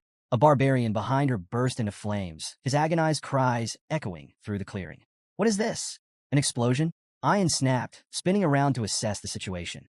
The burning barbarian collapsed as the fire spread, and the remaining warriors scrambled to arm themselves. "It's an ambush," one of them shouted, panic creeping into their voices. From the roaring inferno, a lone figure emerged. The firelight framed him like an avenging specter, his silhouette cutting an imposing figure against the chaos. "Barbarians," the figure called out, his voice sharp and resolute. "You'll pay for what you've done." Camus' face lit up with relief and joy as she recognized the voice. "Uncle Adolf," she exclaimed, her hope renewed. Amidst the burning wreckage, Adolf Morg stood with flames dancing in his hands, his presence commanding and unyielding. His booming voice cut through the battlefield. "Release my niece immediately, or face annihilation." The barbarians froze, startled by the overwhelming force of the Baskerville and Morg's troops who were now hunting them down with ruthless efficiency. Perched on a tree branch above the chaos, Vikir surveyed the scene. His sharp eyes scanned the battlefield, narrowing in thought. Something felt off. The Balak hunters, renowned for their precision and tactical ambushes, were now scattered and in complete disarray. Below, barbarian girls astride their wolves voiced their frustration, barking orders to one another as they struggled to regroup against the relentless onslaught of the Morgs and Baskerville forces. Adolf's voice thundered once more as he spotted several barbarians attempting to flee. "No one escapes. Eliminate every last one of them." Camus, still tied to a tree, watched the pandemonium unfold with a smug grin. They deserve this, she thought, satisfaction gleaming in her eyes. But her moment of amusement was cut short. A rustling sound behind her caught her attention, and she turned her head sharply, her eyes widening in surprise. "Vikir," she exclaimed, her voice far too loud for the circumstances. Emerging from the shadows behind her, Vikir placed a finger to his lips, signaling for silence. Her loud reaction prompted a sigh of exasperation. With a swift motion, Vikir cut the ropes binding her to the tree and helped her to her feet. You came to save me. Camus beamed, her happiness radiant. Vakir, slightly irritated, replied curtly, do you not understand the meaning of silence? Before they could retreat further, Commander Ian stepped out from the shadows, blocking their path. Her sharp eyes gleamed with anticipation as she regarded Vakir. I expected you to come, Ian said, her voice calm yet brimming with authority. She studied him intently, her words carrying a weight that demanded attention. Your speed, your composure, your determination to save her. Impressive. I won't ask about your past, but you've passed. Vakir frowned at her cryptic remark. Past what? Ian offered no explanation, her attention shifting to Camus. The two locked eyes, their gazes sharp and unyielding. Though no words were exchanged, the intensity of their silent battle spoke volumes. Vakir's grip on Camus tightened, a subtle signal that he was ready for action. Concealing my abilities may no longer be an option, he thought grimly. As he studied Ian more closely, a flicker of recognition stirred in his memory. Could she be related to the one who scarred Hugo's nose? The infamous Balak archer, Night Fox, came to mind. But after observing Ian's movements, Vakir dismissed the thought. No, she's too young and inexperienced. Perhaps she shares the same bloodline. Suddenly, a dart flew through the air, aimed directly at Vakir. Without hesitation, he raised his hand, effortlessly intercepting the projectile. It shattered upon impact, harmlessly falling to the ground. Emerging from the chaos, the barbarian who had kidnapped Camus stepped forward, his eyes wide with disbelief. He had underestimated Vakir, failing to predict his uncanny reflexes. Vakir wasted no time. Sweeping Camus into his arms, he said firmly, things have gotten troublesome. I'll take you to your uncle. Camus' face turned bright red as she stammered. All right. Her embarrassment deepened as she noted his unusually formal tone. Is it the poison making her act like this? She wondered. Vakir moved swiftly through the dense forest, carrying Camus effortlessly toward Adolph's position. Behind them, Commander Ian watched with a conflicted expression. A mix of disappointment and determination etched across her face. Will you come to me willingly one day? She murmured to herself, her voice barely audible over the rustling leaves. As they pressed forward, Vakir glanced down at Camus. Are you sure the poison isn't too severe? He asked, his voice calm but concerned. Camus hesitated, unsure of her condition. I think, maybe it is, she replied uncertainly, her tone betraying her unease. Their exchange was cut short as two barbarians emerged from the shadows, firing arrows in quick succession. Vakir deflected both projectiles with precision, his movements swift and efficient. From a distance, Ian silently raised her bow, her expression cold and resolute. Her sharp eyes locked onto Camus as she knocked an arrow imbued with a bluish aura. Should I eliminate the girl from Morgs? She mused aloud, her voice devoid of emotion. Without hesitation, she released the arrow, its path streaking through the air with deadly accuracy. Vakir's glowing red eyes tracked the arrow as it sped toward them, its trajectory unerringly aimed at Camus. Reacting instinctively, he twisted his body to shield her. Camus, sensing his sudden movement, turned her head just in time to see the arrow close in, only 2 inches from her eye. But the arrow never struck. A shimmering ice wall materialized between them, stopping the projectile in its tracks. Are you hurt, my dear niece? Adolph's voice rang out, laden with worry. He approached quickly, flame still flickering faintly in his hands, the ice spell dissipating as he stepped forward. Uncle! Camus cried, relief washing over her. Adolph wasted no time, reaching out to cast Cure Poison. It's a severe numbing poison, he explained. I've slowed its effects, but we'll need to visit Divine Quo Vadis for complete treatment once we return.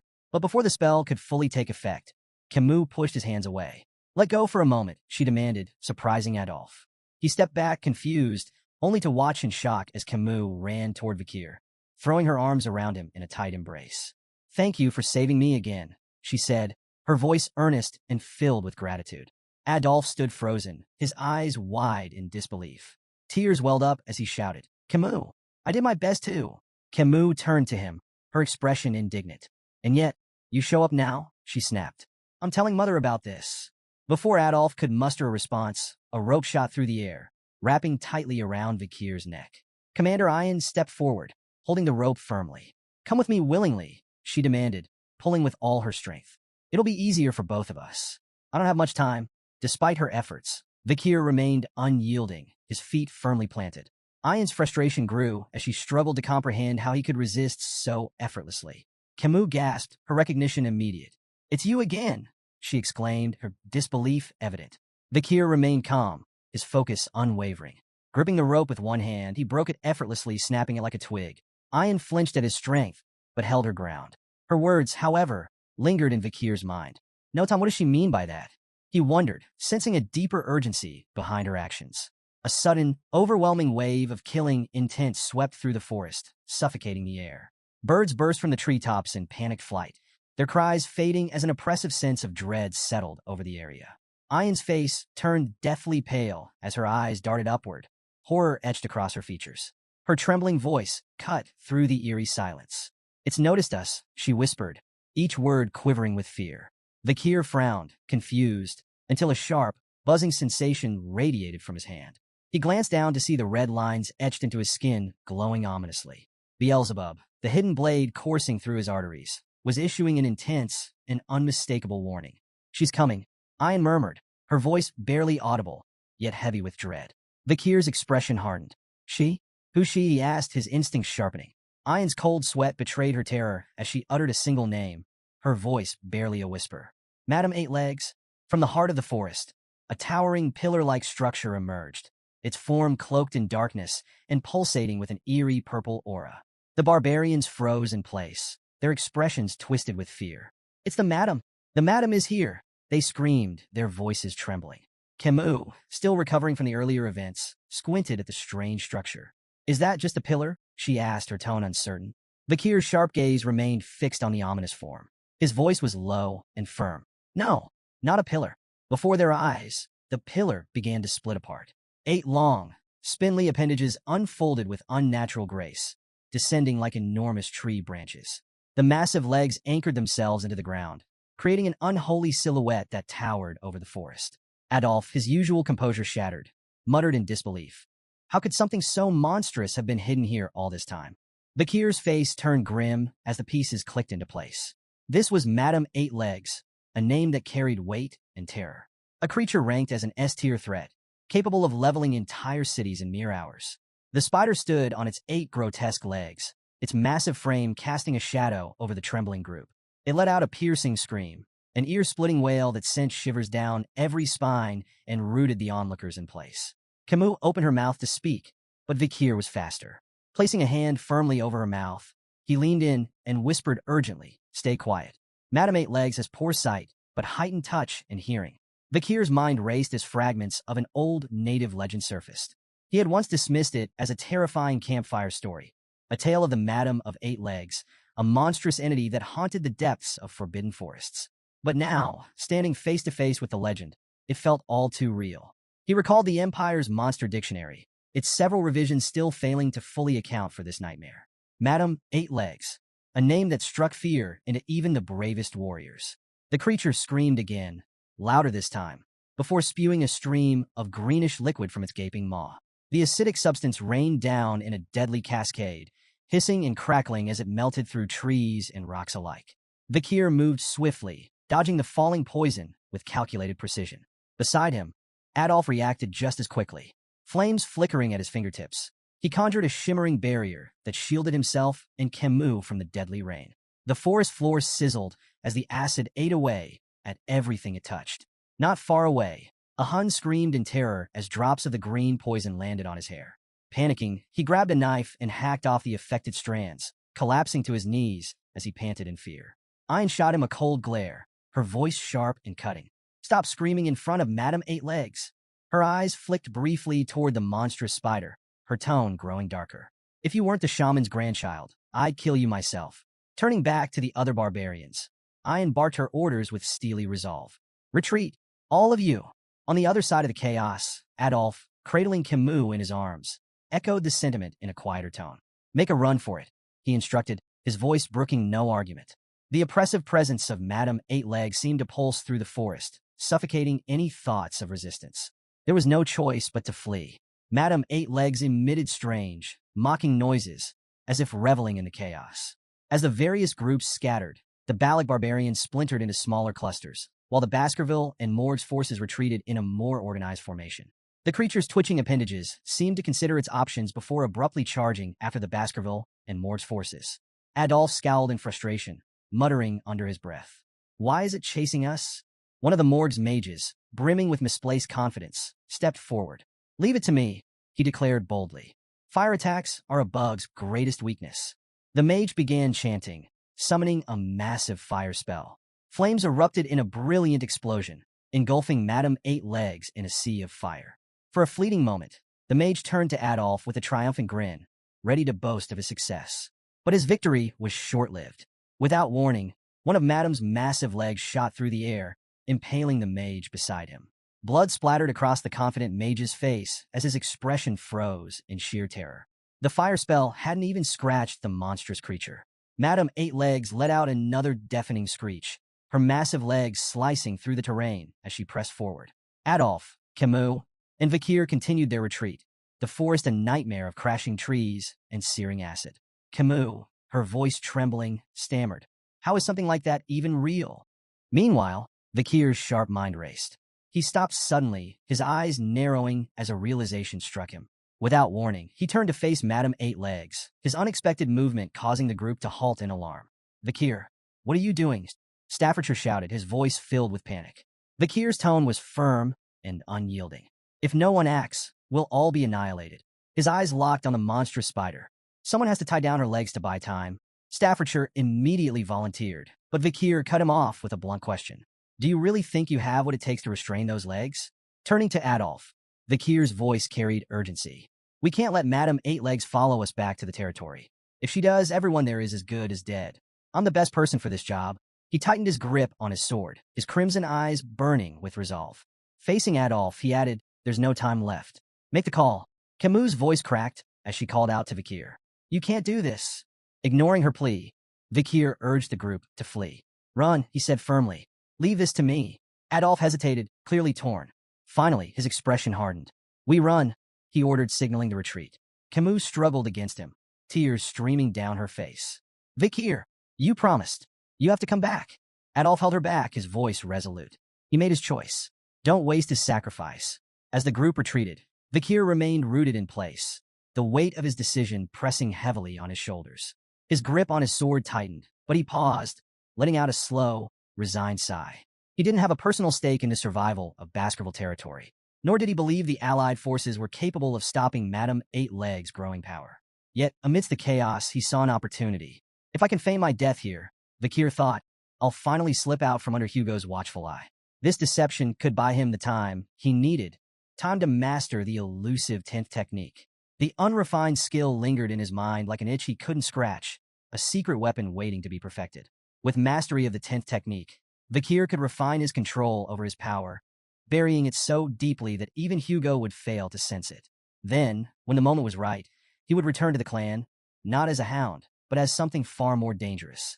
A crimson aura radiated from Vakir's hand as Beelzebub emerged, the weapon's menacing energy reflecting his steely resolve. He knew this battle might truly be his last. If he failed to wield every ounce of strength, styl, and cunning at his disposal, Madame Eight Legs would crush him. His crimson eyes burned with intensity as he committed to unleashing everything. The vast mana reserves gifted by the River Styx, the ethereal energy reserved for the highest-ranking Baskerville techniques, and the raw, unrelenting power of Beelzebub. The demonic sword pulsed in his grip, its blade cloaked in a violent red aura.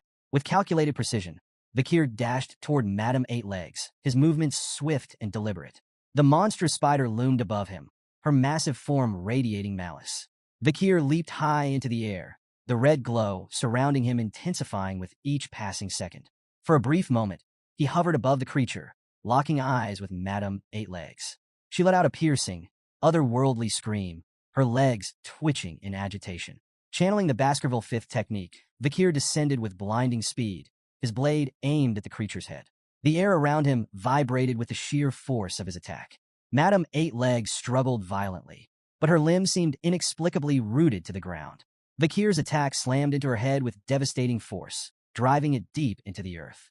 From afar, a radiant red light burst into the sky, illuminating the entire forest like a second dawn. Adolf, clutching Camus tightly, and the Baskerville triplets fled the scene with tears streaming down their faces. The deafening explosion of energy rattled the trees, and Camus, watching the clash unfold, felt a surge of raw emotion. A single tear slipped down her cheek as she screamed, "Vakir!" In the aftermath, silence blanketed the forest. Only the ominous red glow remained, marking the site of the monumental battle. Bakir's vision blurred and shifted. He was no longer in the forest. Instead, he found himself kneeling before a guillotine. The cold steel blade loomed above him as his eyes locked on Hugo La Baskerville. Hugo stood motionless under the moonlight, his face expressionless. Slowly, he raised his hand, signaling the blade to fall. Bakir's cold gaze didn't waver as the blade descended. He watched as his own head rolled to the ground, his final sight the cold, indifferent gazes of the onlookers. Hugo turned and walked away, his back framed by the pale glow of the moon. In the end, Hugo did it, Bakir thought bitterly. But before the thought could take root, his eyes snapped open. Bakir awoke to the sight of an unfamiliar ceiling, his mind clouded with confusion. He lay on a thin mattress, his body wrapped in heavy bandages, and one eye completely covered. Scars crisscrossed his flesh, and a rope was wound tightly around his neck, its rough fibers biting into his skin. Where am I?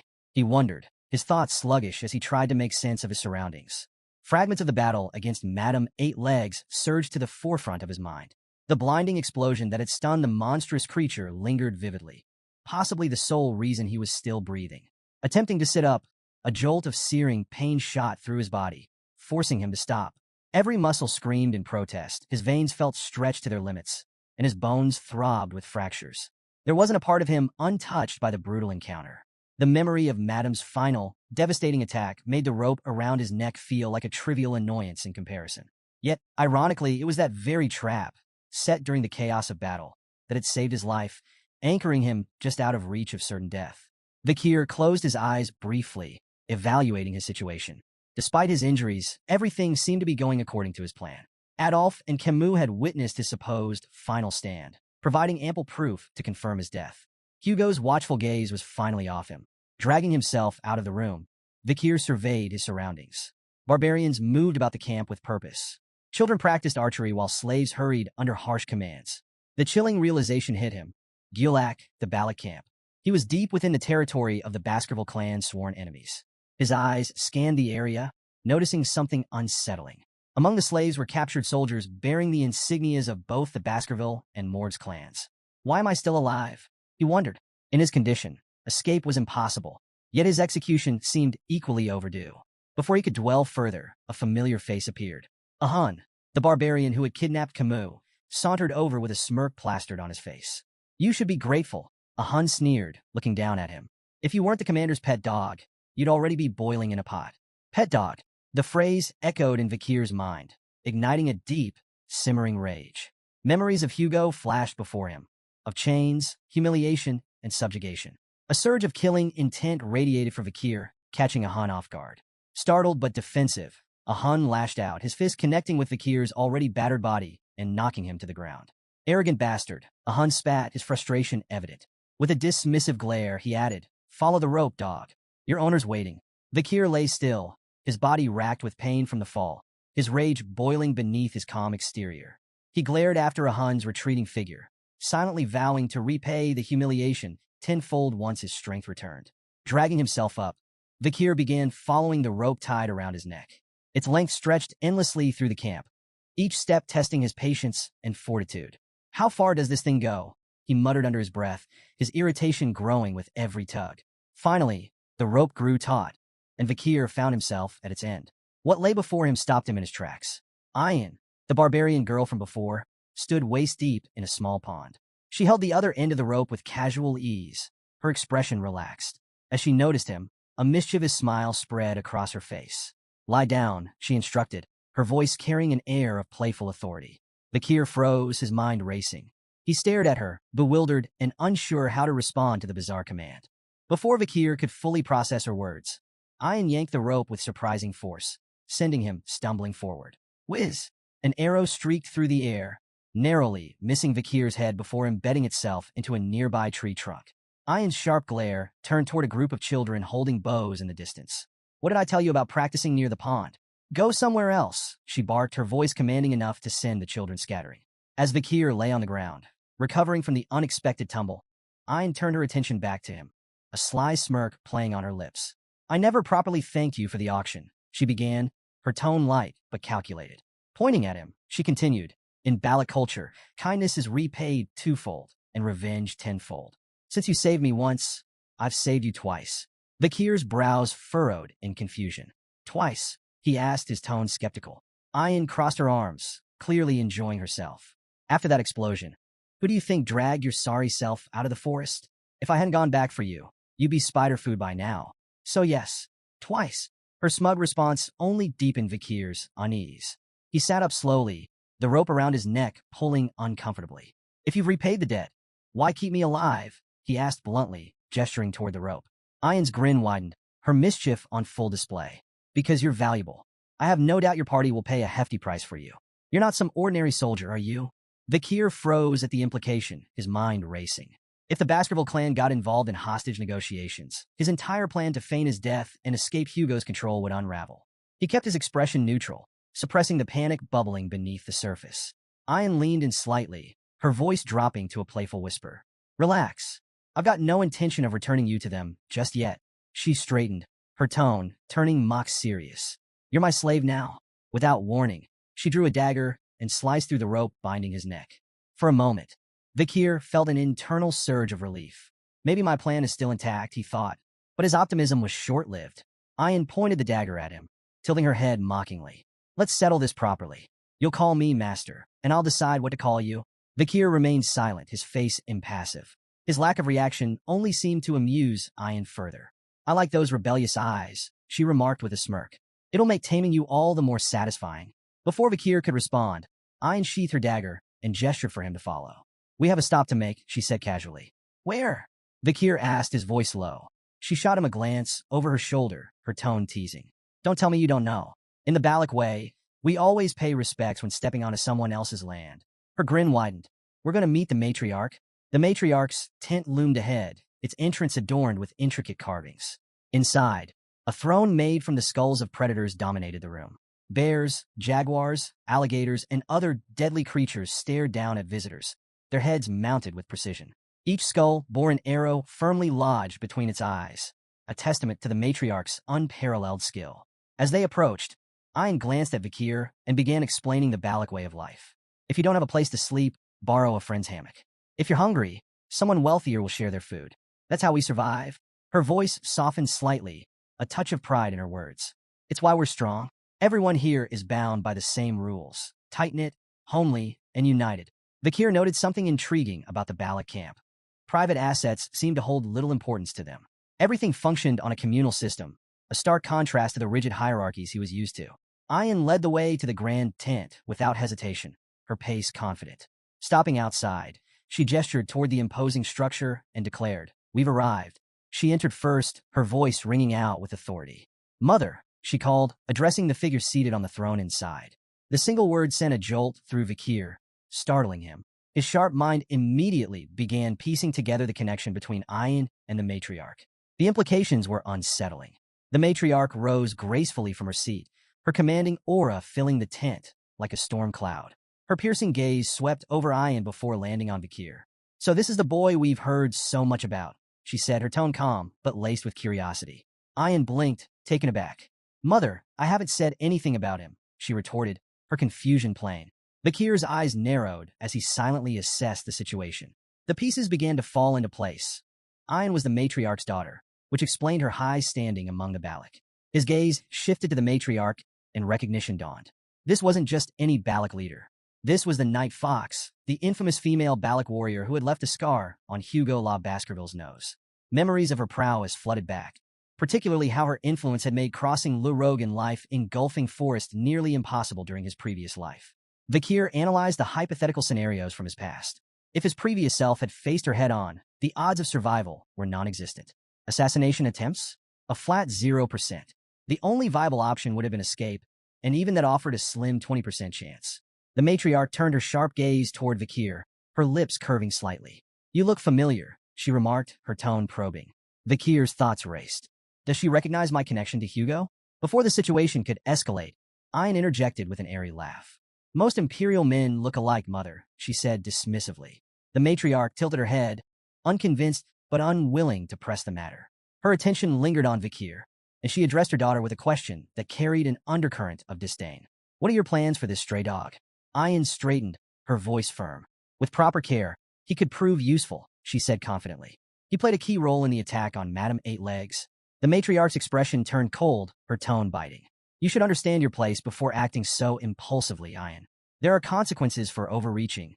Her gaze shifted back to Vakir, appraising him once more. It doesn't matter what state his body is in, as long as the seed remains intact, she said coolly. The room fell silent, tension crackling like a live wire. Ayan, clearly flustered, interrupted quickly. No, that's not why I brought him, she blurted, her usual confidence faltering. The matriarch raised a brow, amused by her daughter's sudden change in tone. Ayan cleared her throat and hastily clarified. I need a slave to assist me during hunts, she said, her voice a touch too loud, as if trying to convince herself as much as her mother. The matriarch let out a soft chuckle, stepping closer to gently pat Ayan on the head.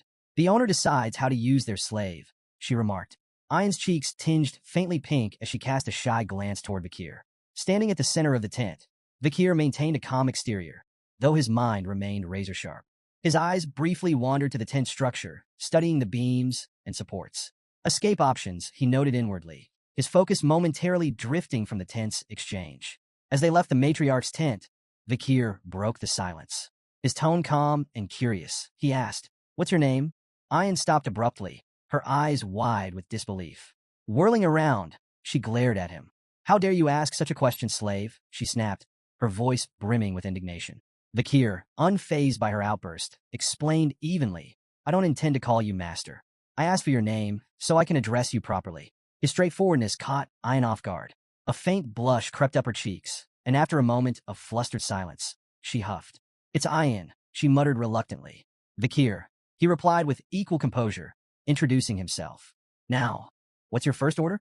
Ayan's face reddened further, and she stomped her foot. "You're not supposed to call me by my name," she shouted, though a smirk soon curved her lips. She took a step closer and declared her command with mock seriousness. "Build a house.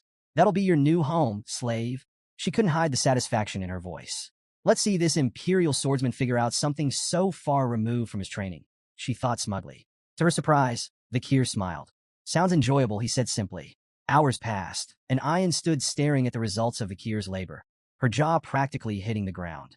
Before her stood a perfectly constructed tent, its structure seamless and sturdy. Her disbelief grew as she glanced at the crude tools she had provided him, tools that now seemed laughably unnecessary in his skilled hands. Vakir worked quietly nearby, adding finishing touches with calm efficiency. Ayan finally blurted, How did you do this?" Vakir didn't look up, his tone even as he replied. "During difficult times, relying solely on swordsmanship is a death sentence. To survive, you learn other skills." Ayan's gaze shifted to the expertly crafted drains surrounding the tent. They were flawless, designed to redirect water effectively. "Even the drains are perfect," she muttered, more to herself than to him. Vakir, however, shifted the conversation. "The matriarch's tent," he began, "has a structural issue." Ayan blinked, taken aback. "What are you talking about?"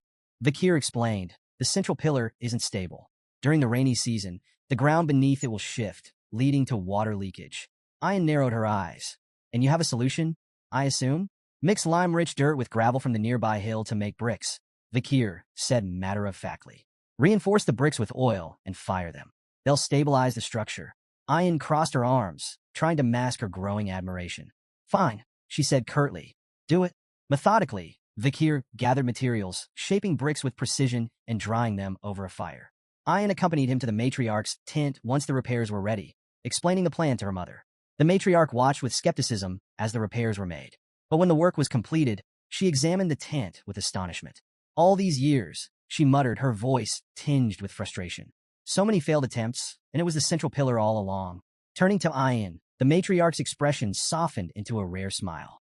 "You've chosen well," she said approvingly. "This male is useful."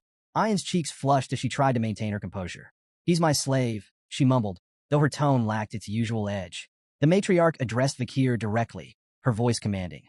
"From now on, you're responsible for handling all such tedious matters in the barracks." By the water's edge, Vakir rinsed clothes methodically, his movements calm and deliberate. Ayan approached, her tone casual, as she struck up a conversation. "Doesn't all this slaving away exhaust you?" she asked, gesturing at the laundry. "You could always consider becoming an official member of the tribe. You know." Without missing a beat, Vakir replied, "It's not so bad." Internally, though, he reflected on how this simpler life, mundane as it was, offered a reprieve from the chaos and treachery he had endured. Whether in the backstabbing politics of the Baskerville clan or the corrupt streets of Underdog City, peace had been a rarity. Ayan observed him for a moment, her gaze appraising. You're surprisingly disciplined, she remarked. Guess it's hard for someone like you to complain, huh? Vakir maintained his calm demeanor. It really isn't that bad. Ayan snorted in disbelief. No way. Tough, tedious work is never easy, no matter how you spin it. As they walked back toward the camp, Ayan nudged him lightly. You should stop with this complacent attitude, she said. Follow my lead. I'll help you figure out how to survive among the Balak people. Who knows? If you do well, maybe I'll even untie that rope around your neck. Vakir glanced at her curiously. What do you want me to do? Ayan smiled slyly, clearly pleased with his directness. Now we're getting somewhere. She paused for dramatic effect. I want you to go on a hunt and bring back some big prey. Intrigued, Vakir pressed her for details.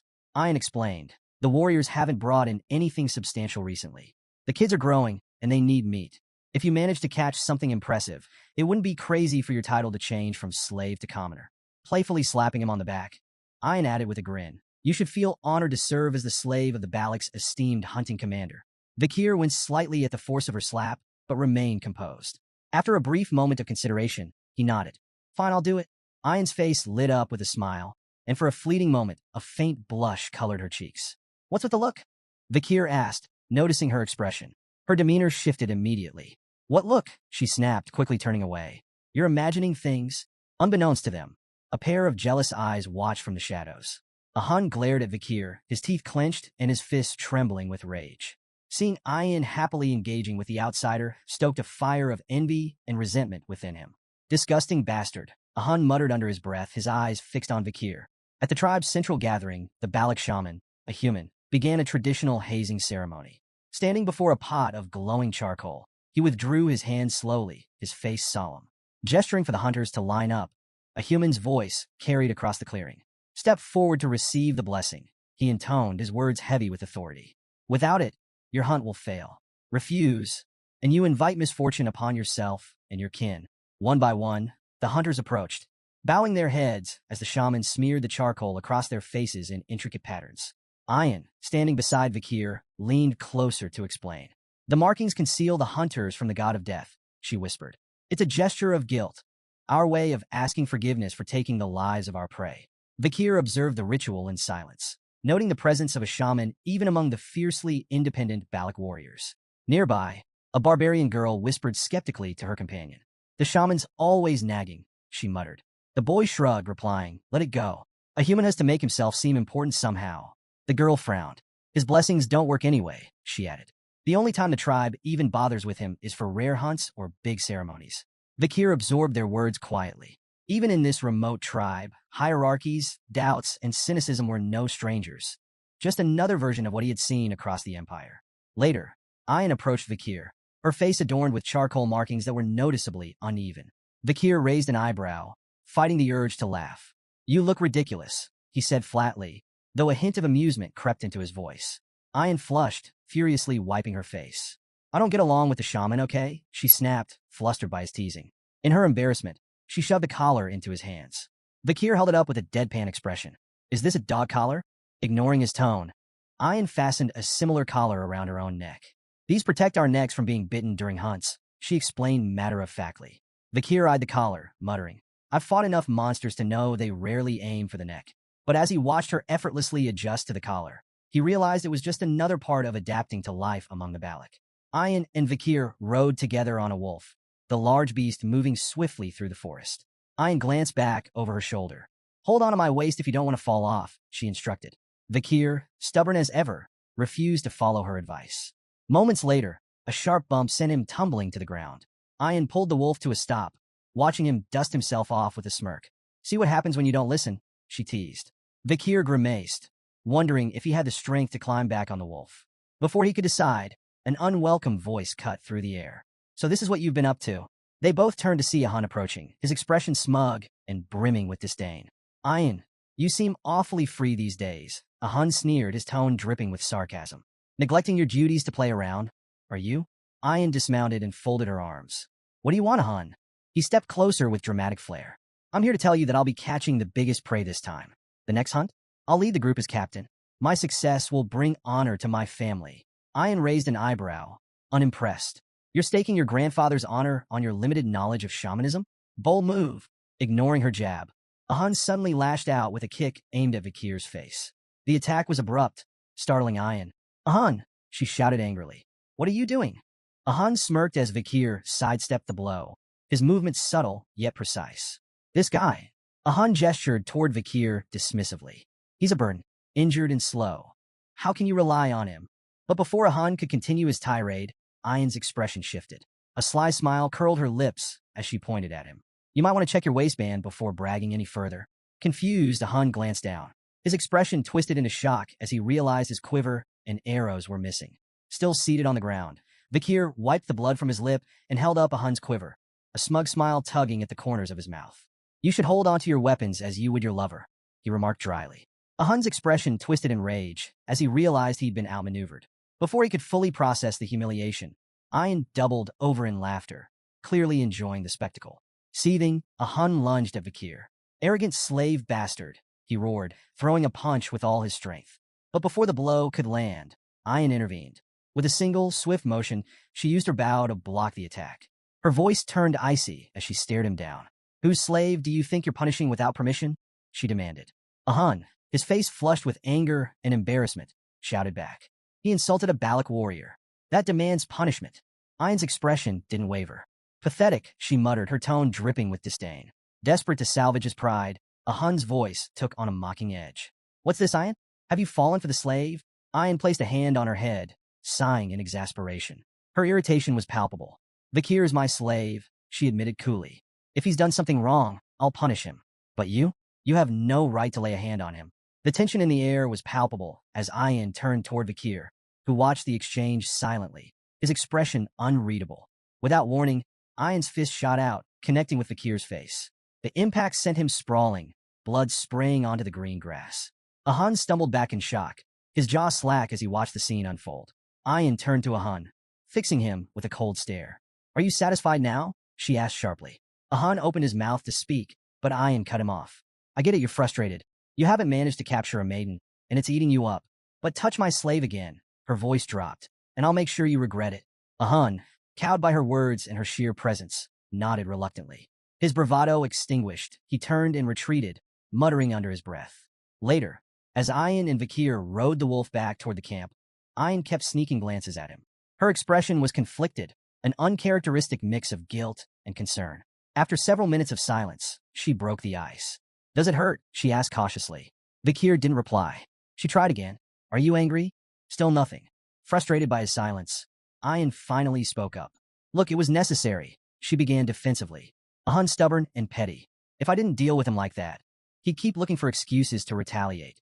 When Vikir remained unresponsive, Ayan sighed heavily. Why aren't you saying anything? Finally, Vikir spoke, his voice calm, but tinged with a hint of dry humor. It hurts? Ayan froze. Then, with surprising agility, she twisted in midair, landing backward on the wolf to face him. Her hands cupped his face as her eyes filled with worry. Does it hurt a lot? Is it bad? Are you in danger? She asked anxiously, her words tumbling out in rapid succession. Vikir remained stoic. It hurts to talk, he replied plainly. But it's not the first time. Before he could finish, Ayan leaned forward, her lips suddenly meeting his. Time seemed to freeze as Ayan pulled away, her face flushed a deep crimson. She pressed her fingers to her lips, as if only now realizing what she had done.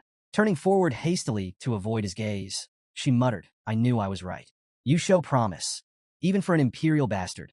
Vikir blinked, wiping his face as he tried to process the moment. His mind wandered briefly. Do barbarians usually lick each other's injuries? He wondered. The thought of spreading infection crossed his mind, though it seemed a trivial concern compared to his confusion. Ayan glanced back, her tone suddenly more composed. So, is there anything you want from me? If it's within my ability, I'll make it happen, she offered. Vikir raised an eyebrow, intrigued. Anything? Her body tensed at his question, and she stiffened visibly. Trembling slightly, she nodded. A Balak warrior never goes back on their word. Vikir's expression turned serious as he considered her offer, leaving Ayan's mind to spiral. Her cheeks grew redder as she assumed he was plotting something inappropriate. Finally, Vikir broke the silence. Teach me how to shoot arrows, he said plainly. Ayan's hopeful expression fell flat, disappointment etched into her face. She quickly recovered, though, and nodded. Fine, she said curtly. As they continued onward, she added, we'll start your special training tomorrow. Vikir nodded in agreement, unaware of her lingering irritation. The next morning, Vakir took aim at a tree trunk, releasing an arrow under Ayan's watchful eye. The arrow missed its mark, landing far from the embedded target. Ayan sighed, her tone tinged with exasperation and amusement. No. Aim for the arrow already stuck in the trunk, she instructed. Vakir raised an eyebrow. Are you sure you're qualified to teach? Ayan smirked. You're the one who asked for lessons, she retorted. You'll learn properly, or you'll learn nothing at all. She reminded him of the importance of mastering the bow, especially since his injuries prevented him from wielding a sword effectively. If you want to capture prey and stop being a slave, you'll do this right, she emphasized. To correct his stance, Ayan pressed firmly against his back, adjusting his posture. Vakir winced, feeling the strain on his battered body. Suddenly, Vakira, Ayan's wolf, appeared behind them, startling her slightly. Without realizing it, Ayan applied more pressure to Vakir's back, eliciting a loud crack. Vakir crumpled to the ground, groaning in pain. Ayan, unfazed, turned to Vakira and asked, Did you find it? The wolf howled in response, and Ayan's lips curled into a confident smile. Good boy. Turning back to Vakir, she clapped her hands impatiently. Get up. We're moving now. They arrived at a serene stream where the river met the ocean, a tranquil location teeming with life. Ayan gestured at the unique surroundings. This place is special, she explained. It's where the ocean and river meet, so you'll find animals from both habitats. It's a prime hunting spot. She paused, sharing a story her grandmother used to tell. The salmon here fight their way up the waterfalls, dreaming they'll become something greater, massive, legendary beasts. Most fail, though. They fall onto sharp rocks and become food for the ox bears. Vakir's gaze shifted to the massive bear prowling nearby. Is that one of them? He asked, noting its impressive stature. It looks a lot tougher than the ox bears I've seen before. Ayan nodded, her tone reverent. That's no ordinary ox bear.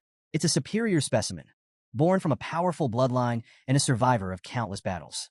It's the kind of prey only the best hunters can take down. When Vakir questioned if their task was to take down the colossal ox bear, Ayan shook her head with a smirk. We're not here for the dominant female, she explained. Our target is the smaller male trying to court her. As they watched from a distance, several male bears approached the towering female, each attempting to win her favor. One by one, she rebuffed them with brutal swipes, sending them fleeing into the forest. Intrigued by the display, Vakir asked what kind of mate the female was searching for.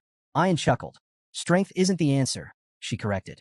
To Vakir's surprise, a much smaller male approached the female. This time, instead of rejecting him, she greeted him with gentle nudges and playful gestures. Ayan explained that female ox bears often preferred weaker males because stronger ones could become dangerously aggressive during mating, sometimes even fatally injuring their partners. It's not about brute force, Ayan added. It's about survival and raising healthy cubs. Drawing a parallel, Ayan noted that the Balak tribe had a similar philosophy. They often sought partners with excellent genes, especially if those partners were weakened from injury or fatigue, as it indicated resilience. Vakir observed the pair of bears wandering off together. Ayan instructed him to wait. The female will completely drain his strength, she explained. Once he's exhausted, we'll strike. For days later, Vakir stood outside a cave, listening to the deep roars and moans of the ox bears echoing through the forest. He reflected on their strategy, leaving food for the bears to facilitate their courtship and encourage their mating ritual. Ayan approached, holding a small fruit in her hand. This fruit boosts strength temporarily, she explained, but it shortens lifespan. The clever female will avoid it. The male? He'll eat it without a second thought to keep up with her. The strategy clicked in Vakir's mind. The male's desperate attempt to impress his mate would leave him depleted, making him the perfect target. Ayan handed Vakir a bowl of soup, urging him to eat and regain his strength. As he sipped, he couldn't help but comment on the bear's remarkable stamina during their mating ritual. Ayan smirked, leaning closer. That's just typical for Balak males, she teased. Imperials like you wouldn't know anything about it. Too reserved. Vakir raised an eyebrow, unimpressed by her jab. Before he could respond, Ayan leaned in playfully. What about you? Can you match their vigor? His unamused expression deepened, but their exchange was interrupted by a deafening roar from the cave. Ayan immediately straightened, her teasing demeanor gone. It's time, she said sharply. From their vantage point in a nearby tree, Vakir and Ayan watched as the female bear let out another earth-shaking roar, signaling the end of their mating ritual. The exhausted male stumbled out of the cave, his legs shaky, his strength utterly spent. The female emerged moments later, her demeanor entirely different. She charged at the male, swiping at him with ferocious intensity. Vakir watched the aggressive display with fascination. Why does she chase him off after mating? He asked. Ayan explained, her tone matter-of-fact. Once the ritual is over, she becomes territorial. She'll drive him away to protect her space and ensure he never comes back. From now on, she's a predator, not a partner. Vakir couldn't help but smirk as he watched the exhausted male bear stumble forward, desperate for rest after 4 relentless days. He looks ready to collapse, Vakir observed, his tone laced with amusement. I nodded in agreement. He's completely drained. All he wants now is a safe, secluded spot to recover. That's where we'll strike. The two tracked the bear deeper into an unforgiving, icy terrain. The cold air stung Vakir's skin, the frost cutting deeper than he anticipated. He noted the bear's resilience and commented on its remarkable endurance. Ox bears aren't just brutes, Ein explained. They're smart. They know how to survive. This one came here deliberately to avoid blood-sucking insects. It's calculated, choosing its recovery spot wisely. As the chill seeped further into Vakir's body, his movements became stiffer. Though he tried to hide his discomfort, Ein noticed immediately. She paused and offered a solution. We need to share body warmth, she said, matter-of-factly. If your muscles stiffen, you'll slow us down. Vakir hesitated, reluctant to agree, but the biting cold left him little choice. With a resigned sigh, he relented and hugged Ein from behind. Caught off guard, Ein's face turned crimson. She stammered, quickly rationalizing the situation. This is just a practical decision. I have to keep you healthy. As your master, it's my responsibility. Vakir remained quiet, unsure whether to tease her or let it slide. Their awkward moment was interrupted when Bakira, Ein's wolf, stopped abruptly, his growl low and menacing. The pair froze, their focus sharpening. The tracks, Ein whispered, her tone tense. They've disappeared. Before she could finish her thought, a thunderous growl shattered the silence. The ox bear, having set a trap of its own, lunged from a hidden spot with terrifying speed. Meanwhile, back at the Bala camp, a group of barbarians gathered around a massive boar, its size so impressive it overshadowed anything else brought back that day. A female barbarian, holding 3 modestly sized rabbits, stared at the boar in awe. I thought these would be enough, she said, glancing down at her catch. But compared to that, a male barbarian stepped forward, addressing a Hun with visible admiration. This is incredible, he said, gesturing toward the boar. You've outdone yourself, a Hun. Another chimed in, suggesting that a Hun should be made the tribe's new hunting commander. Even Ein can't handle every Hun alone, he added. The group's attention shifted briefly as someone mentioned Ein's current hunt. She brought a slave with her, a female barbarian noted, her tone skeptical. I doubt they'll catch anything worthwhile. A Hun, basking in the praise, dismissed Ein's efforts entirely. That so-called slave is nothing but dead weight, he scoffed. Mark my words, they'll come back empty-handed. I bet they won't even catch a rabbit. On the other side of the forest, the ferocious male ox bear launched a sudden attack, its massive paw swinging toward Ein with devastating force. Before the blow could land, Vakir reacted swiftly, pulling her out of harm's way just in time. The bear's crushing strike missed her by mere inches, the sheer force blowing strands of her hair into the air. Both Vakir and Ein tumbled off their wolf, landing hard on the frosty ground. Vakira, the wolf, growled fiercely, leaping into action to shield its companions. Vakir quickly turned to Ein. Are you okay? He asked, his tone calm but urgent. Ein nodded, still catching her breath. Thanks to you, she admitted reluctantly. Vakir's sharp eyes assessed the situation. It's almost like it set this up, he speculated, his voice low. Did the ox bear lure us here deliberately? Ein frowned, her pride bruised but unable to deny the truth. It's too smart for a monster, she muttered. Her gaze flicked toward the bear, now snarling at them from a distance. No wonder the female picked it. Realizing there was no avoiding a direct confrontation, Ein felt a pang of inner conflict. Being rescued by her own slave, a status she had so thoroughly emphasized, pricked at her pride. But she quickly steeled herself, standing tall. Stay behind me, she commanded, her voice firm. I'll handle this. You've done enough. With a defiant glare, Ein mounted Bakira and charged at the ox bear, her bow drawn and ready. Her first arrow whistled through the air, aimed directly at the beast. You think you can act like this in front of my slave? She shouted angrily. You're going to pay for this indecency. The ox bear, sensing the danger, retreated behind an icy boulder for cover. Ein pulled another arrow from her quiver, her tone sharp with confidence.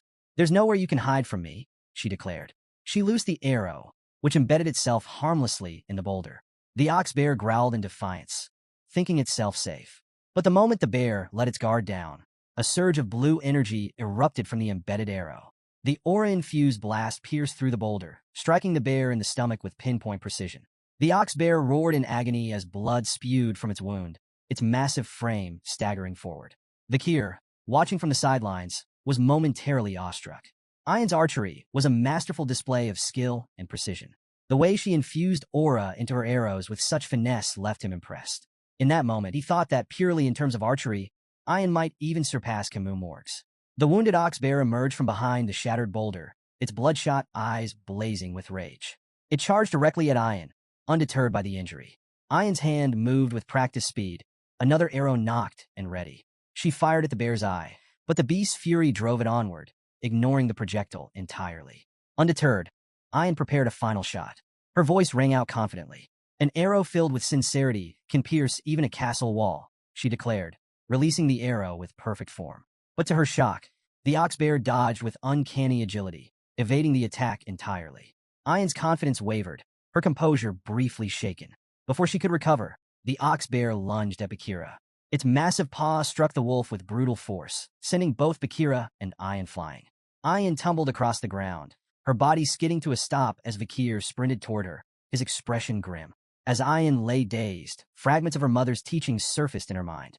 Her mother had once told her that beasts on the brink of death could sense the killing intent of a predator, often becoming most dangerous in their final moments.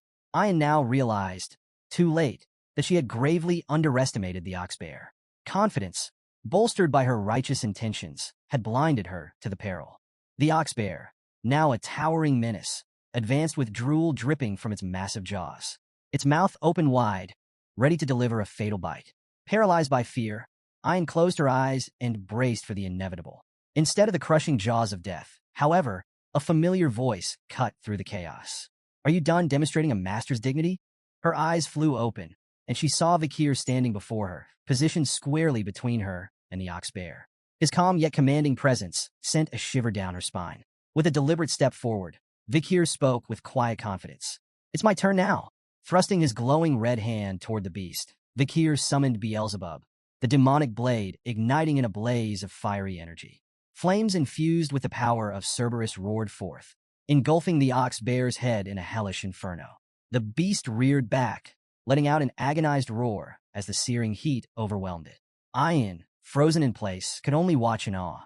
The sheer ferocity of Vakir's attack left her speechless, her heart racing at the raw display of power.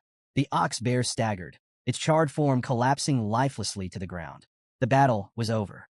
The flames subsided, revealing Vakir's frame. The intense heat had burned away the bandages covering his injuries, exposing his fully healed body, including his once bandaged eye. Ayan's cheeks flushed a deep crimson as she marveled at his strength, her gratitude and amazement impossible to hide.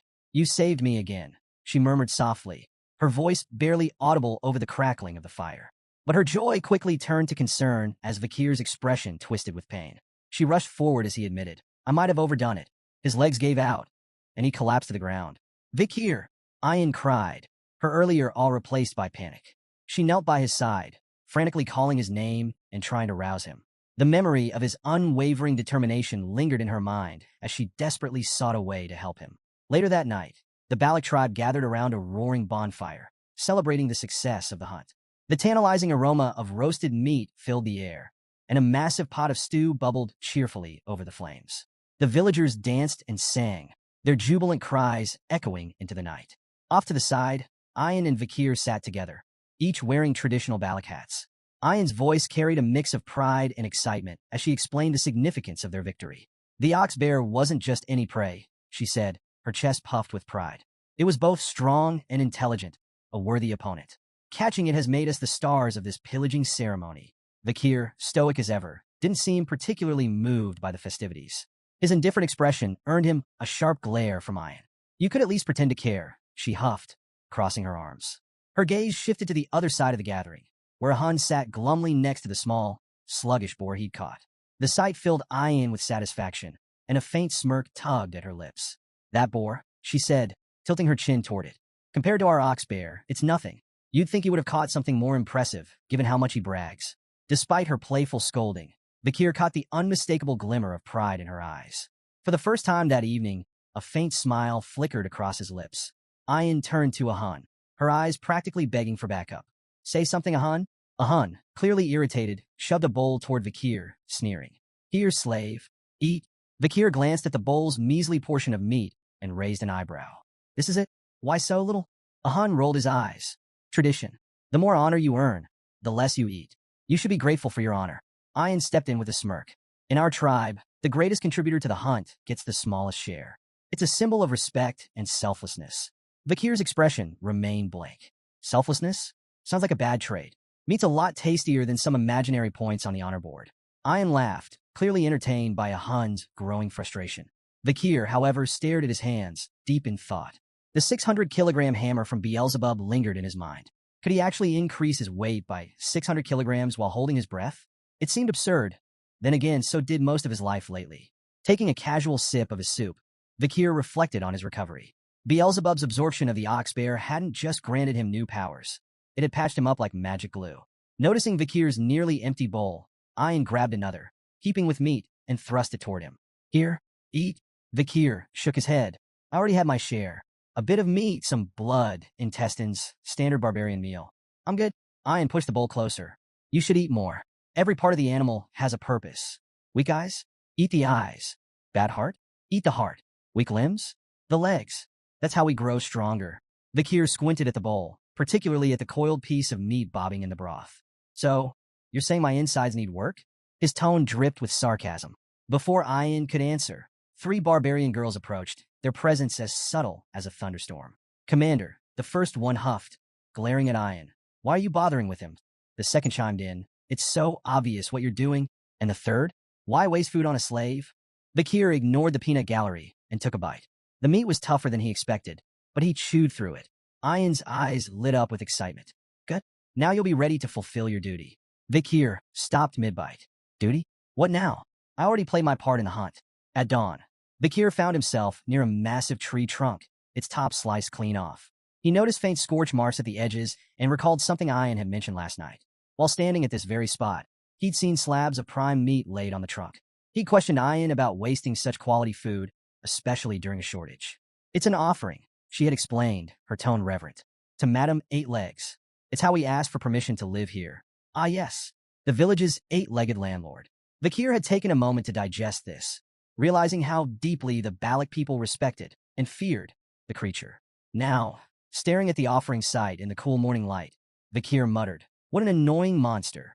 As Vakir approached his hut, a peculiar scene stopped him in his tracks. A line of barbarian girls, chattering like eager festival-goers.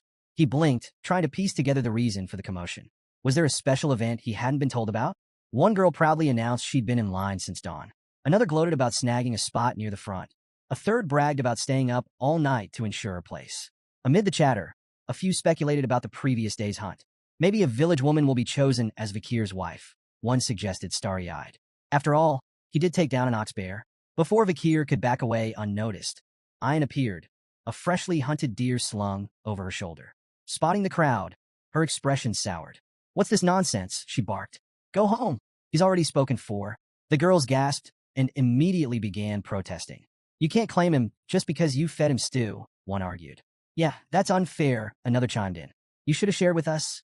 Ian narrowed her eyes. If you're so hungry, why don't you catch something yourself? Set some traps. Prove you're worthy. The girls groaned in defeat, explaining they had tried and failed. We even went as far as the Empire's border, one muttered wistfully. But there's no one like him out there. Then keep going. Ian snapped, her tone sharp. Try hell while you're at it. Her glare was enough to send the girls scattering, their excitement evaporating like morning mist. As they disappeared, Ian muttered under her breath, annoyed yet wary. Those sneaky girls might try something while Vakir's still recovering. Her irritation turned into a self-assured smirk. After all, she had fed him the ox bear stew that made her claim indisputable. A sudden shift in the air made her glance sideways. There, not 10 feet away, stood Vakir, arms crossed, watching the entire scene unfold. Ian froze. Oh, I didn't realize you were standing there, she stammered, visibly flustered. Vakir's face twisted slightly as realization dawned. So that's what I ate yesterday. Sensing his discomfort, Ian scrambled to change the subject. Anyway, my mother held a meeting with the elders last night. You'll be called before her soon as the honorable hunter. When the time comes, make sure to ask for what I'll suggest. It's important. Later, in the matriarch's tent, the atmosphere was charged with quiet reverence. On one side, the elders sat stoically. Opposite them, the younger prodigies gathered in silent awe. Vakir knelt, bowing his head respectfully. The matriarch, the famed night fox of Aquila, greeted him with a warm yet commanding nod. "You've brought great honor to our village by hunting the ox bear," she said. "Because of you, we feasted well." Vakir replied humbly, "I only did my duty." The matriarch smiled, her gaze sharp yet kind. "You've healed quickly, proof of both your resilience and the tribe's care," she noted. As Vakir observed her, he felt a flicker of respect. Despite her reputation as a fearsome archer who had once terrorized even the Empire, she carried herself with an almost maternal warmth. He couldn't help but compare her to Hugo, both commanding figures, but her demeanor was far more approachable. The matriarch rose gracefully, her voice commanding as she addressed the gathering. "Vakir's deeds have proven his worth. From this day forward, he is no longer a slave, but a member of the Balak family." The room buzzed with a mix of murmurs and hushed whispers. While many nodded in agreement, a few elders, notably a human, the tribe's shaman and Ian's grandfather, exchanged skeptical glances. A human cleared his throat loudly, his disapproval evident. The matriarch ignored the undercurrent of dissent, her tone steady. "As a member of our family, you have earned a reward. Speak your desire." She paused, her lips curling into a teasing smile. "Perhaps a maiden to share your life? I would gladly bless such a union. Or, if that's not your interest, perhaps a loyal servant instead?" Ian, standing nearby, subtly gestured to Vakir with discreet hand signs. Her message was clear. Stick to the plan. Vakir locked eyes with her briefly, before closing his own in thought. When he reopened them, his voice was calm, yet firm as he spoke. "I request to bathe in a hero's spring." A heavy silence blanketed the room. The weight of his words hung in the air like a thundercloud. The matriarch's playful demeanor vanished, replaced by a sharp, calculating expression. Her gaze bore into Vakir. "Do you understand what you're asking?" she asked, her voice cold. Before Vakir could reply, a human stood abruptly, his voice booming with anger. "Such arrogance!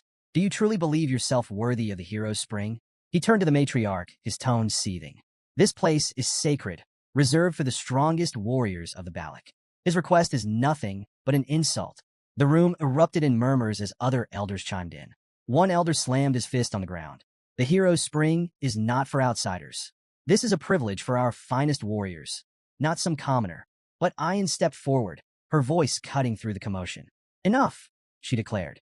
"Vakir has proven himself more than worthy. None of you can deny his strength. He captured the ox bear during the pillaging ceremony, a feat even our most seasoned warriors have failed to achieve." The room quieted as her words resonated. The matriarch's piercing gaze shifted to Vakir. "Do you truly understand the significance of the hero's spring?" Without hesitation, Vakir nodded. "I do. It is no ordinary shrine. Its waters can heal wounds, internal and external alike.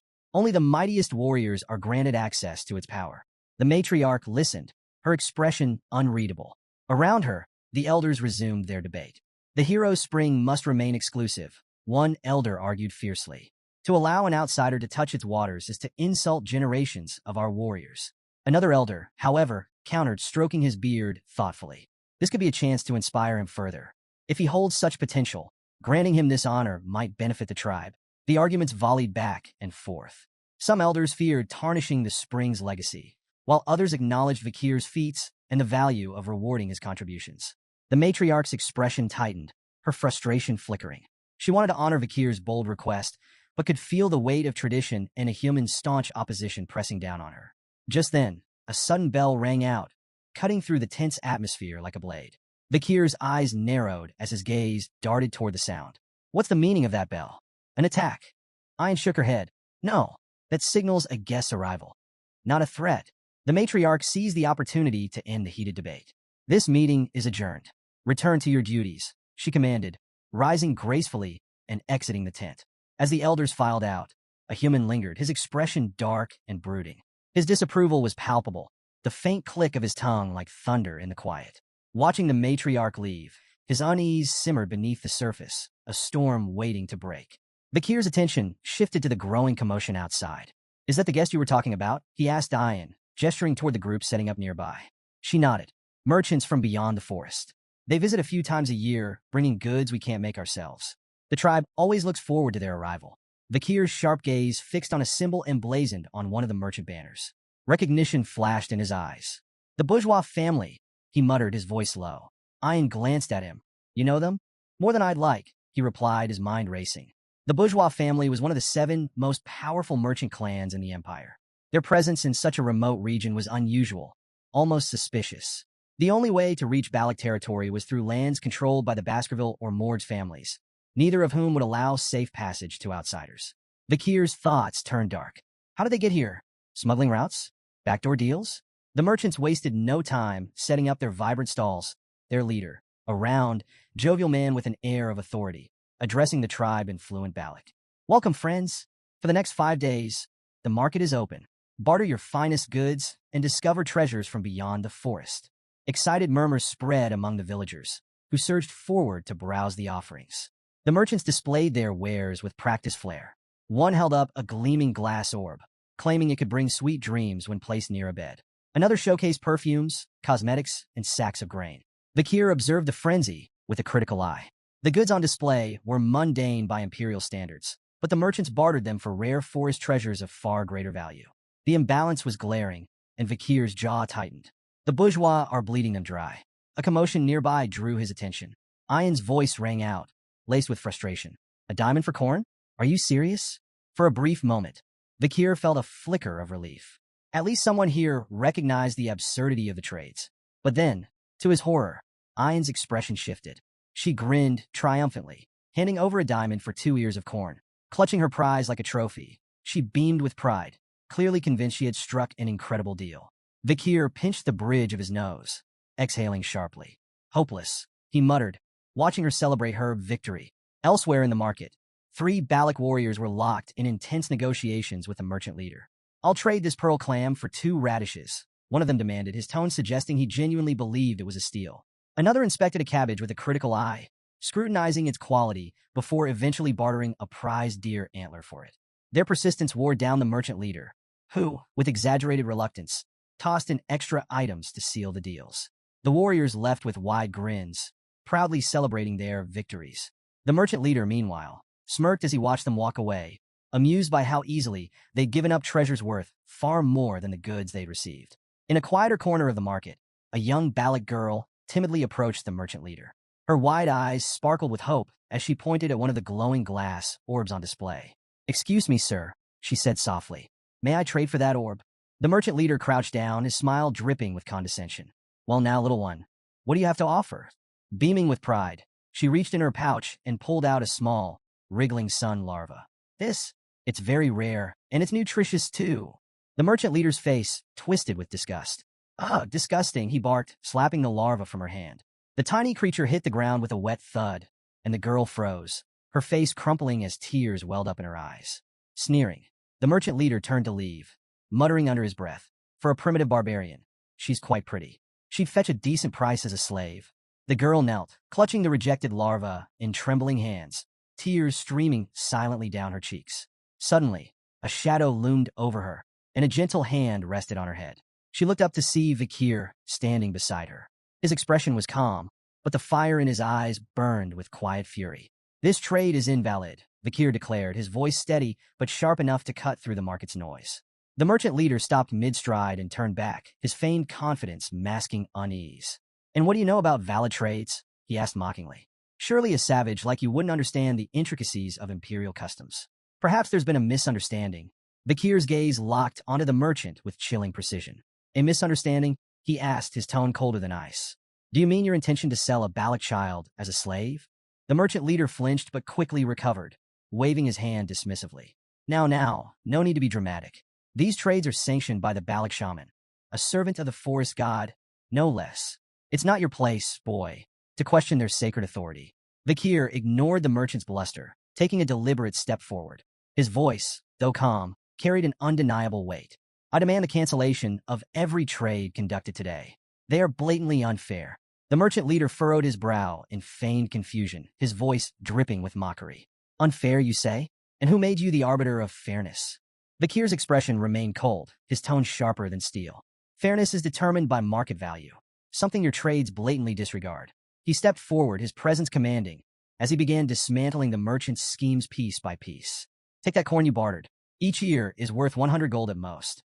Yet a diamond, worth 2 million gold, was given in exchange. And the ox-bear horn? Properly crafted into billiard balls, it would fetch no less than 1 million gold. It's comparable in value to goblin bud mushrooms, banned for export due to their high medicinal demand in the empire." The crowd murmured in disbelief as the merchant leader's confident grin began to crack. Vikir's precise breakdown of values left the merchants visibly shaken, their earlier smugness now replaced with unease. Reaching for one of the merchant's prized items, a glass orb, Vikir held it aloft for all to see. "And this," he began, his voice heavy with contempt, "is your so-called treasure for sweet dreams." The merchant leader forced a tight smile. "Ah yes, one of our finest wares, a marvel for peaceful sleep, perfect for weary minds." Vikir rolled the orb between his fingers, his eyes narrowing. "This orb is coated with microscopic holes that release a drug. It's banned in the Empire for its devastating effects. While it may induce dreams at first, prolonged exposure destroys the mind, leaving its users broken." Without warning, he crushed the orb in his hand. The crowd gasped as shards fell to the ground, releasing a fine, powdery mist into the air. "This isn't a treasure," Vikir continued, his voice hard as iron.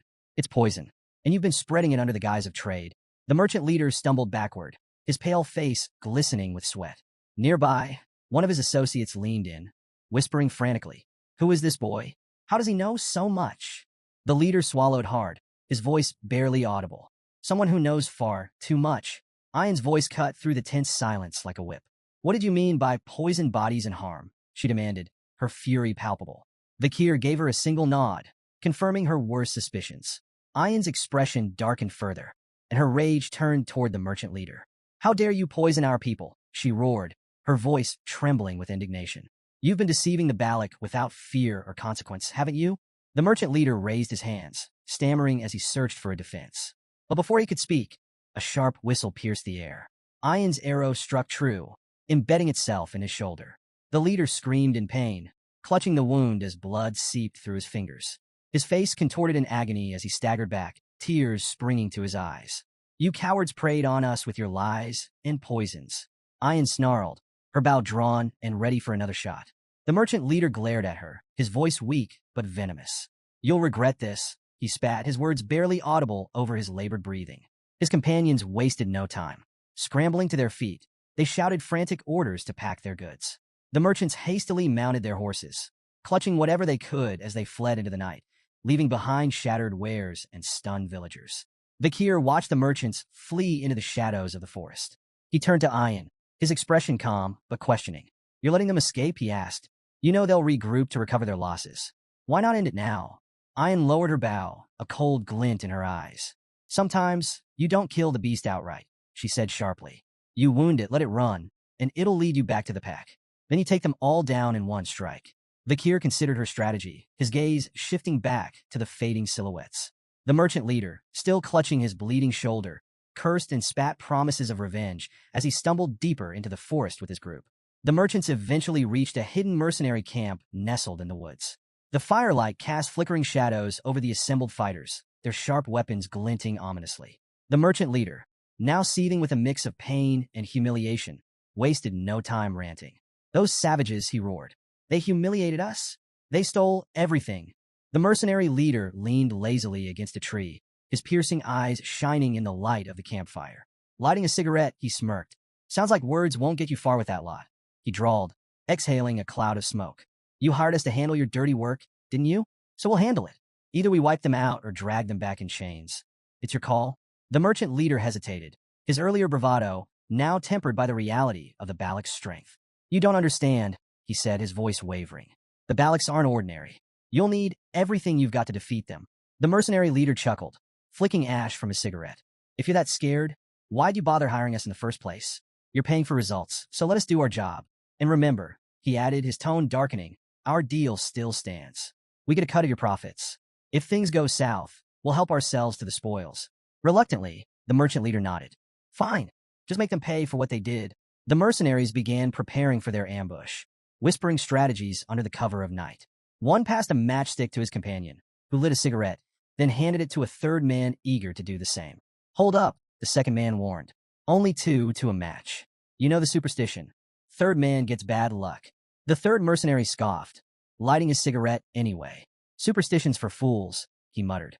The words barely left his lips when an arrow whistled through the air, striking him clean through the forehead. He dropped like a stone, cigarette still smoldering between his fingers. "What the second man began, but his words were cut short as a second arrow slammed into his skull. The camp erupted in chaos, but the mercenary leader remained oblivious. He continued regaling the merchant leader with stories of past exploits, boasting about how many Baloks he had captured and sold into slavery. The merchant leader's horrified expression brought his tale to an abrupt halt. He turned just in time to see an arrow embed itself squarely into his forehead. The mercenary leader collapsed without a sound, his life ending mid-sentence. Panic spread through the camp like wildfire. The merchant leader, shaking with fear, screamed at the remaining mercenaries. "Put out the fires! Extinguish your cigarettes! They can see us!" From a hidden vantage point, Ayn lowered her bow, her expression fierce and unrelenting. "Aim for their heads," she ordered her warriors, her voice calm, yet deadly. The Balak archers obeyed with chilling precision, each shot delivering swift and silent retribution. Vakir surveyed the chaos, his expression betraying a rare flicker of surprise. Turning to Ayn, he asked, "How are your warriors hitting their marks so perfectly in this light?" Ayn smirked. "Balak eyes are sharp, even in the dark. The glow of their cigarettes and firelight makes them easy targets." Before Vakir could respond, a Hun appeared, dragging barrels behind him. His usual smirk was firmly in place. "Still playing the obedient slave, I see," he taunted. Vakir corrected him with a cool tone. "I'm no longer a slave. I'm a commoner now." A Hun shrugged dismissively. "Doesn't change much, does it? Commoner, slave, it's all the same to me." Amidst the flaming chaos, one mercenary stood his ground, raising his shield to deflect incoming arrows. "Mages, form up! Shields, cover the front! Prepare for a counterattack," he barked, his voice cutting through the panic. But before they could regroup, a strange sight drew their attention. Two arrows embedded in nearby trees held a barrel aloft, suspended by thick ropes. More barrels began to appear, dangling from the trees, all tied by expertly aimed arrows. "What kind of trickery is this?" a mercenary shouted, his voice edged with panic. One soldier sniffed the air and muttered, "It's alcohol." His realization was cut short as a volley of flaming arrows rained down. The suspended barrels exploded in a fiery inferno, engulfing the camp in a massive blaze. The fire spread rapidly, consuming everything in its path. The screams of burning mercenaries filled the night air, mingling with the crackle of flames. Hidden behind a tree, the merchant leader's face twisted in horror. "They're using oil barrels as weapons," he muttered, his voice trembling. "Launching them with arrows? How?" A rustling noise behind him made him freeze. Turning slowly, he saw a shadowy figure emerging from the darkness. His heart raced as he recognized the crimson glow of Balak eyes. "Wait, don't kill me," he pleaded desperately. Fumbling, the merchant leader pulled a document from his bag, the official seal gleaming faintly in the firelight. "This is an exploration permit," he stammered, "stamped by the deputy consul of Underdog City. If you kill me, the Baskerville family will have their revenge." Vakir stepped into the light, his red eyes gleaming coldly. "This deputy consul," he said softly, "was his name Vakir by chance?" The merchant leader nodded eagerly, sensing a lifeline. "Yes, Vakir, the infamous Vakir." A faint smirk tugged at Vakir's lips. "Strange," he replied icily. "I don't recall granting any such permit." The merchant leader's face paled as recognition dawned. "You're—" His words were cut short by Vakir's arrow, which struck him cleanly in the chest, silencing him forever. "Those who forged the Baskerville seal," Vakir stated, his voice steady and unforgiving, "are executed without exception." Moments later, Ayn arrived astride her wolf, urgency in her voice. "We need to move, slave. Hurry." Vakir's brow twitched as he corrected her, his tone firm. "Not a slave. Remember that." The surviving mercenaries, emboldened by the sudden cessation of Balak arrows, regrouped. "They're retreating," one shouted. "Pursue them. Make them pay." Before they could advance, the forest seemed to shift. A monstrous presence descended upon their position, a suffocating aura that struck terror into even the bravest. Screams of fear echoed through the night, as the mercenaries faced something far worse than the Balak warriors. Standing beside Vakir, Ayn watched the distant carnage.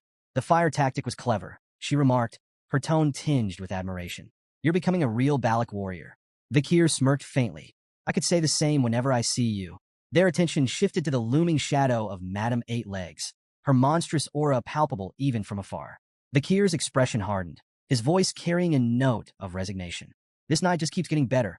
Back in the village, the matriarch addressed the gathered Balak warriors with a warm smile.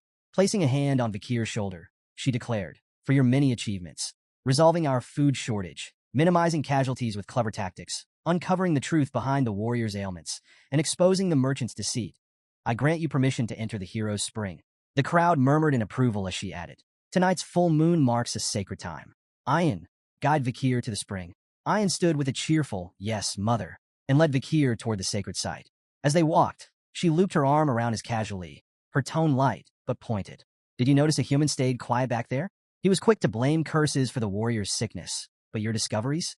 Let's just say they didn't help his reputation. Vikir's gaze drifted toward the shaman, recalling the merchant leader's words about a human being a supposed proxy of the forest god. He couldn't help but wonder how much truth there was in those claims, or how much the shaman might be hiding. That night, Vikir submerged himself in the hero's spring, letting its warmth seep into his battered body. He closed his eyes as relief washed over him. The spring's magical properties soothed his muscles, mended his bones, and purified his mana. It was leagues beyond the river Styx back in Baskerville, free of its limiting conditions. He was so absorbed in the spring's restorative effects that he almost missed Ayan slipping into the water beside him. Opening one eye, he raised a brow.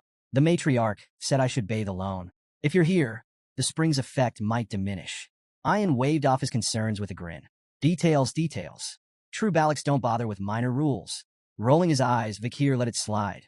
His interest peaked when Ayan mentioned Sir Adonai, the legendary figure credited with discovering the spring. Adonai? What's his story? Ayan's tone shifted to reverence as she explained. He's the only warrior in Balac history who dared to face Madame Eightlegs head-on. The most powerful man in our legends. You should show him respect. Vikir nodded, acknowledging her words. If he stood up to that monster, he deserves honor.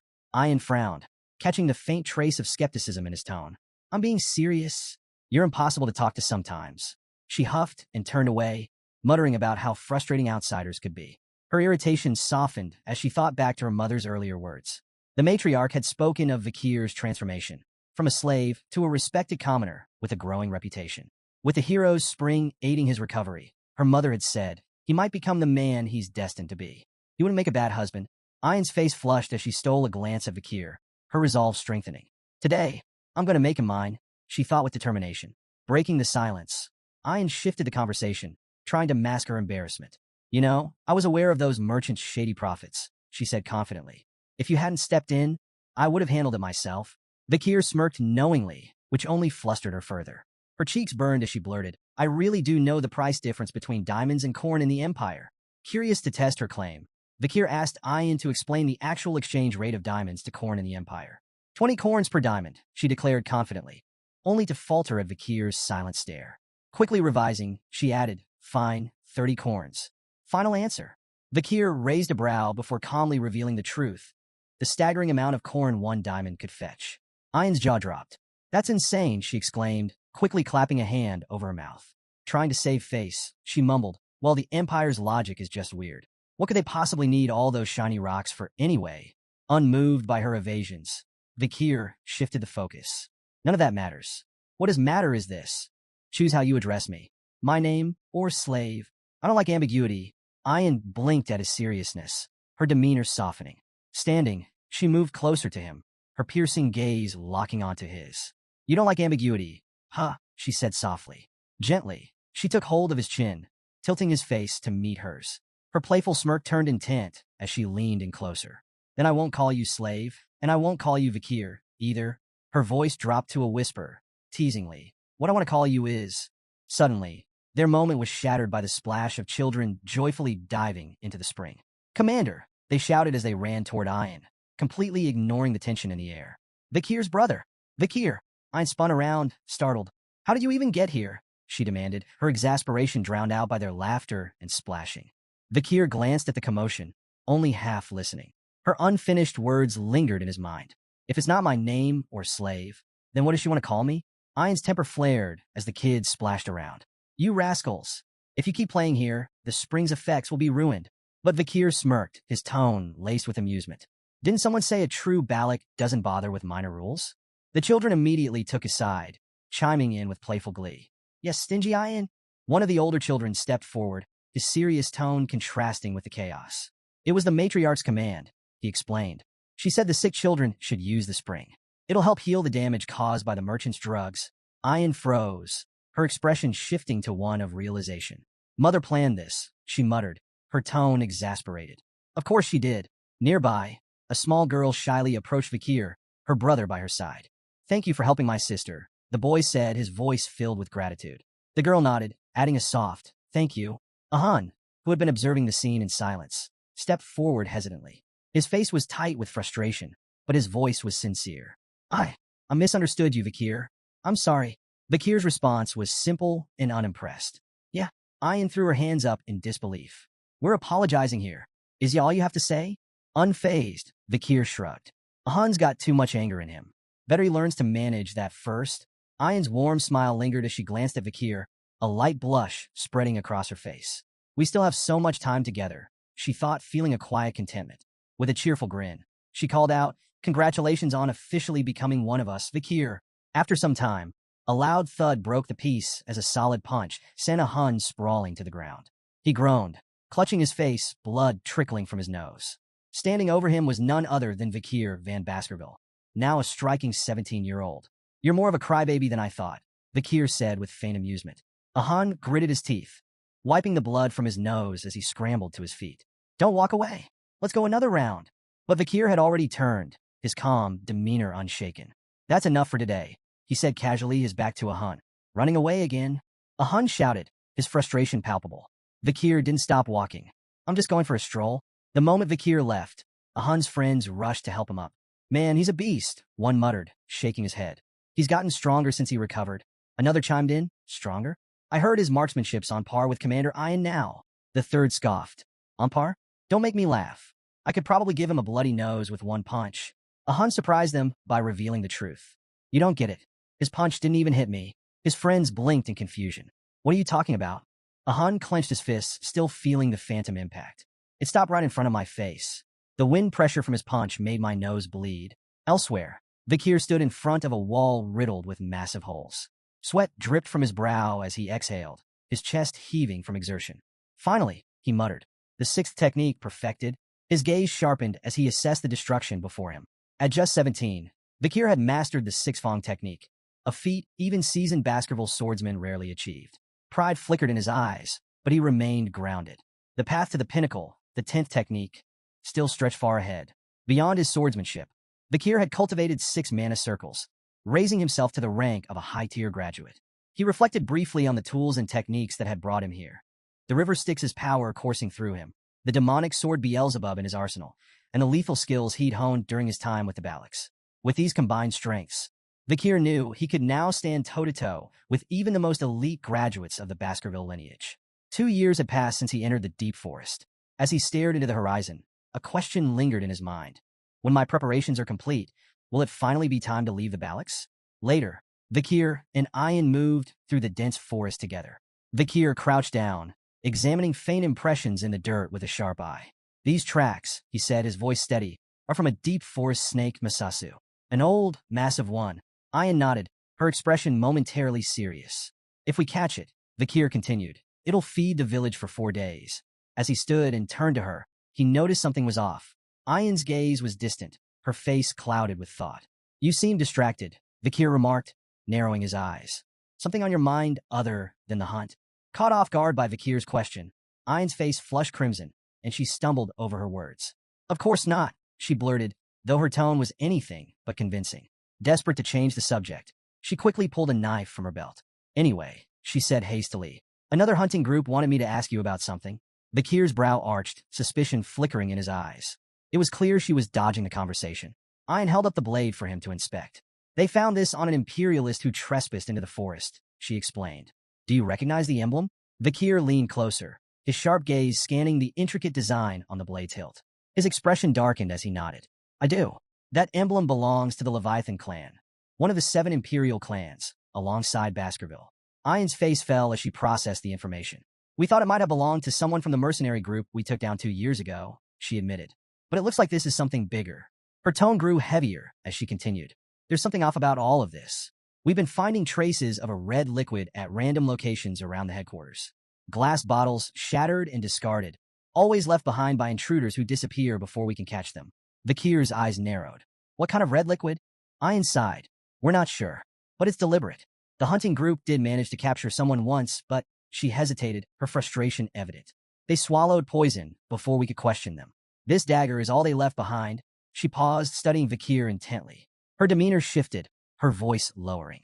Vikir, she asked softly, do you want to go back to your hometown? The question stopped him cold. He turned to meet her gaze, his brows furrowed. "Why are you asking me this now?" he asked, his tone steady but edged with caution. Ayan's frustration broke through as she stepped closer, her voice rising slightly. "I don't like secrets or lies, Vakir. Just tell me the truth." Before he could respond, her next words struck like a bolt of lightning. "Another imperialist entered the deep forest recently," she said, her tone grave. "I believe they're here for you." Vakir froze, his sharp composure faltering for a fraction of a second. Ayan didn't miss the flicker of shock in his expression. She leaned in closer, her voice barely above a whisper. "There's one more thing," she added. "It's a red-haired girl." Her words hung in the air, thick with tension. Ayan reflected on the past 2 years, replaying the confrontation with Madam and the search party's venture into the deep forest. She suspected they were hunting for Vakir. The question burning in her heart could no longer be suppressed. Would Vakir leave with this girl? The thought tied her stomach in knots. What if he was furious she had kept this from him? Worse, what if he left? Could tribal laws stop him? Or would her protests be useless? Vakir, ever composed, answered firmly. He wasn't going back. Ayan, though still skeptical, pushed him. Did he mean it? His resolute confirmation brought her relief. Her radiant smile lit up her face as she hugged her wolf companion, joyfully declaring that Vakir was staying. Vakir, however, turned his thoughts inward. He was certain the Empire still believed him dead, a deception he intended to maintain until he could mask his strength from Hugo. The mention of the girl stirred his curiosity. Was it Camus Morgue? Did she remember he had saved her? Or was this purely a political maneuver? Watching the Baskerville clan aid the Morgue's search efforts hinted at their unshaken alliance. He wondered if his death had further cemented that bond. Regardless, it reinforced his resolve to one day venture beyond the forest and uncover the truths awaiting him. Later, as Vakir and Ayan stood by the river, their peace shattered when a massive lungfish erupted from the water, flopping violently onto the shore before falling still. Ayan identified it and remarked that its leap likely heralded the rainy season. Judging by the fish's size, she predicted this year's rains could be unusually long. Vakir's sharp eyes caught an anomaly, an arrow embedded in the fish. Cutting it open, they were shocked to find a human skeleton clutching the arrow inside. Ayan, after a closer look, deduced it might belong to someone from the Loco tribe. Signs of resistance hinted at a struggle, even in the fish's belly. This confused her. Lungfish typically scavenged only the dead. Vakir speculated the person was so weakened the fish mistook them for a corpse. Ayan questioned what could drive someone so frail to risk such dangers, and Vakir suggested desperation. Perhaps the Loco tribe faced grave circumstances. This, he said, demanded deeper investigation. Their trek into the forest uncovered a chilling sight, a clearing strewn with corpses. Ayan gasped, horrified. "Are all the Loco warriors dead?" she whispered, her voice trembling. Struggling to process the carnage, she watched as Vakir crouched to inspect the remains. His keen observation revealed grim signs: vomiting, diarrhea, and red spots on the bodies. The horrifying possibility struck him. This could be a deadly disease. The implications were staggering, and both Vakir and Ayan felt the oppressive weight of a tragedy unfolding within the forest depths. As Ayan and Vakir neared the Loco village, an unsettling silence loomed over them.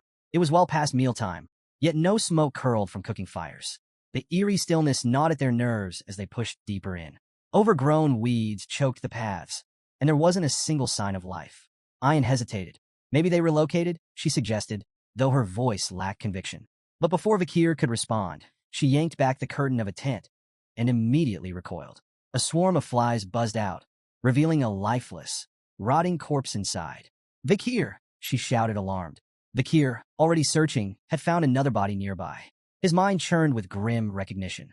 Before his regression, a deadly plague, the Red Death, had ravaged these lands. Victims suffered red blotches, violent vomiting, and agonizing pain before succumbing to a slow, excruciating demise. The disease had spread so viciously it even reached the Empire, leaving devastation in its wake. Ayan's face paled. "We need to leave. This village is cursed." Vakir, unfazed, corrected her. "It's not a curse. It's an infectious disease." "That's even worse," she snapped. He reassured her that it wasn't highly contagious, though she didn't look convinced. Hesitantly, she asked, "Are you sure it's not a curse?" "If you're scared, leave," he replied, his tone indifferent. Ayan's expression darkened. "What if you die?" Vakir shrugged. "Then I die." She gaped at him. "How can you say that so casually?" Vakir ignored her outrage, analyzing the scene instead. Not all the Loco people were dead. The village looked abandoned rather than exterminated. It seemed the survivors had fled, leaving behind the sick and dying. He decided to check the barracks for supplies. Find a safer spot and wait, he advised. Fuming at his cold attitude, Ayan turned to leave, only to freeze mid-step. Her eyes widened in horror, her face drained of color. Then she screamed. Vikir spun around, alarmed, and saw her on the ground, shaking violently. Ayan, she pointed ahead, her voice breaking. TT the curse. Run, Vikir. Now! A small figure stood in the distance. Ayan, paralyzed with fear, begged him to flee. If you run, I'll follow. I swear. Just don't go near it. But as she tried to stand, she cried out again, clutching her leg in pain. A cramp. Vikir ignored her panic and approached the figure. It was a little girl, no older than 5. She wasn't loco, that much was clear. She stood near a small pile of stones, a wilted flower resting atop them, a grave. She had been mourning someone. Kneeling, Vikir met her eyes. Who are you? The child hesitated before responding with 3 chilling words. Loco slave. Kitchen maid? Ayan gasped audibly, but Vikir remained calm, studying her. She had been a servant, enslaved by the Loco tribe. What's your name, he asked. The girl hesitated again before softly replying. Pomerian. Vikir's eyes narrowed. The name sounded imperial. Was she a kidnapped noble? Then she completed her introduction, words that sent a shock through his entire body. Pomerian Le Baskerville. Vikir froze. Within the Baskerville clan, middle names carried immense weight. The extended family bore Van, but Lum was exclusive to those of direct lineage, reserved for male heirs. In the rare case of female descendants, they too carried the name Le. That meant Pomerian was a direct descendant of Hugo Baskerville. Ayan's voice cut through his spiraling thoughts. She pointed at the pendant hanging from Pomerian's neck, its etching unmistakable, the Baskerville crest. Vikir seized the pendant, startling the girl, who clutched it protectively. Ignoring her reaction, he flipped it open. His blood boiled. Inside was a portrait of Hugo. A storm of emotions surged through him. Rage, confusion, disbelief. His grip on the pendant tightened as he turned to the trembling child. Where did you get this? His voice was sharp, demanding. Pomerian flinched, holding the pendant closer to her chest. Ayan quickly intervened. You're scaring her, she said, stepping between them. Try smiling. Vikir exhaled sharply. He was losing control. After a deep breath, he forced a smile. The result was so unnatural that Ayan actually looked impressed. Kneeling, he spoke again, this time softer. Who are they? He asked, pointing to the images inside the pendant. Pomerian hesitated before responding. My mother, grandmother, and grandfather. Vikir's mind raced. He recalled something Butler Barrymore, the longtime Baskerville butler, had once said about Hugo's past. Before becoming the cold, ruthless tyrant of the Baskerville clan, Hugo had been a devoted husband to his first wife, Roxana, and a loving father to their only daughter, Penelope. But tragedy struck when barbarians kidnapped Penelope. Desperate, Hugo moved the entire Baskerville clan to the remote Lenore Mountains, near barbarian lands, and sent out countless hounds in search of her. Yet no trace of Penelope was ever found. Her loss shattered him. The once devoted father became the infamous executioner of the empire, a man who hated barbarians with an unquenchable fury. At the time, Vikir had dismissed the story as a tragic legend. But now, the truth stood before him. Pomerian was Penelope's daughter, which meant she was Hugo Baskerville's granddaughter. The irony was almost poetic. Hugo, the man who despised barbarians more than anything, had a half-barbarian granddaughter. Vikir smirked. He could only imagine Hugo's face when he learned the truth.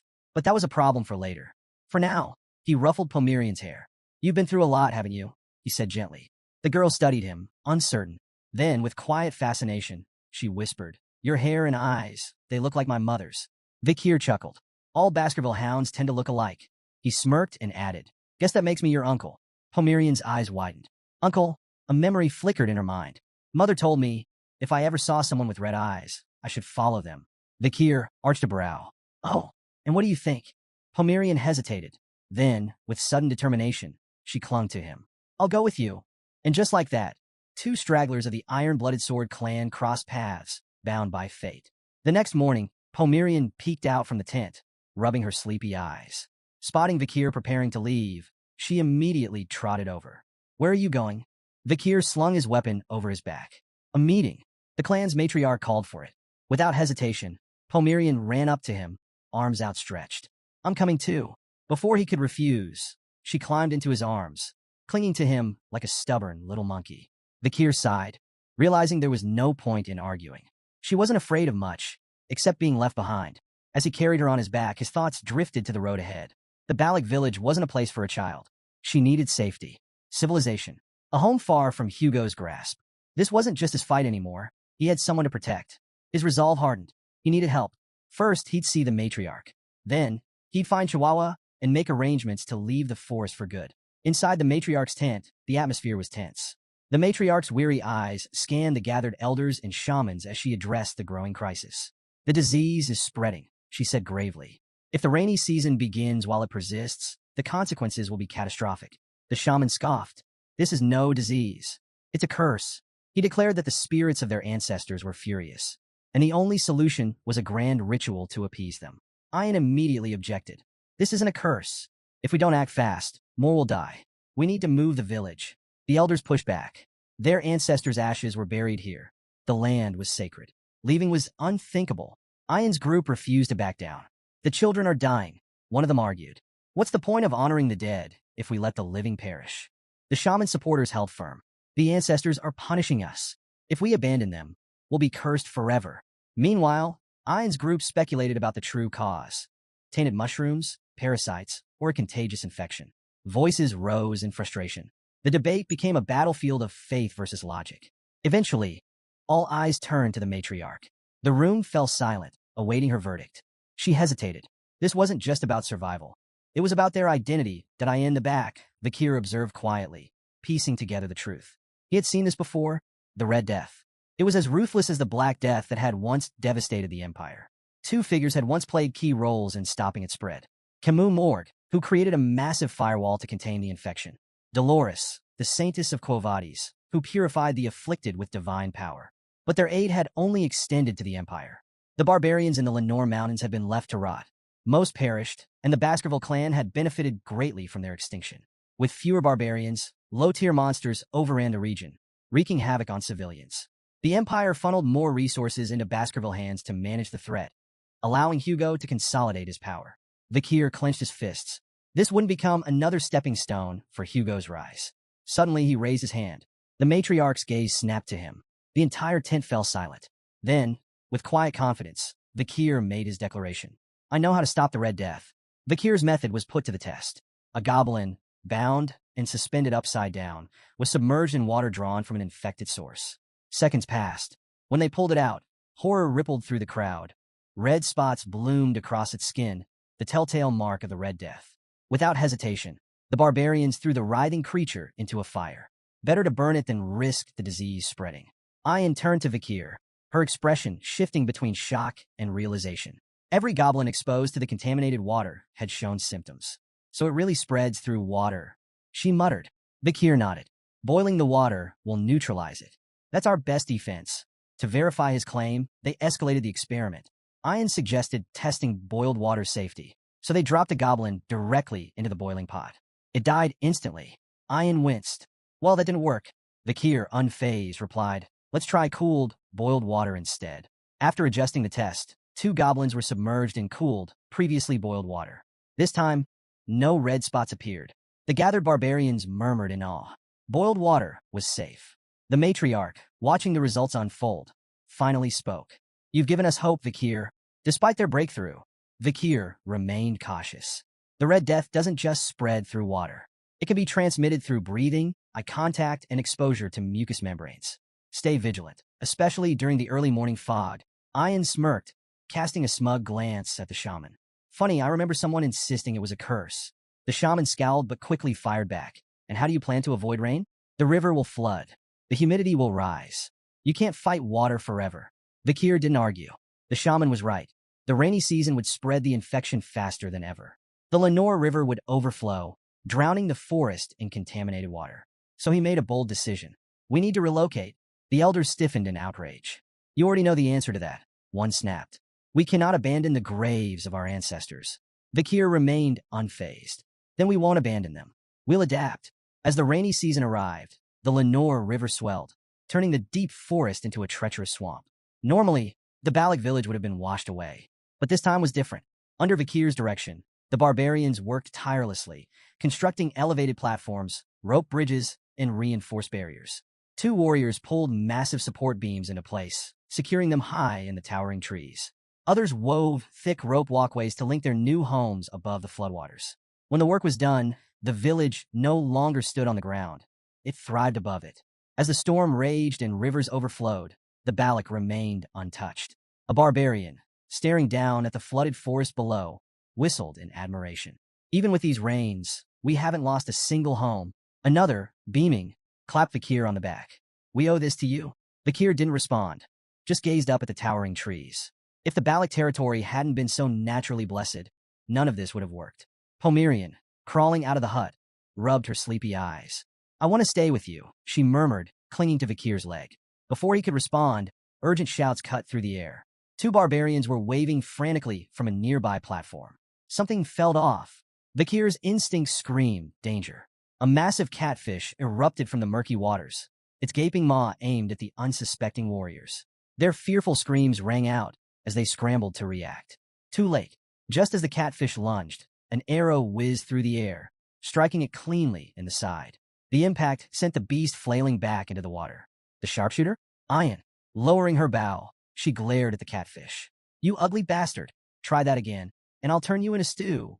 Vakir exhaled, momentarily impressed. Fast, precise, sufficient. Ayan had saved them in seconds. He turned to her. That thing, is it the infamous Mishisu? Ayan shook her head. No, this one's Ka. It's ruled these waters for decades. Before she could say more, Ka slammed into a platform. The impact sent two barbarians tumbling toward the water. Vakir moved instantly. His hand glowed red as he summoned Beelzebub. His blade blurred as he unleashed the sixth Baskerville technique, 6 lurking ambushes. A flurry of precise, deadly slashes struck Ka, forcing it back. The beast screeched in agony before retreating into the depths. The fallen barbarians caught onto a nearby tree trunk and managed to climb back up, shaken but safe. The gathered warriors, still processing what had happened, suddenly erupted into cheers. Vakir, the hero of Balak Village. You saved us again. As chants of praise filled the air, Vakir noticed a bitter glare from the crowd. The shaman, watching from a distance, clicked his tongue in irritation.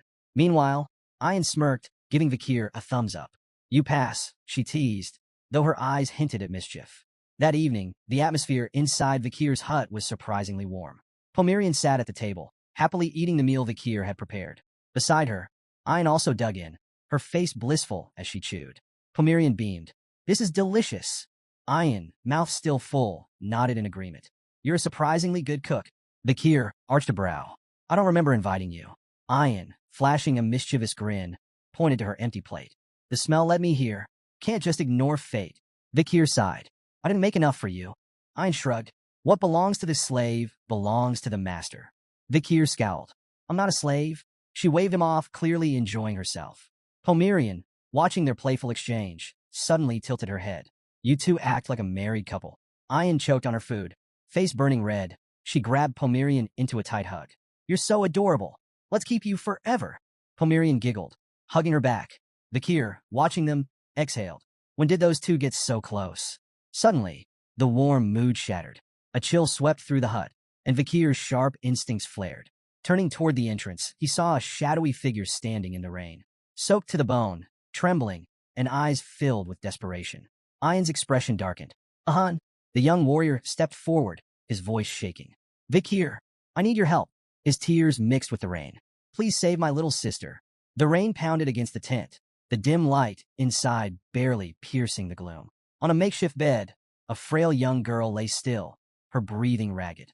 Red bruises mottled her small body, a cruel sign of her worsening condition. Vakir, Ayan, and Ahun stood around her, the weight of the moment pressing down on them.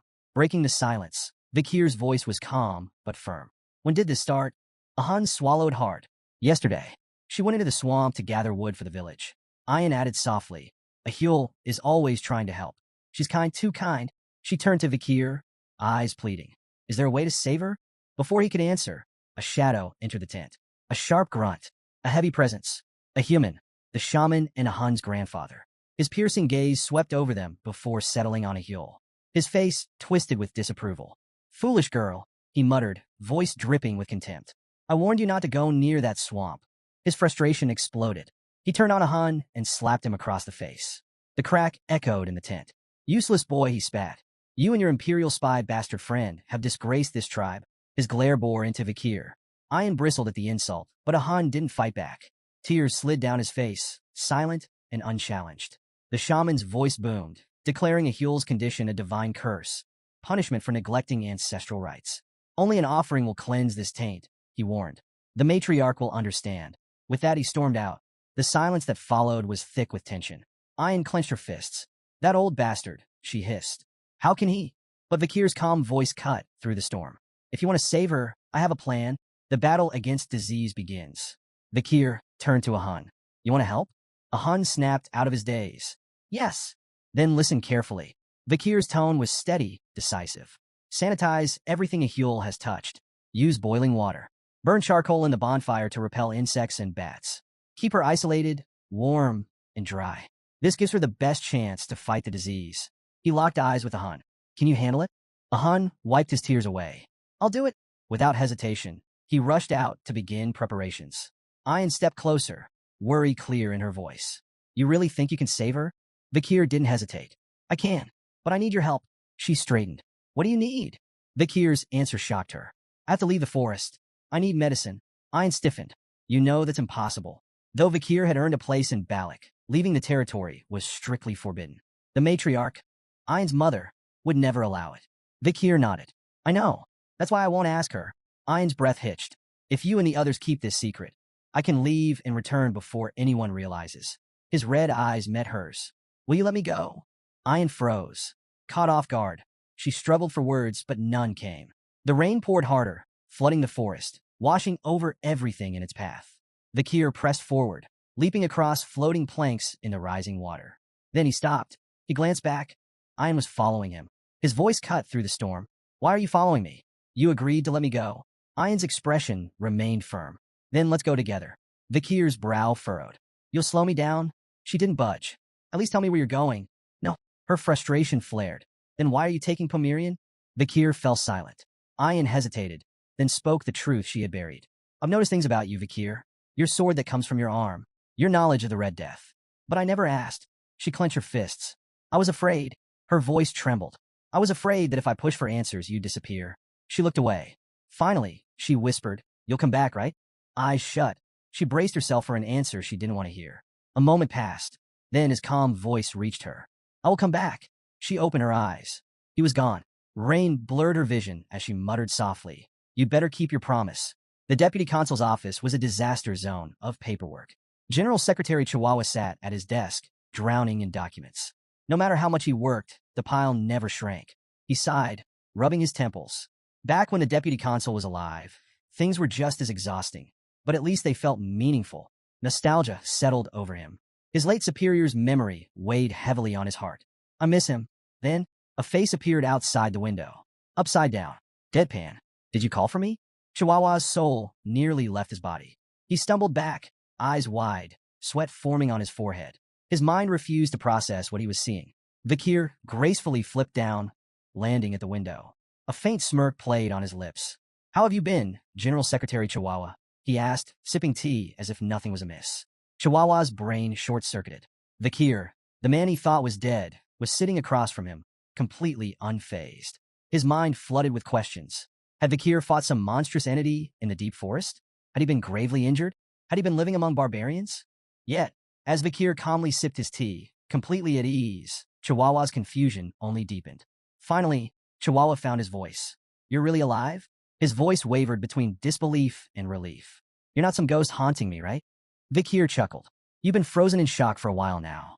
Chihuahua swallowed hard. You little... His voice cracked before he could finish. Tears welled up in his eyes. He didn't care how or why Vakir was alive. Damn it, he muttered, wiping his face. You have no idea how relieved I am. But as his eyes landed on Pomerian, his relief turned into something else. His brows furrowed. Wait a minute. He leaned in, squinting at the child. Red eyes, dark hair, uncanny resemblance. His face paled. Vakir, is this your daughter? Clearing the misunderstanding. Vakir sighed, already expecting this. She's not my daughter, he said bluntly. We just share the same bloodline. Chihuahua exhaled in relief. Oh, thank God. I thought you'd. He stopped, realizing there was still a lot of new information to process. Still, with his emotions finally settling, he wiped his face and shifted into business mode. Vakir's expression grew serious. I need you to take care of Pomerian while I'm gone. Chihuahua's eyes widened. She's a Baskerville. I need her to receive a proper education, Vakir continued. Chihuahua straightened, taking the request seriously. It's been a while since you've given me a direct order, he mused. Don't worry, I'll handle it. However, Vikir had another concern. Can you handle the city alone? Chihuahua sighed. I won't lie. It's been hell. Vikir nodded. Then get help. Try Cindy Wendy, Mrs. Sam, or Mag Juno. Chihuahua flinched at the first name. Cindy Wendy? He grimaced. That criminal you let go 2 years ago? I don't even know where to find her. Vikir smirked. You will. He reminded Chihuahua about the flower girl Judy. I gave her 10 billion before disappearing. She had no other support, so she's likely still in the city. If Cindy Wendy stayed with her, you'll find her there. Chihuahua rubbed his temples. You're telling me to track down a crime lord through a random flower girl? If Cindy refuses to help, Vikir added, tell her I'm alive. Chihuahua's brow arched. You think that'll work? Vikir leaned back. She owes me a favor. She won't refuse. A grin spread across Chihuahua's face. I like this plan. A promise left unfulfilled. As the conversation wrapped up, Chihuahua hesitated. When will you be back? Vikir gave a faint smile. When my mission is done. He turned to the rainy city skyline, deep in thought. There was still a promise he needed to keep. And if his hunch was correct, the cure for the Red Death could be found with just a single drop of holy water from a certain clan. Pomerian stirred awake, blinking groggily. Then, spotting Chihuahua's beard, she reached out and tugged. Ow! Ow! Hey! Chihuahua yelped, flailing in surprise. Pomerian giggled, unfazed. Vikir, standing near the window, barely glanced back. His mind was already elsewhere. His next destination was set, the holy city of Quo Vadis. At the gates of St. Mecca, 2 guards stood watch, their spears crossed in vigilance. From the distance, a carriage rumbled forward. The driver, Sir Joseph, was a familiar face, the manager of the first-floor oil shop. State your cargo, one guard ordered. Joseph sighed dramatically, waving a document. Oil, as usual. The guards weren't convinced. One stepped forward. We need to inspect the barrels. Joseph's jaw clenched. You see me every week. Do we really need to? Orders from higher up. A bead of sweat slid down Joseph's temple. As the guards moved to open a barrel, he silently prayed. Please, not that one. Fate was cruel. The guard picked the worst possible barrel. Joseph held his breath as the lid creaked open. Oil. Nothing but thick black oil. The guard, satisfied, closed the barrel. You're clear. Joseph exhaled, barely suppressing his relief. Welcome to St. Mecca. Move along. As the carriage rolled into the city, Joseph made his way to a secluded alley. Glancing over his shoulder, he checked the barrels once more. Then, in a low whisper, he murmured, It's safe. A shadow emerges. A metallic clink rang through the silence. Joseph's heart nearly stopped. The same barrel the guards had inspected suddenly lurched. The dented lid clattered to the ground. And from inside, a figure slowly emerged. Drenched in oil, face hidden beneath a crow mask. Completely silent. Joseph swallowed hard. His voice shook. See, can I leave now? He stammered. I did what you asked. The crow-masked figure tilted its head. Then, in a voice that sent chills down Joseph's spine, Wait. Joseph froze. The figure handed him a bag. Inside were 3 tokens, ox, bear, and canine. Joseph's relief was immediate. Thank you, he stuttered. But the mysterious figure was already gone, disappearing into the alley shadows. Joseph stood there, still gripping the bag. Then, a thought crept into his mind. This man had stayed submerged in oil for 2 hours. His expression twisted into unease. Was that guy even human? Under the dim glow of the crescent moon, the masked crowman stood atop a towering spire, observing the city teeming with life below. Pulling off the mask, he revealed himself as none other than Vikir. The memory of his unorthodox infiltration lingered, immersing himself in oil for hours to mask his scent. It had been a trial, reminding him of the river Styx, though far less grim. Despite the discomfort, his plan was successful. He was now within the heart of the Quo Vadis clan stronghold.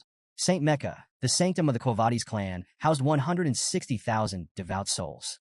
Bound by stringent religious laws, its citizens renounced material desires and maintained an eerie discipline. Even if gold littered the streets, they would pass by without a glance. This facade of harmony, rooted in rigid control, struck Vikir as oppressive. The solemn toll of a bell shattered his musings. High above, the bell tower stood as a silent sentinel. At its signal, the bustling city froze. Citizens halted mid-stride, bowed their heads, and shut their eyes in unison, uttering prayers as the air grew heavy with reverence. Their white garments seemed to glow in the evening light, a sea of purity that hid any individual expression. Weaving through the immobile crowd, Vikir felt like a shadow slipping between statues, his mind preoccupied with the suffocating devotion that gripped this city. As darkness fell, he approached a secluded well. From his jacket, He produced a small glass vial, its contents ominously swirling under the moonlight. Tipping it into the well, he released the bacteria responsible for the Red Death. It was a calculated gamble. In a city as devout and disciplined as St. Mecca, the outbreak would force authorities into swift containment, avoiding a catastrophic death toll. The Red Death's chaos, however, would sow the seeds of distrust and division. The sound of soft footsteps jolted him from his task. 3 children stood a short distance away, their wide eyes fixed on him. Whispering among themselves, they debated whether to approach or run. Vakir's sharp gaze pinned them in place, and a cold fear crept over them. "Stay away from the well," he commanded, his voice low and foreboding. "It's cursed. Anyone who drinks from it will be claimed by death." The children's faces turned pale, and with a shared scream, they bolted into the night, convinced they'd encountered a ghostly specter. Satisfied they wouldn't return, Vakir added a theatrical touch. He hurled a dagger near the well, murmuring that it bore the marks of the Leviathan clan, known for their mastery of poisons and treachery.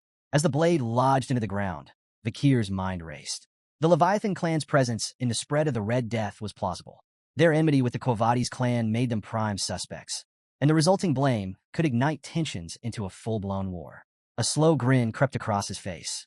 The board was set, and the first pieces were moving. With his groundwork laid, Vakir turned his attention to his next objective. The hour was near for the city's sacred ritual involving holy water. His destination? A meeting with Saintess Dolores herself.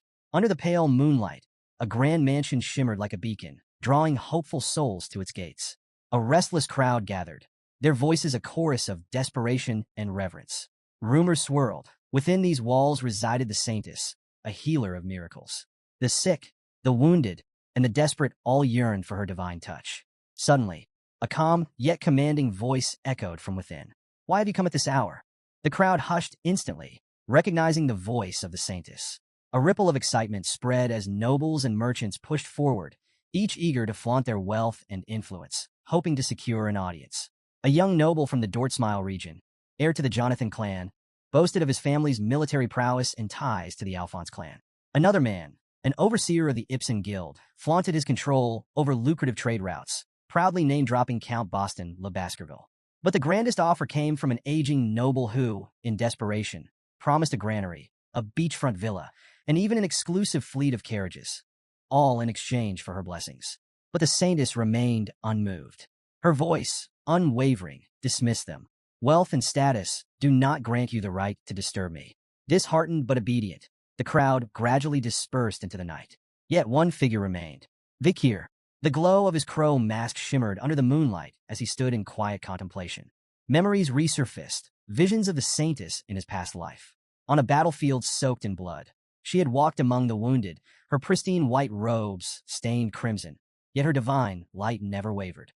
Unlike the nobles who sought her favor now, she had always despised wealth and power, standing apart from the corruption that plagued the elite. Then, her voice broke through his thoughts once more. "You, who are you?" Vakir knelt, his voice steady yet reverent. "I am but a lost lamb seeking guidance." A pause. Then, with a slow creak, the door opened, and golden light poured out, illuminating the darkness. "Enter," she commanded. Stepping inside, Vakir was met with a breathtaking sight. The grand hall glowed with a warm, celestial radiance. At its center, an ornate fountain stood, adorned with an angelic statue, its water shimmering like liquid gold. The Saintess's voice resonated from the fountain itself. "Tell me, lost one, how did you lose your way?" For a brief moment, Vakir considered the possibility that the Saintess would refuse to meet him in person. Given his masked appearance, it wasn't an unreasonable assumption. Still, he remained composed and carefully placed a leather pouch on the fountain's edge. "The slums are plagued by an epidemic," he stated plainly. "This water, it's tainted with a dark energy." He stepped back, waiting. If the Saintess truly possessed divine power, she would sense the malevolence within. But the chamber remained eerily silent. Then her voice cut through the air like a blade. "You lie." The accusation barely settled before the chamber filled with the sound of approaching footsteps. Knights emerged from the upper level, positioning themselves like sentinels above him. The atmosphere turned heavy, their leader stepping forward with an air of cold authority. "Your words are far too bold for someone claiming to be a lost lamb," he remarked, his gaze sharp. "Who are you really?" Vakir remained silent, but recognition flickered in his eyes. Pietro Kovades, an old comrade from his past life, known for his unshakable sense of justice and ruthlessness in pursuit of it. Pietro had mastered interrogation techniques so brutal that demons might have taken notes. Vakir himself had learned a thing or two from him, enough to break the infamous 7 young masters of Underdog City. Finally, Vakir spoke. I didn't expect to see you here. Pietro's eyes narrowed, but he showed no sign of familiarity. Instead, he acknowledged the epidemic report with skepticism. And yet, here you stand, masked like a thief in the night, he countered. Remove it. Show your face. That is the proper way to meet the Saintess. Vakir ignored the demand and turned toward the exit. My task is done, he said, moving to leave. A blur. Something sliced past him, grazing his mask before embedding into the ground. Vakir halted, his eyes flicking to Pietro, who now held an open book in his hand. His voice was calm, but firm. I can't let someone so suspicious walk away. Vakir's mind raced. The attack, it wasn't just paper. Pietro had infused the scripture itself with divine energy, turning sacred verses into weapons. The ingenuity of it intrigued him. Holy pages as projectiles? Now that's creative. Before he could dwell on it further, Pietro moved. In one fluid motion, he leapt from the upper floor, landing directly in Vakir's path. These pouches of tainted water, Pietro said, eyes locked onto him. You could be the one spreading the disease. Vakir let out a low chuckle. If that were true, why would I report it? Pietro remained unfazed. A smokescreen, a way to lure the Saintess out. Vakir kept his face unreadable, but inwardly, he had to admit, Pietro wasn't wrong. Without warning, another flurry of scripture-infused pages shot toward him. Vakir moved instantly, twisting through the assault with precise, calculated steps. Pages cut through the air, glowing with divine radiance, yet not a single one touched him. He landed lightly on the opposite side of the chamber, his eyes assessing Pietro. Fast, tactical, as sharp as ever. He considered activating his aura to shift the battle in his favor. But the moment he did, the truth would be undeniable. He was a Baskerville. And that wasn't a secret he was willing to reveal. Not yet. Vakir saw an opening and took it. Launching off the wall, he propelled himself forward, his foot swinging in a powerful kick aimed straight at Pietro. The knight barely had time to raise his arm guard, reinforced with his holy book as a shield. The impact sent a shockwave through the floor, cracking the stone beneath him. Pietro staggered, his eyes widening in disbelief. That strength! How does he have such monstrous power in such a small frame? But Vakir wasn't done. Using the rebound, he pushed off Pietro's guard and flipped backward, landing gracefully. He smirked. 600 kilogram stability. A technique he had developed 2 years ago after taking down the legendary Oxbear. This was its first real test in battle, and judging by the cracked floor and Pietro's shaken stance, it worked beautifully. Not giving Pietro a chance to recover, Vakir shot forward, unleashing a relentless barrage of punches. Pietro blocked with his book, deflecting the blows, but the sheer speed and force behind them made it impossible to counter. Pietro clenched his jaw. This lost lamb isn't weak at all.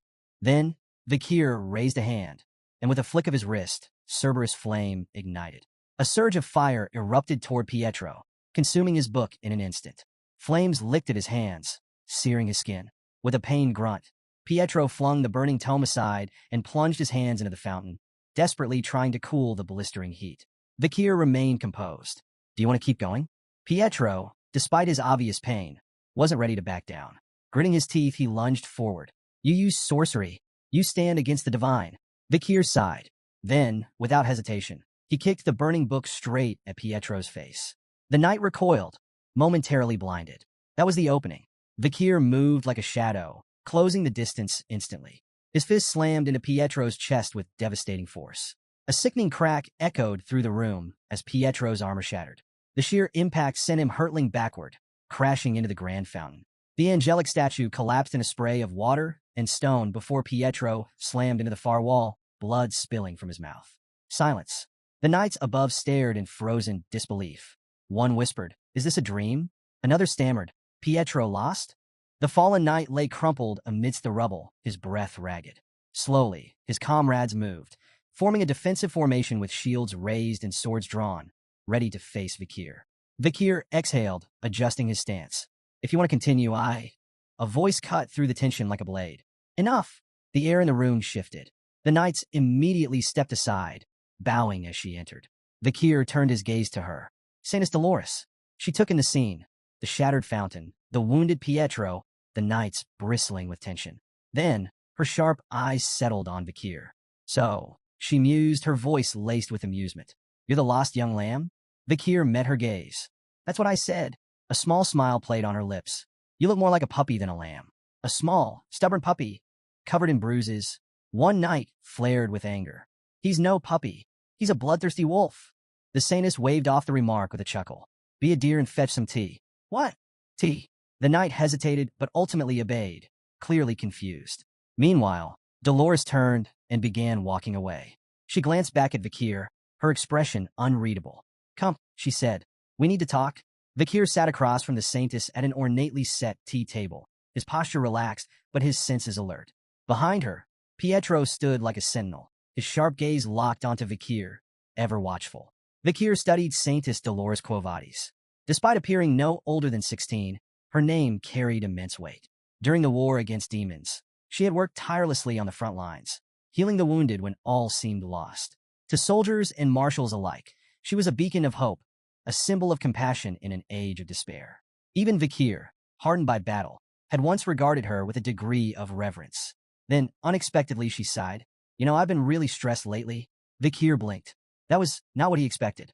The saintess continued, seemingly unfazed by his silence. I just got back from the Imperial Academy of Colosso. I'm on break, but family matters have kept me busy. Vikir narrowed his eyes. What was she playing at? Why shift the conversation to something so mundane? She turned her gaze to the window, watching the moonlit city below. Nobles and merchants are relentless. They demand my presence at all hours, but most of their problems are self-inflicted. She swirled her tea absent-mindedly. Narcotics, personal misadventures, things they call urgent, but are really just the consequences of their own indulgence. Very few of them are actually suffering from serious illnesses. Taking a slow sip of her tea, she exhaled softly. People rarely care about justice, righteousness, or equality. They only focus on their immediate needs. Her words hung in the air, an unspoken challenge for Vikir to reflect on them. Vikir, ever composed, responded evenly. Theology is essentially the process of understanding humans, so such things are inevitable. The saintess's eyes flickered with intrigue. Asmo's Old Testament, chapter 6, verse 9. For the first time, genuine surprise flashed across her face. I never thought I'd meet someone who still remembers that passage. Vikir said nothing, merely taking a sip of his own tea. This woman was sharper than most gave her credit for. Still, there were more pressing matters. He placed a pouch of contaminated water on the table. There's an epidemic in the slums of St. Mecca, he stated. It's spreading fast. The saintess's demeanor shifted instantly, her light-hearted tone vanishing. Are you certain? Vikir nodded. See for yourself. She studied the pouch carefully, but did not immediately take it. Her gaze flickered back to him. Did you have anything to do with this? Vikir met her eyes, unshaken. If I did, why would I be telling you? Pietro, ever the skeptic, tensed. Silence settled over the room as the saintess continued scrutinizing him. Vikir could almost hear her calculating the risks, the possibilities. Then, slowly he raised his hand. Pietro moved instantly. In a blur, he stepped between them, reaching for his weapon. Saintess stepped back, but there was no attack. Instead, a radiant golden glow enveloped Vikir's hand. I dislike harming innocent people, he said simply. Especially in my hometown. Pietro froze. The saintess stared, her previous composure breaking in a genuine astonishment. The power radiating from Vikir, it was unmistakable. Are you? She hesitated, her voice tinged with disbelief. A believer of Lewin? Vikir remained unfazed. He met the saintess's gaze and spoke with calm precision. Now, will you hear me out? With no objections, he began recounting his findings. He detailed how he had witnessed suspicious individuals pouring liquid from glass bottles into the slum's water supply. These figures, he asserted, were the real culprits behind the epidemic. The saintess's eyes darkened. And their motive? Wordlessly, Vikir unfolded a map, laying it on the table. He pointed to two key locations, his tone measured as he explained his deductions. The Leviathan clan, the bourgeois family, two factions with everything to gain from a crisis. The Leviathan clan thrives on poison, Vikir began. They would see this epidemic as an experiment, an opportunity to collect samples and refine their methods. If the Quo Vadis clan collapses, their influence will spread unchecked. The saintess's lips pressed into a thin line. She knew of the Leviathan clan's long-standing enmity with her own. But Vikir wasn't finished. He tapped another point on the map. The bourgeois family. They don't need poison. They profit from disaster. His voice was sharp, cutting through the tension. When an epidemic sweeps through, the poor die first. Landowners go bankrupt. Factories shut down. Stores close. That's when the bourgeois family steps in, buying up land, seizing assets, expanding their empire. The saintess and Pietro exchanged stunned glances. It all made too much sense. Bakir leaned back. The Leviathan clan sets the fire. The bourgeois family waits for the ashes to settle. And to mask their scheme, they blame the native tribes of the deep forest. Silence. Pietro looked like he'd just swallowed glass. The saintess, normally composed, found herself genuinely shaken. Bakir had pieced together an insidious conspiracy with alarming clarity. Finally, she exhaled. Just who on earth are you? Bakir smirked. Call me Night Bloodhound. Pietro scoffed. Blasphemous. His gaze flicked to Bakir's dark attire, his torn cloak, the faint traces of blood still staining his boots. That name suits you far too well. The saintess, however, remained thoughtful. Even if your name is ominous, your words hold weight. She stood. Pietro, we're going to the slums? Pietro straightened. Understood. They would investigate the epidemic firsthand and report their findings to the Quo Vadis leadership. Bakir observed the saintess in silence. She acted swiftly and decisively, a rare trait among nobles. Meeting her had been fortunate. With her involved, the truth wouldn't stay buried for long. As she prepared to leave, the saintess glanced back at him. There was something about him that unsettled her. His small frame, battered from battle, seemed at odds with the sheer power he had displayed. His presence carried a storm of emotions: blood, oil, steel, violence, and fury. Yet beneath it all, there was sadness. A sadness so deep, so ancient, that she found herself wondering, who was this man before he became the Night Bloodhound? When they arrived at a small church deep in the slums, the air was thick with desperation. The moment the saintess stepped inside, the sisters rushed to her, their faces streaked with tears. Saintess, please, save them. The sight that met her eyes was devastating. Rows of infected lay writhing in agony, their bodies marked by the telltale signs of the disease. Their groans of suffering filled the sacred space, mixing with the scent of damp straw and fevered sweat. The saintess's hands trembled. Night Bloodhound was right. The epidemic was real, and it was spreading. Bakir stood beside her, his expression unreadable. Guilt gnawed at him. He had set this chain of events in motion, knowing innocent people would suffer. It was a calculated risk, but it didn't make it any easier to watch. Still, one thing brought him relief. There were no children among the afflicted. His earlier deception, the cursed well, had worked. The children had stayed away. At least some lives had been spared. But this was no longer his battle. Now, it was her turn. The saintess stepped forward, her presence radiating warmth and sorrow. My people, she whispered, her voice heavy with emotion. God's love is boundless. His light will heal you. She knelt, clasping her hands together, and began to pray. Her voice wavered, raw with emotion, calling upon the divine. Her life, her fire, her soul. She pleaded for the suffering to end. A single tear slipped from her cheek, striking the cold stone floor. And then, light, a golden radiance erupted from the tear, spreading like wildfire. It poured through the room, seeping through every crack, flooding the church with an ethereal glow. The windows shimmered. The wooden pews hummed with divine energy. Then, the miracle unfolded. An elderly man, once gasping for breath, suddenly stilled. His ragged breathing steadied. The red lesions on his skin faded, disappearing like a bad dream. Around the room, the same transformation took place. Fevered bodies cooled. Pain-ridden groans turned to gasps of awe. The disease was lifting. The sisters wept with joy, falling to their knees. Their prayers of desperation became prayers of gratitude. Bakir watched in silence. Even after all he had seen, the wars, the bloodshed, the horrors, this was something different. The saintess truly was a miracle incarnate. And if her power could do this, it could change the fate of the deep forest. Late into the night, Saintess Dolores sat alone in her study, her face illuminated by the flickering candlelight. Before her, a map lay open, marked with precise notations. Her thoughts were razor-sharp. Her divine power had stabilized the afflicted, but it wasn't a cure. More cases would surface unless the true source of the epidemic was eradicated. Her gaze shifted to a glass tube filled with an infected patient's bodily fluids.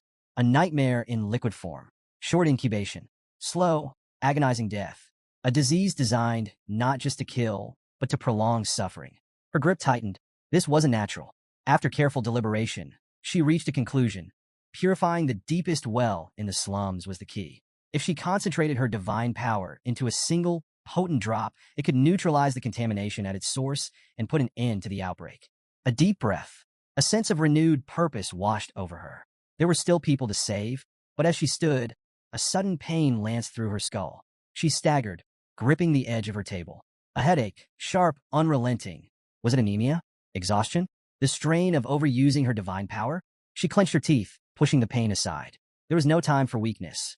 Moments later, she emerged from her chambers, her expression unreadable. Waiting outside was a trio of noblemen. One of them, overly enthusiastic, lit up at her arrival. Saintess, what perfect timing. Dolores raised an eyebrow. Why were they here? Another noble, practically beaming with self-importance, stepped forward. We couldn't possibly allow someone as noble as yourself to venture into the filth of the slums alone, he declared. So we took the liberty of gathering some relief supplies. With a flourish of his hand, he gestured to 3 wagons stacked high with goods. Food, medicine, blankets, the works. The poor souls in the slums have truly hit the jackpot today, he chuckled, nudging his companion. Dolores studied them. Their smiles were too wide. Their voices dripped with self-satisfaction. This wasn't charity. It was theater. They weren't here for the sick. They were here for themselves. With a serene smile, Saintess Dolores walked past the noblemen, their exaggerated pledges of loyalty trailing behind her. It is a gentleman's duty to protect a lady, one declared dramatically. We swear to assist you in every way possible, another added, his eyes practically sparkling as if expecting praise. Her presence clearly captivated them, their hearts racing as if they were knights in a chivalric ballad rather than men about to enter a disease-ridden slum. Ever composed, Dolores offered them a gentle nod. I trust you will handle everything with great care, she said, her tone light yet distant. Their enthusiasm lasted all of 5 minutes. As they stepped deeper into the relief zone, the air grew thick with decay. The stench of sickness, filth, and human suffering assailed them like a physical blow. The first noble gagged, clutching his silk handkerchief over his nose. By the heavens, this stench. My limited edition shoes are going to be ruined. The second noble froze in place, eyes darting around in panic. Wait, what if we catch it? Shouldn't we be keeping a safe distance? The third, less subtle than the others, turned to a nearby priest. Clear this mess at once. And while you're at it, treat me first. Dolores watched them without surprise. Their discomfort was inevitable.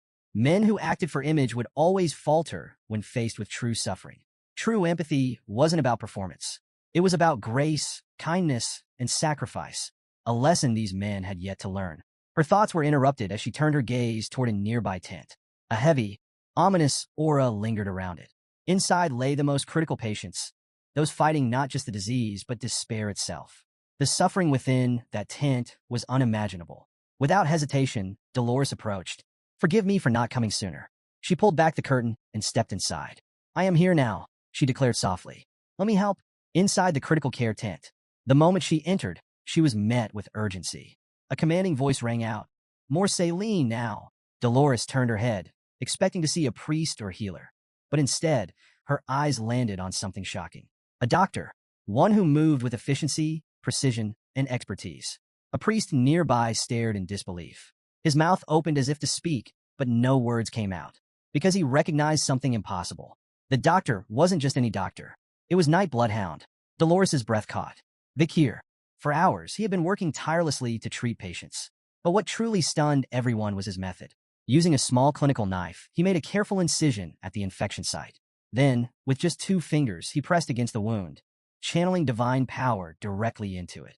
The infection vanished on the spot. The priest, watching this unfold, felt his worldview shatter. Unlike the usual surface-level blessings used by the clergy, Vikir's technique forced divine power directly into the source of the illness. A technique no priest had ever considered. Dolores stood frozen, watching in silent awe. Vikir, this man with the aura of steel, blood, and fire, was healing people. After curing the infection, he administered medicine, ensuring the patient's recovery. His movements were efficient, measured, and above all, purposeful. This wasn't just skill. This was a man determined to save lives. Vikir placed both hands on the patient's chest, channeling divine power into their body. He understood the mechanics behind divine power well. It was typically granted through prayers to a god. The stronger the faith, the greater the return. 1 unit of devotion equaled 1 miracle.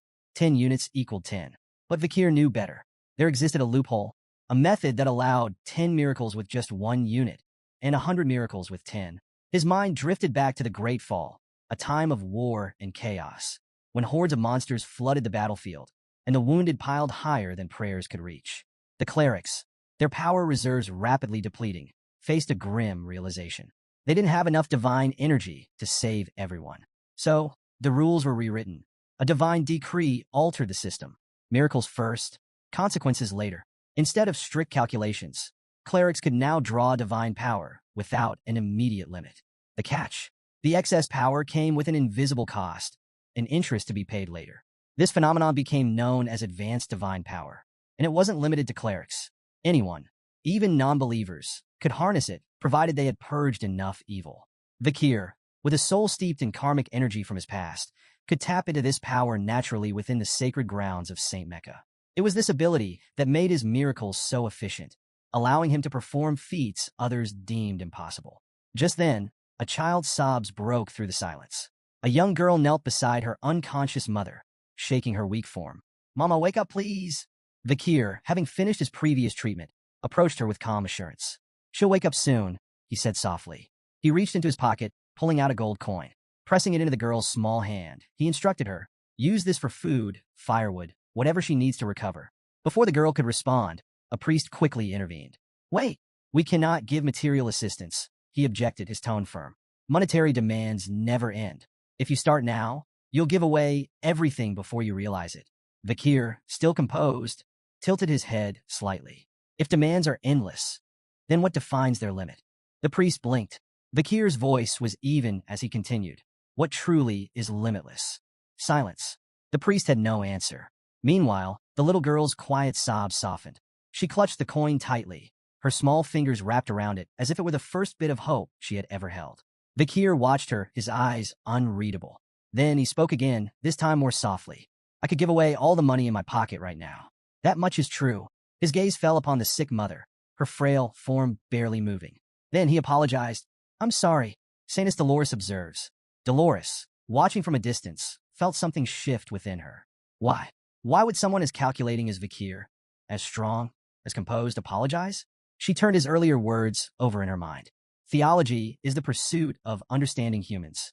Then it clicked. He wasn't apologizing for what he had done. He was apologizing for what he couldn't do. For all his knowledge, all his power, he still couldn't save everyone. And she understood that feeling better than anyone. Her heartbeat quickened. At 16, she had seen miracles, had performed them herself. But this man who fought like a beast, carried the scent of steel and blood, and yet held divine power in his hands. He wasn't just a mystery. He was a contradiction, and he unsettled her in a way she couldn't explain. After hours of tirelessly treating the sick, Vakir finally stepped outside, seeking a moment of respite. He sat down with a quiet sigh, momentarily lifting his mask just enough to take a sip of water. The night air was cool, the city still heavy with the remnants of suffering.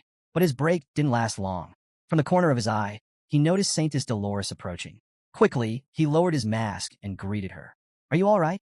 She settled beside him, her usual composure tinged with something more contemplative. "I just wanted to talk." Vakir nodded without hesitation. For a moment, neither spoke. Then, Dolores offered a quiet thanks. "With your help, we saved them," she said, sincerity in her voice. "The epidemic, we managed to stop it." Vakir, ever modest, simply shook his head. "I only did what had to be done." Dolores smiled softly, as if she had expected that answer. Then, silence settled between them. She clutched the fabric of her robes tightly, the tension in her fingers betraying the storm of emotions within. Finally, she spoke her doubts aloud. "Someone as strong as you should have been born with divine power," she murmured. She glanced down, hesitating before continuing.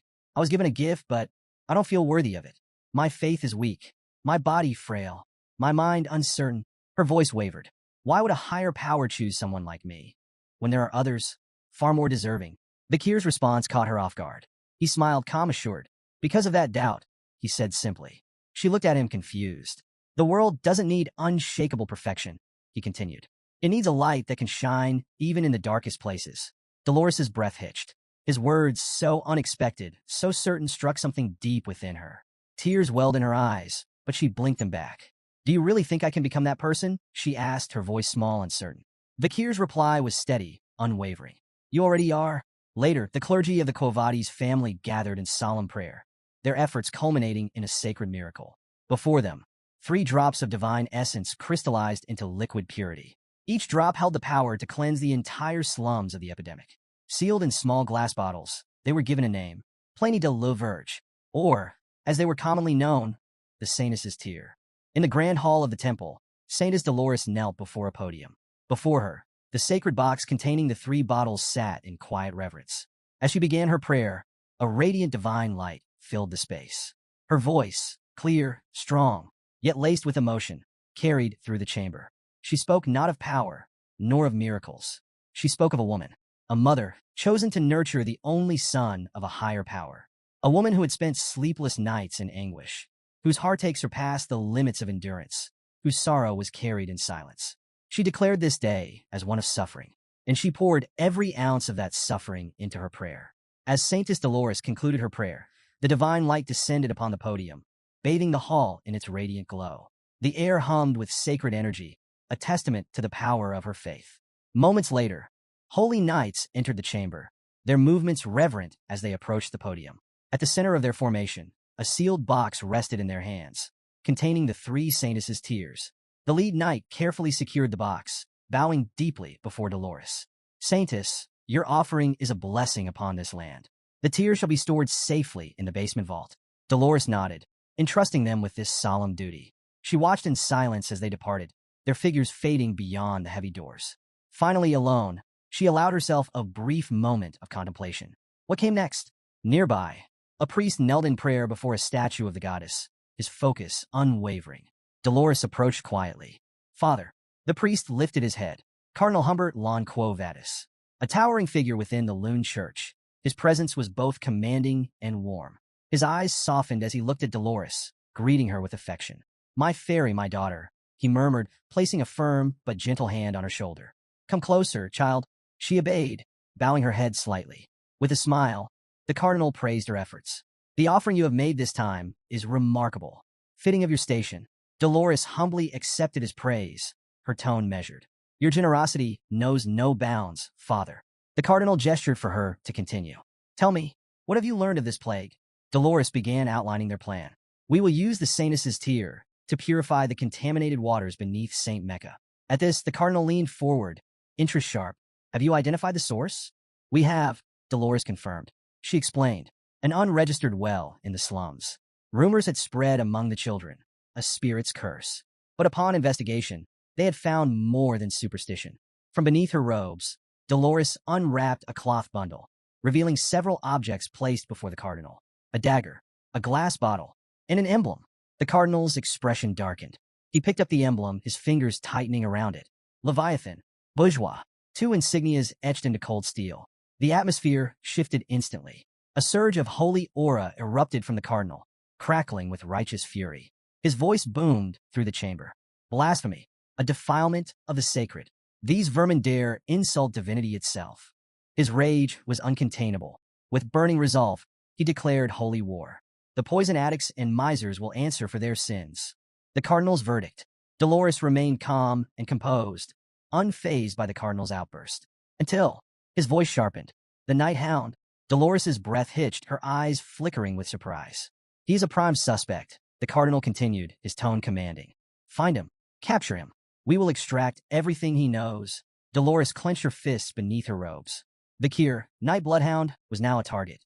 The cardinal's eyes widened in shock as Saintess Dolores abruptly raised her voice, her usual composure breaking for the first time. The Night Hound is innocent, she declared. The room fell into a stunned silence. She pressed on, her voice unwavering. He worked tirelessly to treat the sick. Without him, countless more would have died. A man who saves lives is not a man of evil. The cardinal's expression darkened. For a moment, he said nothing, studying her. Then he smiled. Not warmly, not kindly. It was the smile of a man who believed he understood something no one else did. I see what's truly happening. Dolores stiffened. His cryptic words unsettled her. Then he raised his hand toward the heavens. No matter your protests, the truth remains. His voice rang with divine authority. The Night Hound is to blame. Dolores clenched her fists. This was the first time she had ever openly opposed him. And to the cardinal, that defiance was proof enough. With a final gleam in his eye, he declared his verdict.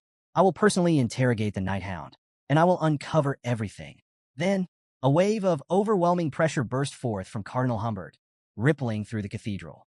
A radiant beam of divine light shot skyward, piercing the night like a holy decree. The entire city of St. Mecca was bathed in its glow. Dolores gasped, staggering back. The intensity of his power was suffocating. The cardinal turned to her, his tone final. Your opposition is meaningless. Then came the words that made her blood run cold. The paladins have already been dispatched. At a modest inn where Vakir had been staying, a group of holy knights surrounded his room. Their movements were precise, calculated. Using a series of silent hand signals, they coordinated their approach. One knight exhaled sharply, then raised his foot. Bang! The door splintered open. Knight Hound, you are accused of orchestrating the Red Death. Their declaration rang through the room, but there was no response. No shadow moved. No figure stirred. The knights exchanged looks. The room was empty. The cure was gone. The stolen Sainus' tear. Back at the cathedral, a priest rushed in, breathless. The cardinal turned, unshaken. Speak. The priest hesitated, then delivered the news. One of the Sainus' tears is missing. Dolores felt a bead of sweat trickle down her temple. Had this been the real reason for the Night Hound's presence in St. Mecca? Had he been after the tear all along? Far above the city, atop a watchtower overlooking St. Mecca, a lone figure stood beneath the moonlight. Vikir. In his gloved hand, the missing Saintus' tears shimmered under the pale glow. A faint smirk crossed his lips. Tucking the bottle securely into his pouch, he murmured a quiet, amused thanks. A generous gift. Then he vanished into the shadows. Ayan stood perched on the edge of a jagged cliff, her bow drawn tight as she faced off against a monstrous Cerberus. The beast, its hide already bristling with embedded arrows, snarled menacingly. Each of its 3 heads locked onto her with unnerving precision. Nearby, a barbarian attempted to draw its attention with a thunderous shout, but the Cerberus remained fixated on Ayan, forcing her into a desperate retreat. Step by step, she edged backward, the rocky ground beneath her feet crumbling precariously. Then, in an instant, the cliff betrayed her footing. She plunged downward, smashing through tree branches during her chaotic descent. The brittle limbs offered no salvation, snapping one by one as she hurtled toward the forest floor. With a bone-jarring crash, she landed, her body racked with pain. Moments later, she stirred, her consciousness returning in a haze.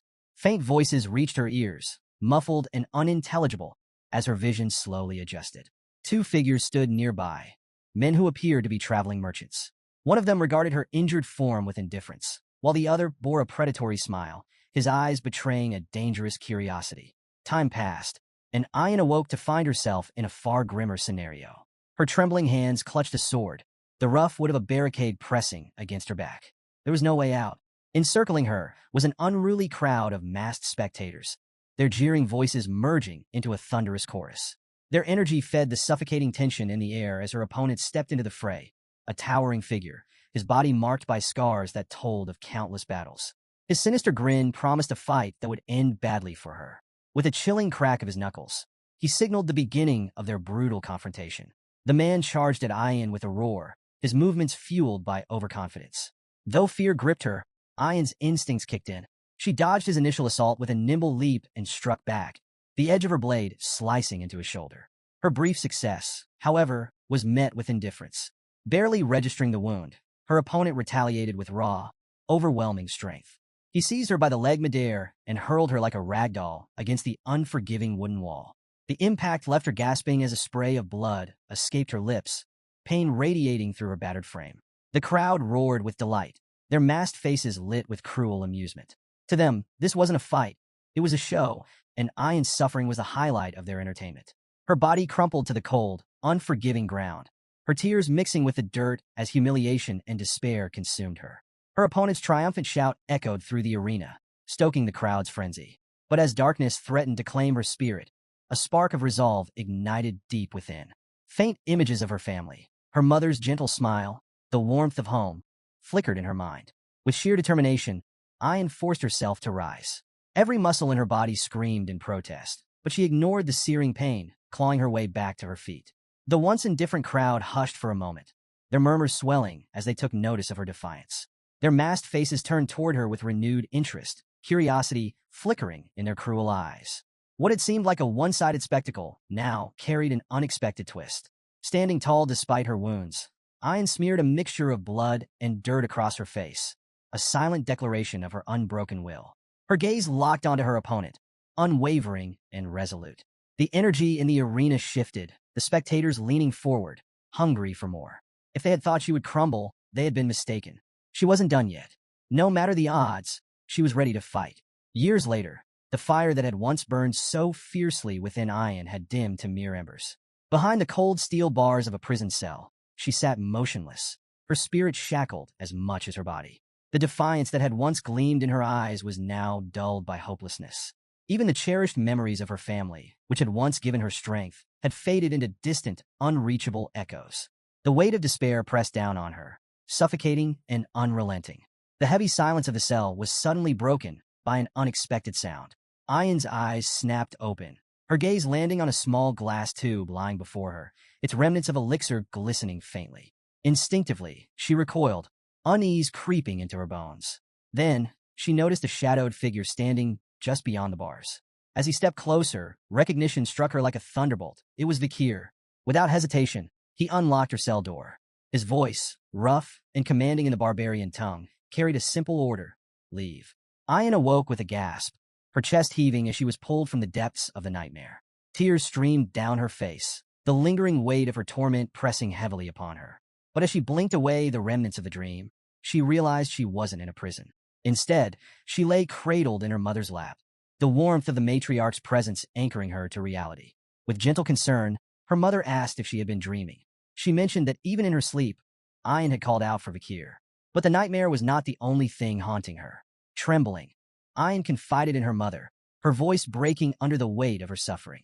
A deep, unrelenting pain burned within her chest, her body racked with an agonizing dryness that felt as though it was suffocating her from the inside. Fear crept into her words as she admitted the terrible thought that had taken root in her mind. Was she afflicted with the Red Death? Through choked sobs, she confessed the unbearable truth. The pain was so overwhelming that it made her regret ever being born into this world. The matriarch's expression softened with sorrow, yet her touch remained steady and reassuring. Placing a comforting hand on her daughter's trembling form, she began to speak, her voice gentle and soothing, weaving a tale meant to mend the cracks in Ayan's wounded spirit. The matriarch's voice softened as she delved into a story from long ago, a memory woven with both joy and sorrow. She spoke of a time when she and Ayan's father had planted a tiny seed together. He had buried it in the soil, while she had diligently watered it each day. Before long, the seed sprouted, growing into a vibrant, beautiful flower. When the time came, they harvested the blossoms, extracting their sap and smoking it. What followed was a blissful euphoria, a fleeting moment of pure happiness. And it was during this time of joy that Ayan had come into their lives. But as the matriarch continued, the warmth in her tone faded. The story took a darker turn. Because of a grave misdeed, Ayan's father had faced a terrible fate, executed at the hands of her own grandfather. The matriarch paused, watching as pain flickered across her daughter's face. Struggling with both her illness and the weight of her emotions, Ayan could no longer hold back her despair. The suffocating agony inside her made her question everything. Sensing this, the matriarch smiled gently, reminding her that life was unpredictable, a journey filled with both hardships and triumphs. She urged Ayan to endure, to hold on to hope, and assured her that Vakir would return with a cure. But Ayan, lost in hopelessness, rejected the comforting words. She voiced her doubts, convinced that Vakir would never come back. Just as the words left her lips, a sudden shout echoed from outside, piercing through the heavy atmosphere. The message was clear. Vakir had returned, and he had brought the much-needed medicine. The matriarch's expression brightened instantly, a knowing smile playing on her lips. She turned to Ayan, ready to tell her that her faith in Vakir had been justified. But before she could speak, Ayan was already gone, having bolted out the door. Slightly exasperated, the matriarch muttered to herself, wondering if her daughter truly had the Red Death after all. Ayan sprinted through the settlement, her heart pounding with a mix of hope and urgency. Her thoughts raced back to the past, to the moment Vakir had rescued her from a life of slavery. She remembered the fearless way he had stood against Madame Eight Legs, the unshakable strength he had displayed. Through his actions, he had taught her a valuable lesson, the power of facing one's fears head-on. That lesson had given her the strength to rise above her own suffering. And now, as she pushed forward, her mind held on to one single thought. Vakir was back. Finally, she arrived at the gathering of barbarians, her breath coming in ragged gasps. And there he was, standing tall, calm, and resolute. Their eyes met, and for the first time in what felt like forever, a wave of relief washed over her. Vakir, noting her presence, raised an eyebrow in mild surprise. He had heard she was suffering from the Red Death, and yet here she was very much on her feet. Before he could say anything more, Ayan acted on instinct. Without hesitation, she ran straight at him and leaped into a forceful hug, sending them both crashing to the ground. Vakir groaned dramatically beneath her weight, pretending to struggle. With an amused smirk, he muttered that if he hadn't reinforced his body with mana, Her first hug might have actually broken his back. Then, with a teasing tone, he questioned how someone supposedly afflicted with the Red Death had the strength to tackle him like that. Still clinging tightly to him, Ayn admitted with a soft smile that the moment she heard he had returned, her body had felt lighter. Vakir studied her, his confusion evident, but as he took in her expression, bright, full of relief, he let out a breath and asked if she was truly all right. Ayn nodded, her joy unmistakable. She admitted that perhaps she was only pretending to feel better, but at this moment, she had never been happier. Then, with a beaming smile, she welcomed him back. Vakir's expression softened, warmth flickering in his eyes. "I'm back," he replied. Inside a dimly lit tent, the atmosphere was thick with tension. Yahello lay on a crude bed, her breath shallow and labored, her condition worsening by the second. Around her, worried barbarians stood in anxious silence, their expressions etched with fear. Vakir knelt beside her, his gaze steady as he reached into his pouch and retrieved a small vial. The Sanus's tear. The moment he uncorked it, a brilliant golden radiance spilled forth, bathing the tent in a warm, ethereal glow. The light cascaded over Yahello, enveloping her in its healing aura. All eyes were locked onto her frail body as, miraculously, the red spots marring her skin began to vanish. Gasps of disbelief filled the space, followed by murmurs of awe. The once hopeless barbarians watched as Yahello's ragged breathing steadied, her complexion regaining its natural color. The Red Death, which had plagued her so mercilessly, was gone. A wave of gratitude surged through the group, their voices rising in praise. To them, Vakir was no longer just a warrior. He was the bringer of salvation. But Vakir had no time for accolades. His focus remained sharp. Turning to Ayn, he asked how many among their tribe had been infected. She responded grimly, Yahello had been one of 30. His expression darkened as he pressed further, inquiring about the state of other tribes. Ayn's answer was even more troubling. Many clans were teetering on the brink of devastation. Vakir quickly did the math. If the disease had spread as widely as suspected, there could be as many as 10,000 infected individuals across the land. Wasting no time, he instructed Ayn to send word to every tribe, telling them to gather their sick. The battle against the Red Death was far from over. Concern flickered in Ayn's eyes. With hesitation, she asked the pressing question, was there truly enough of the cure for all? Vakir's response was calm, unwavering. More than enough, he assured her. But beyond survival, he saw an opportunity. This was their chance to showcase their tribe's strength and capabilities to the rest of the land. His words carried weight, filling the barbarians with awe. Whispers of admiration spread like wildfire. Vakir was proving himself to be nothing short of extraordinary. However, he wasn't done yet. Shifting gears, he brought up another pressing matter, a formidable swamp monster known as Ka. Without much fanfare, he revealed that he had slain the beast during his journey. With his usual practicality, he instructed the barbarians to retrieve its carcass for food. More stunned murmurs rippled through the crowd. One by one, they realized just how far beyond their own abilities Vakir truly was. But there was no time for idolization. Keeping the group focused, Vakir issued the next directive. The tribes were to gather near the river catchment area for the next phase of the plan.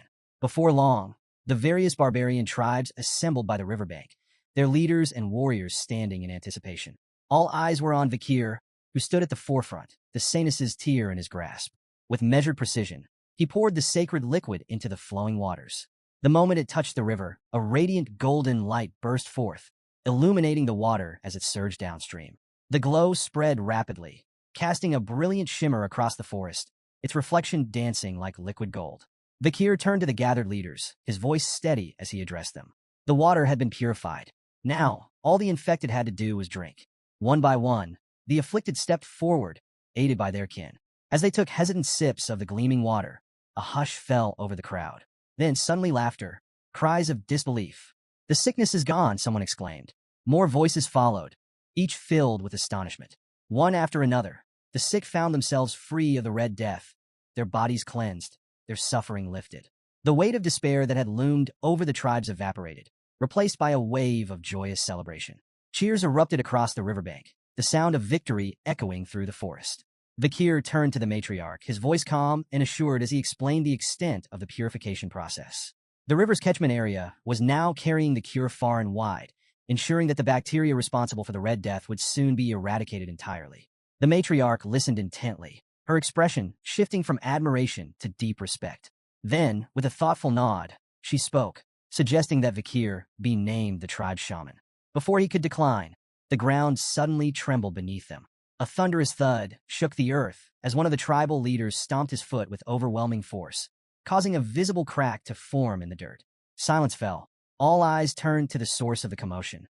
With a booming voice, the leader addressed the gathered tribes, his words carrying the weight of history itself. People of the deep forest, what is the name of the hero who purified our land? A beat of silence. Then, as one, the barbarians pounded their feet in rhythm and roared. Vikir! Another warrior stepped forward, raising his fist. Who saved our families from the Red Death? Again, the answer came like a rolling thunderclap. Vikir! A third leader spoke, voice rich with emotion. Who has brought hope and a bright tomorrow to the deep forest? The response was deafening. Vikir! The name echoed through the trees, vibrating through the very heart of the land. The people of the deep forest had spoken, their chants a declaration of gratitude and unwavering loyalty. Yet, amid the roaring celebration, Vikir remained composed. His mind was already working ahead, calculating his next move. The destruction caused by the Poison Clan had been devastating, but in the chaos, a unique advantage had emerged. Winning over the Deep Forest tribes was not just a victory. It was a strategic strike against the Baskerville clan. As a former member of Baskerville himself, Vikir recognized the opportunity before him. The loyalty of the mountain natives could be a powerful tool, one that might turn the tides in his favor against Hugo Baskerville, a man who had long stood as both a rival and an obstacle. A knowing smirk tugged at Vikir's lips. This was more than just gratitude from the tribes. This was leverage. The matriarch, basking in the moment of triumph, raised her arms joyfully, declaring that a grand festival would be held to celebrate their victory over the Red Death. But before the cheers could swell, Vikir raised a hand, his voice steady but commanding. There's still one last matter to resolve. The matriarch and Ayan turned toward him, their joyous expressions fading into curiosity. Vikir's eyes darkened. We need to find the one responsible for poisoning the forest. Far from the revelry, deep within a shadowy cave, a man named a human sat, reveling in his own wicked brilliance. A slow, satisfied chuckle rumbled from his throat as he imagined his scheme playing out exactly as planned. By now, he believed, the people of the deep forest should have been on the verge of collapse, their bodies succumbing to the poison he had so carefully spread. His lips curled into a sneer, all because of that imperial brat. The thought of the imperial smugglers forced his expression into something twisted, a mixture of resentment and amusement. He had been forced into dealings with them, but he would turn the situation to his advantage. A human had crafted the perfect deception. He had planned to emerge at just the right moment, presenting himself as the savior of his people by conveniently providing the antidote. He had even poisoned his own granddaughter, Yahello, to sell the illusion completely. The irony was delicious. To him, this was a masterstroke. But as he stepped out of the cave, returning to the village, his confidence was met with a sight that made his stomach lurch. The village was alive. Instead of finding his people writhing in agony, their bodies weakened by the disease, he saw them moving about cheerfully, bustling with energy.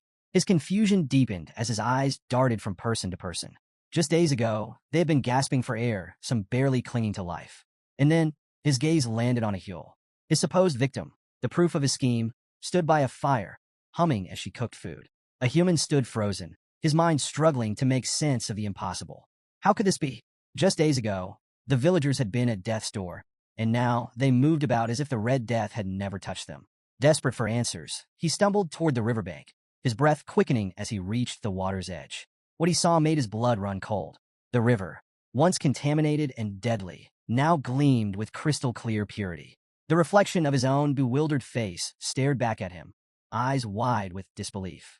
The fish, which should have perished in the poisoned waters, swam freely beneath the surface. A human's jaw clenched, despair creeping into his features as the weight of reality pressed down on him. His carefully laid plan ruined. Before he could process his spiraling thoughts, a voice shattered his daze. Clear water, isn't it? The casual remark came from behind him. A human spun around, his heart hammering in his chest. Standing there, watching him with a knowing smirk, was Vikir. A sharp hiss of frustration escaped a human's lips. You imperial bastard, he spat, masking his unease with venomous words. His mind raced. When had Vikir arrived? And more importantly, how much did he know? His unease only grew when he realized Vikir wasn't alone. Behind him stood a group of barbarians, their expressions grim and unreadable. Their silence carried weight, their stances unwavering. Then he saw it in Vikir's eyes, absolute certainty. The truth crashed down on a human like an avalanche. He knows. Memories from his past life surged through Vikir's mind. In his previous existence, There had been whispered tales of an old man from the deep forest who had orchestrated a horrifying tragedy. A man who had poisoned his own people under the guise of heroism, offering them salvation with a cure he never truly had. His plan had backfired spectacularly, leading to the deaths of nearly everyone in his tribe. Now, standing face to face with a human, Vikir realized the old legend was no myth. The villain of that story was right here, right now. A human, still clinging to his unraveling confidence, let out a hollow chuckle. Ah, has everyone come to greet the old shaman? His voice dripped with forced amusement, a desperate attempt to maintain control. But the barbarians weren't fooled. Their silence was deafening. Their eyes, once filled with respect for their elder, now held something far more dangerous, doubt. The weight of their scrutiny pressed down on a human, and for the first time, his mask began to crack. Vikir remained calm, his presence exuding quiet menace. He didn't need to say a word. His mere existence was enough to tighten the noose around a human's neck. Then the matriarch stepped forward, her piercing gaze locked onto a human, her voice even, but laced with sharp intent. Tell me, elder a human, have you completed the ceremony to rid our land of sickness? A human straightened, forcing himself to feign confidence. Of course, the infection should begin disappearing soon. The matriarch's expression didn't waver. Instead, she continued, her words carefully chosen. Strange. Word from the Empire suggests otherwise. A human's breath hitched. She went on, her tone growing heavier. A war is brewing in the Imperial lands. The cause? The discovery that the Red Death was artificially created and intentionally spread. Her gaze sharpened. Yet, the deep forest has no ties to the Imperial clan. How then did the infection reach our isolated lands? A human hesitated for a fraction of a second, but in that moment, it was clear he had no answer. Still, he grasped at straws, his voice teetering between uncertainty and indignation. I do not know. I only came to perform the rites for our tribe's recovery. The matriarch's eyes flickered with something dangerous. Is that so? She glanced briefly at Vikir, an unspoken confirmation passing between them.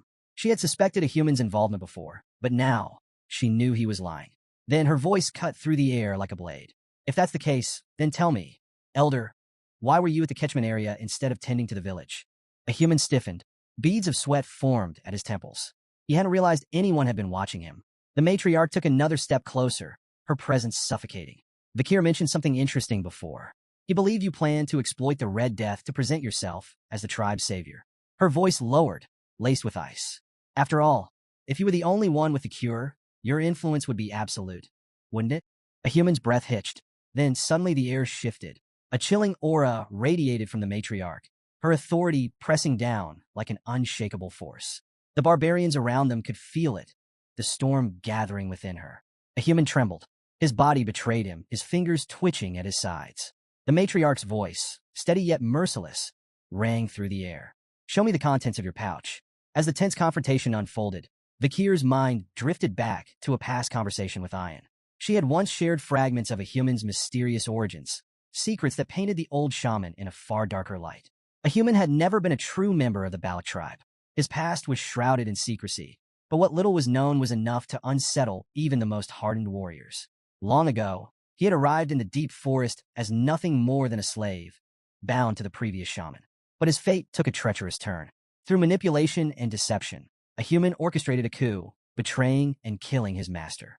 And with that single act of treachery, he not only claimed the shaman's life, he stole his sorcerous powers. For his role in the rebellion, a human was elevated from the lowest of slaves to the tribe shaman. Yet, despite his newfound status, his path within the tribe was anything but easy. If he wanted to belong, he had to endure years of humiliation. He was made to handle the filthiest tasks, from cleaning excrement to serving as live bait for dangerous hunts. Only after enduring years of degradation and proving his worth did he finally secure the tribe's respect in his old age. Now, standing before the trembling shaman, Vikir wondered, had those years of suffering twisted a human into what he was today? Had his desperation for power driven him to defy even the matriarch, scheming to claim control over the entire forest? Vikir's thoughts were interrupted as the matriarch's voice rang out, sharp and commanding. A human. The pouch. Now. The old man hesitated, his hands shaking as he fumbled for an excuse. It's nothing but flour. Something I saved for after the ceremony, he stammered. With great effort, he reached for the pouch, intending to prove his innocence.